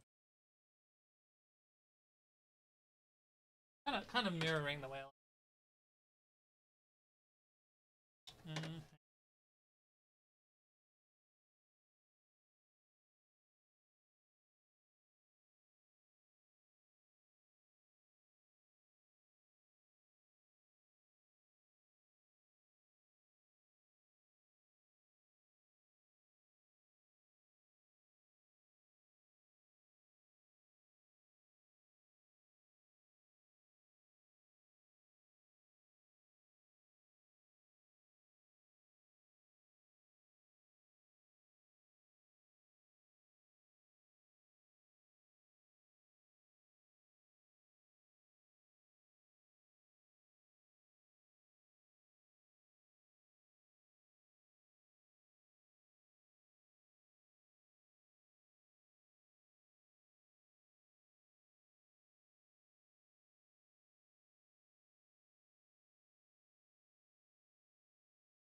ban on in 2024. But the Boy.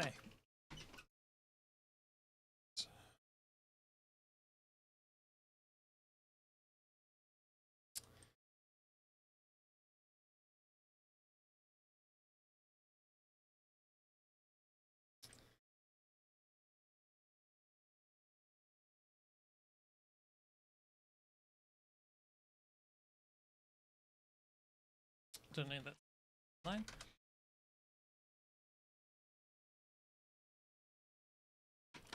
One at a time, one at a time.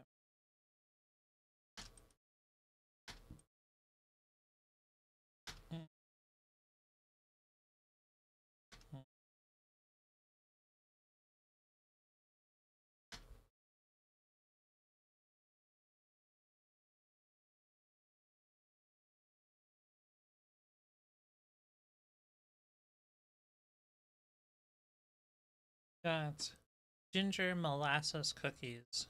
God, I fucking love molasses.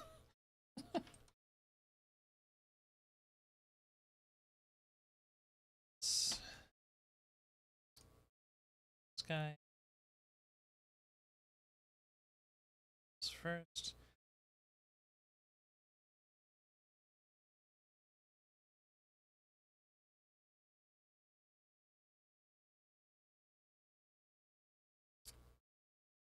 Discord server.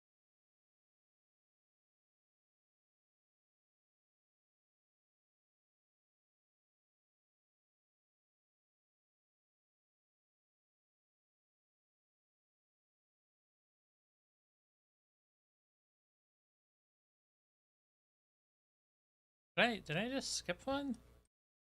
Oh, no, there's only supposed to be 5. Would be like...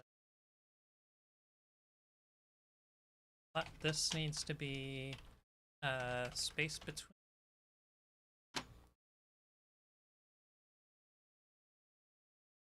The Epstein files, the Epstein case, are especially dreadful for him. What are we talking about here? How do I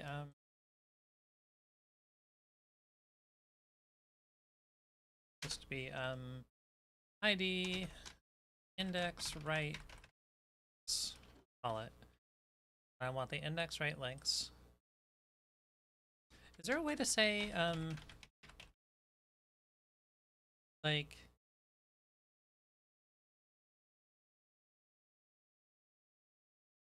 okay, wait, color that won't affect the A, will it? Oh, right, because my global my global CSS has anchor link style is color inherit. So whatever you set the color to are 5. A little lighter. It's 8.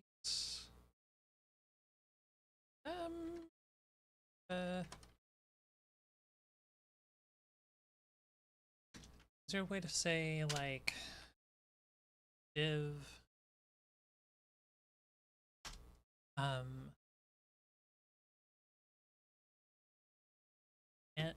nth child 1 margin left 5 pixels, and then it would be like 3 5.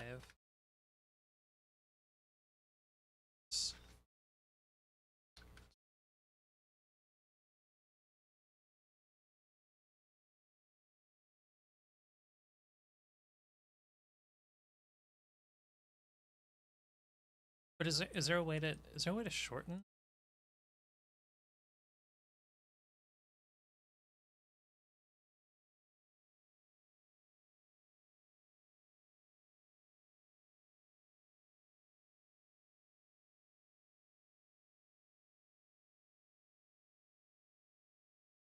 Like, I don't think there's a way to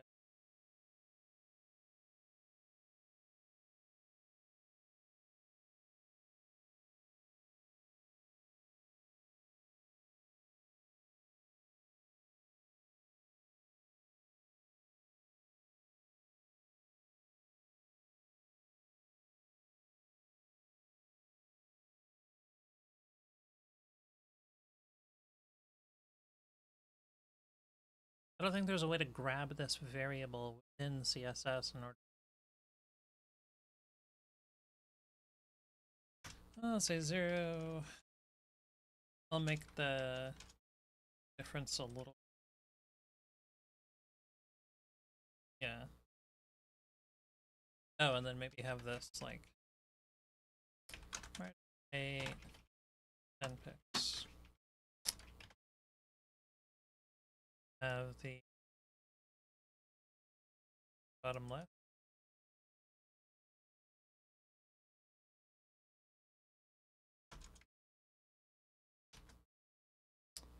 Space between.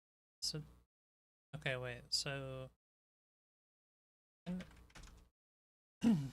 text header. Just call it right. Text header and index header left. What is that? So left flex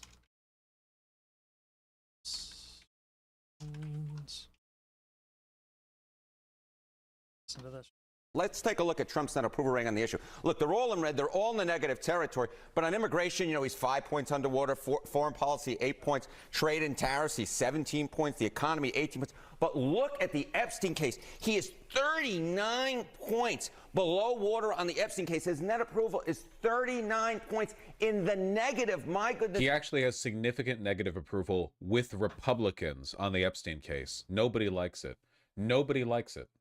Gracious, what Donald Trump has been selling on the Epstein files, the Epstein case, the American people, simply put, have not been buying at all, Sarah. And keep in mind, this polling data would have been taken from before the most recent drop. There's no way they would have accurate polling data from right now, you know? Like, it's only going to go down from here. Seidner. All right, so is there any sign that things have gotten better since there have been some things that have been released? Yeah, okay. Although released by Democrats. There have been some things that have been released. Donald Trump has been trying to make some sort of case saying that, the folks don't necessarily care about it. But take a look here. Approve of the Trump admin on the Epstein case in early July, right, when you had those DOJ droppings, right? It was 17%. Look at where we were by late September, the latest poll I can find it. 20%. We often talk about Donald Trump having this floor, right, of at about 40%. On this particular issue, he is less than half the level of the supposed floor. There's just nobody. There is just nobody in the electorate who is buying this. They do not like the way that the Trump administration has been handling this case one iota. You have to let this be a lesson, too, especially for Democrats, on the nature of how politics works these days. People want main characters, people want energy, people want hype, people want aura, people want momentum. It doesn't matter what the actual political outcomes are for a person like Trump. You could damage the country as much as you want. His base will not care. They'll bear any amount of suffering or indignity if they feel like they're winning. People vote on their feelings, The problem is that on this particular issue on the Epstein case, there's no way to take Trump's position and come across like the main character who's aura farming, There's nothing epic and hype about being a pedophile trying to cover yourself up. There's no way you can't even vice signal about it, because in this case, on every other issue, they'll vice signal, right? Kristi Noem will go out there and talk about how we're getting rid of 20 billion illegals or whatever. You can vice signal on a bunch of issues. Vice signaling on this one would be Donald Trump going up to the stage and saying, yeah, he likes touching little girls. And that's not, it would be an interesting play to follow through on that one. But he can't do it. He can't do it. So, okay, but guys, you understand I'm not joking, right? That would be the equivalent, He vice signals on the economy. He vice signals on immigration. He vice signals on racism, on sexism. Every time an issue comes up, right? That's the bit from the administration. Yeah, you think we're bad, we're going to be twice as bad. You can't do it here. You can't do it here. So they've lost out on their one tool for like reframing, recontextualization. Oh, you thought a bad thing was bad? Actually, a bad thing is good because it's based. Can't do that here. Republicans have generally said they like what Donald Trump is doing, generally speaking. How do they feel about the Epstein case? Okay, so you see, approve of Trump on the Epstein case. This is overall, right? And you see 17%, you say 20%. That is way below the 40% floor that Donald Trump supposedly has. How does that possibly happen? It's because of Republicans. Because look at this number. Okay, Republicans who approve of Trump's job as president, 87%. That is basically in line with the long-term average, 85, 90, 95%. But look at the Trump admin's job on the Epstein case. Just 45% of Republicans, less than half of Republicans are even buying what the administration is telling. And again, this is before the most recent email drop, 20,000 emails plus the Epstein files release, so on and so forth. Look, we're not necessarily sure whether or not this case has moved the ball on Trump's overall approval rating yet, but I can tell you that the more... Wasn't this also incredibly obvious before all this? No, I'm sorry. It should have been, but no. A lot of people are just in a media bubble. They never see any of this, Also, people are willing to give a lot of credit, be very charitable to candidates that they like, If you're a dedicated diehard Fox News viewer, the only time you're hearing about the Epstein stuff is in the context of it being a hoax made up by blowhard Democrats. You're just not getting the opportunity to engage with this information at face value. But now it's being engaged with a lot more openly, a lot more aggressively. People are coming around to it. Has it been obvious this whole time? Yes. Will I ever forgive people who took this long to realize? No. No, you could have Googled it. But people are stupid, and we have to work with that. That this case is in the news, the worse it is for Donald Trump because... Boss, you're forgetting a majority of MAGA are racist pedos who don't give a shit about this, unfortunately. See, this is what I would call sort of like stupidity by cynicism, You're desperate to get ahead of me on a cynical talking point, and in so doing, you have like erased nuance,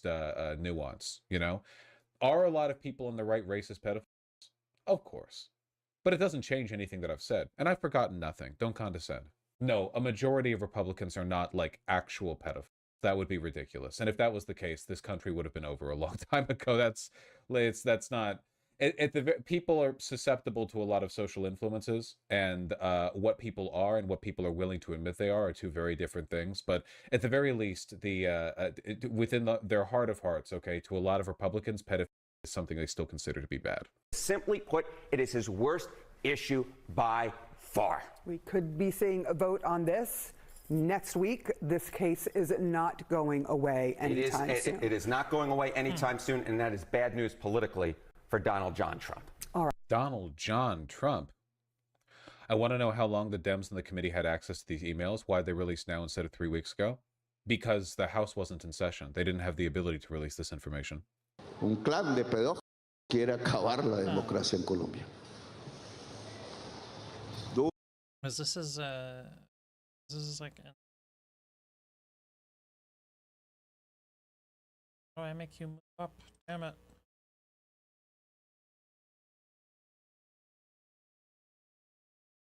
Oh, wait. By this one? Oh, like that. Jesus. Okay.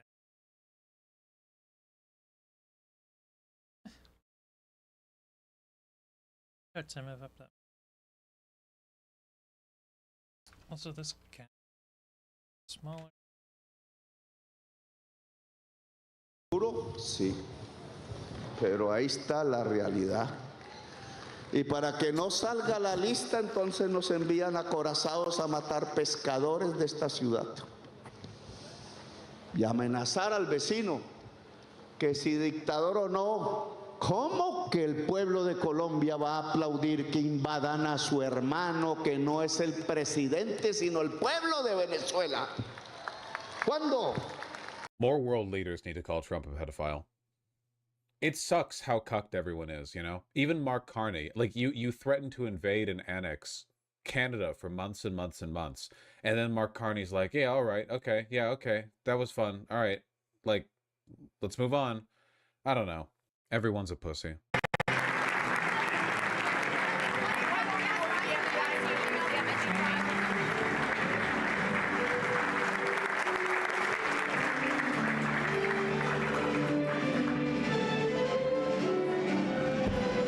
There's really no reason to talk to the administration about anything other than Epstein at this point. You know, elephant in the room says address me. There's nothing like what they're not interested in nor capable of governing. They don't believe in anything and they don't care about implementing anything. And there's no real like they don't there's nothing else that you can really ask them. What else do they care about? Just you get to ask all of them about Epstein all the time until Trump inevitably crashes out and admits he did it, you know? I've said this before, but I do really think it chuffs at Trump by quite a bit that he can't vice signal on this, you know? Like, if Trump was with his freak, you know, New York billionaire real estate buddies or, you know, with his buddies at Mar-a-Lago or whatever, of course he'll brag about kids. Why wouldn't he? They're all awful, awful people. Why wouldn't they do that, you know? And it probably bothers Trump a lot that he can't own up to it, you know, here. Like, he's been so awful about everything else sex-related, right? Grab him by the pussy, locker room talk. Jean Carroll, you know, keeps trying to, like, essentially, like, undo the legal result of his sexual assault case with Miss Carroll. There's no... his daughter, there's a million times in his life he's been able to blow this off, and this time he can't because it's just too bad, you know? It probably frustrates him that he has to, like, hide in shame over something that a lot of his contemporaries did along with him, you know? Because you know he wants to throw his arms up in the air and go, well, what the f***, everyone was doing it, but that wouldn't be a very convincing answer. I wonder how many people in his close circle are advising him on this. Like, it wouldn't surprise me if Donald Trump has some people around him who are like, sir, you can't talk about it. And he's like, it wasn't that bad. They'll understand. And then they're like, no, you really, like, genuinely, you have to shut the f*** up about this. He had an emergency meeting with his AG. Yeah, but Pam Bondi is a tepid bowl of soup. You know, Pam Bondi is a massive pussy and incompetent. She can't be his confidant. He must have some confident people. Who's the woman who was the chief of staff? She's a competent lady, very evil, very stern, like Thatcherite type. What's her name? Susie Wiles. Thank you. I wonder if she might be one of those people. She seems like she'd be the type, you know? She's so good no one notices her. Yeah, that's what makes her dangerous. One of the few competent people in the administration. Crazy, I had to Google her. I thought Miller was chief of staff. Well, he's deputy chief of staff, but I think she was chief of staff for the previous administration, or Miller has been competent. Yeah, but Miller's not the kind of guy who would be a confidant to Trump. Not that they don't have that relationship. They don't have that relationship. I don't think Trump's going to resign. I don't think it's insane, though, to draw attention to the fact that J.D. Vance has been weirdly quiet lately. If there's evidence 100% proving it, what happens? Nothing. This is all about PR. It's all a PR game, okay? It's all a PR game. This commentary is just...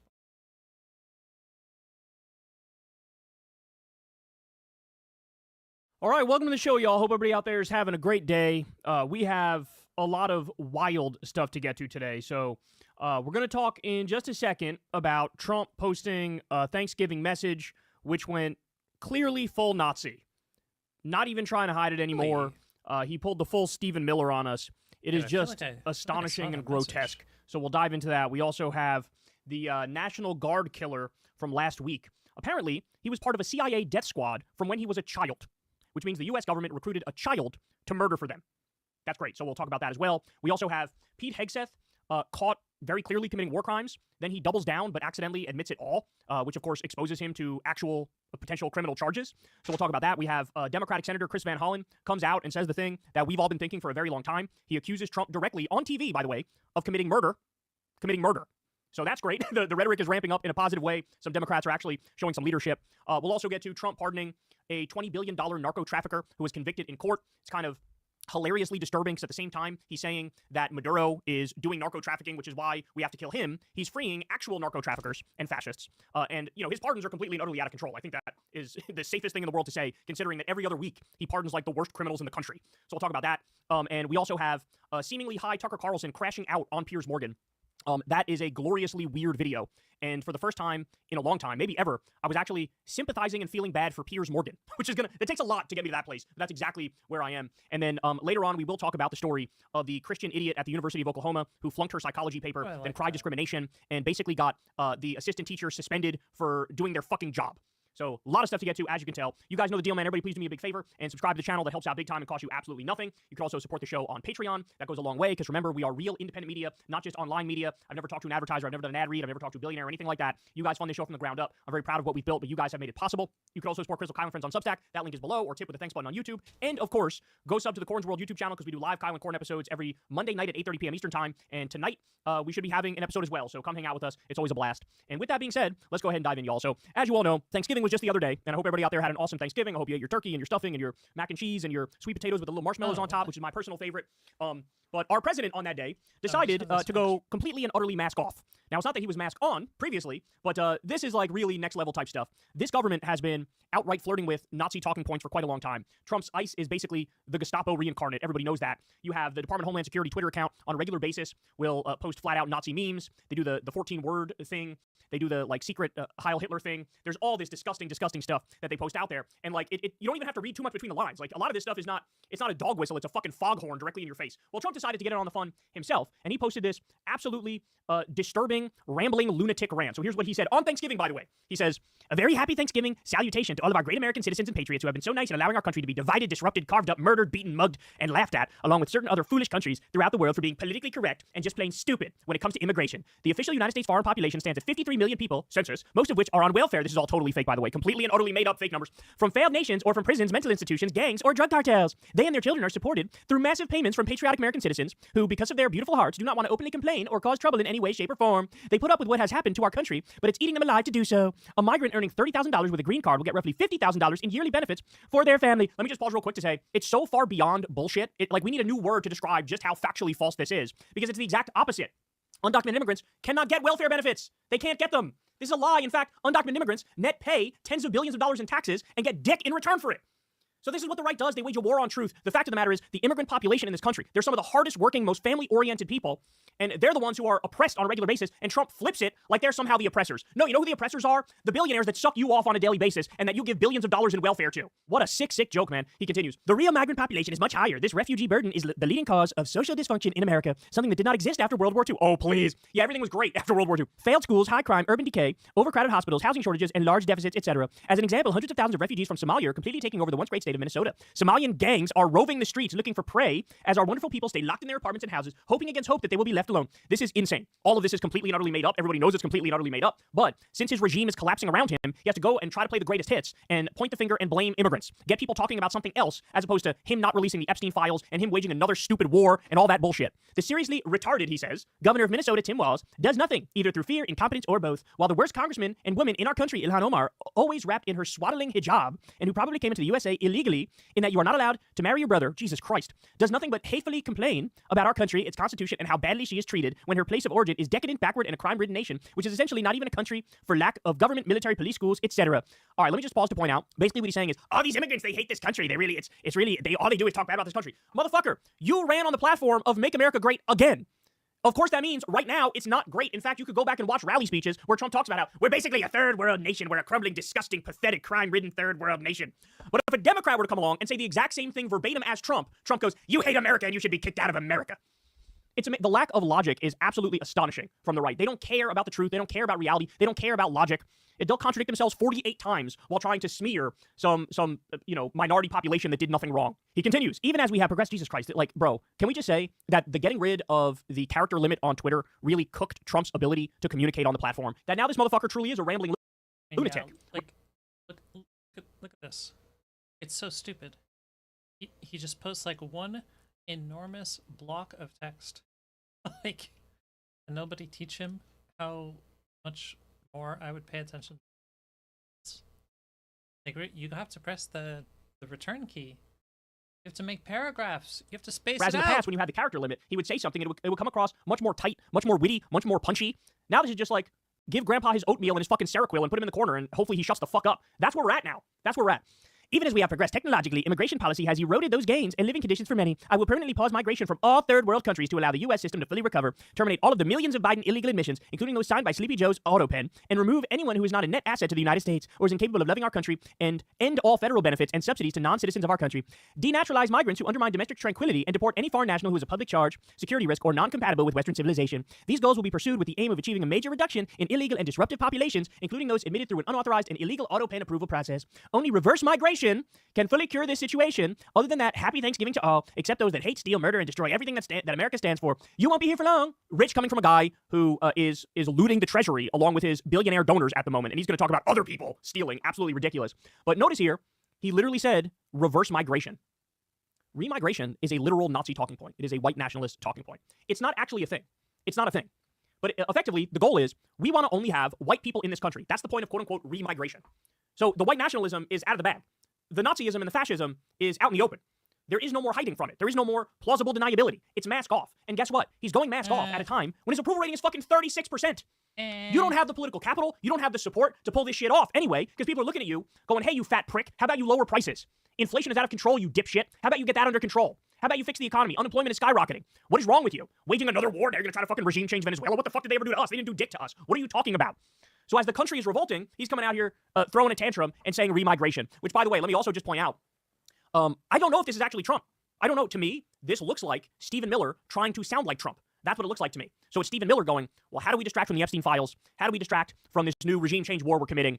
I don't know. Let's go out there and play the hits, and I'll do my whole Nazi tap dance and say fucking remigration and, change the news cycle to focus on that. This looks like Stephen Miller trying to sound like Trump, taking his phone and posting. And we did learn the other day, remember, that because of the text that MTG posted, that there's a 30-something-year-old female staffer who tweets as Trump as well.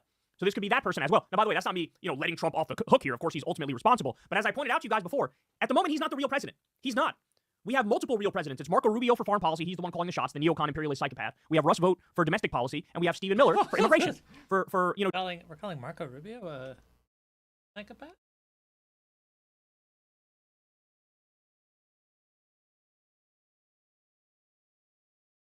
Domestic stuff. So this is who's actually calling the shots. And guess what? That's an anarcho-capitalist, and that's a fucking Jewish Nazi fascist, and that's a neocon imperialist psychopath. Those are the people who are actually running the country. So look, point is, I don't want you guys to get used to what we're witnessing, this horror show that we're witnessing. There was a time when on Thanksgiving, any president, Democrat or Republican, would post like, happy Thanksgiving to all. I hope you have a wonderful, wonderful meal and enjoy the holiday.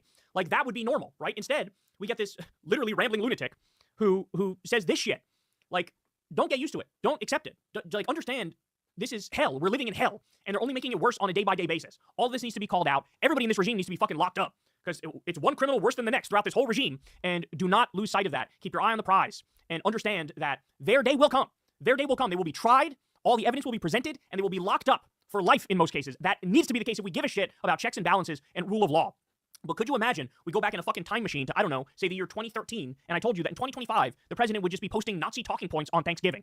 Well, that's where we wound up. Hey, y'all, do me a favor and like and subscribe. It helps. I feel like we're losing sense of the meaning of the term mask off. A little bit masked. It's like most people aren't going to recognize.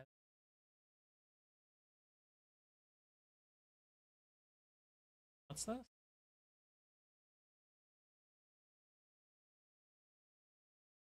Stop using Vaseline. The fuck? Stop using Vaseline. It doesn't do what you think it does. One type of moisturizer acts like magnets, drawing in moisture from the air and deeper layers of your skin to keep everything hydrated. They're called humectants. Think of ingredients like glycerin, hyaluronic acid, aloe vera gel. Next are emollients. They're the repair crew, filling in the gaps and the cracks between your skin cells to make your skin soft, smooth, and happy. This is what most people think of when they think moisturizer. Jojoba, shea butter, ceramides are examples of these. Last type creates a barrier to lock in moisture, but they don't bring in moisture themselves, which is why Vaseline, an occlusive, can't hydrate skin on its own. If your skin is dry, you need to use an emollient first to repair and smooth, then bring in the occlusive to lock it all in for maximum hydration. So stop using Vaseline by itself. Stop using Vaseline. It doesn't do what you think it does. One type of moisturizer acts like... That's kind of what I already thought, but like you would kind of wet your skin first. But also, this is just this does not seem to me like a very trustworthy person. Let me just say that. All right, I gotta continue fiddling with this. I gotta figure out a way to make this. I'm not sure how to position this. On the left. I don't know what I'm. Don't really.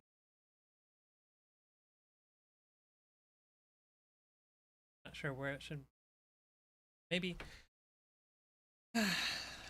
Like. The goal might be to put text like here, or maybe like a description of something. Really sure. I started adding these assets before I had like a full design in my head.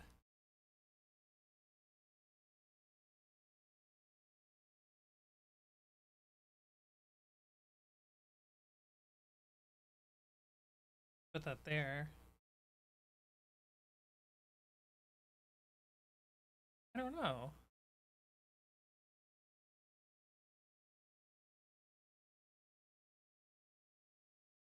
And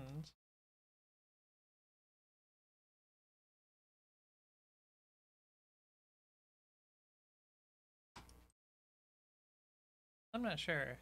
I have to think about it. None of this is pushed live, so I'll just keep it here and keep fucking with it.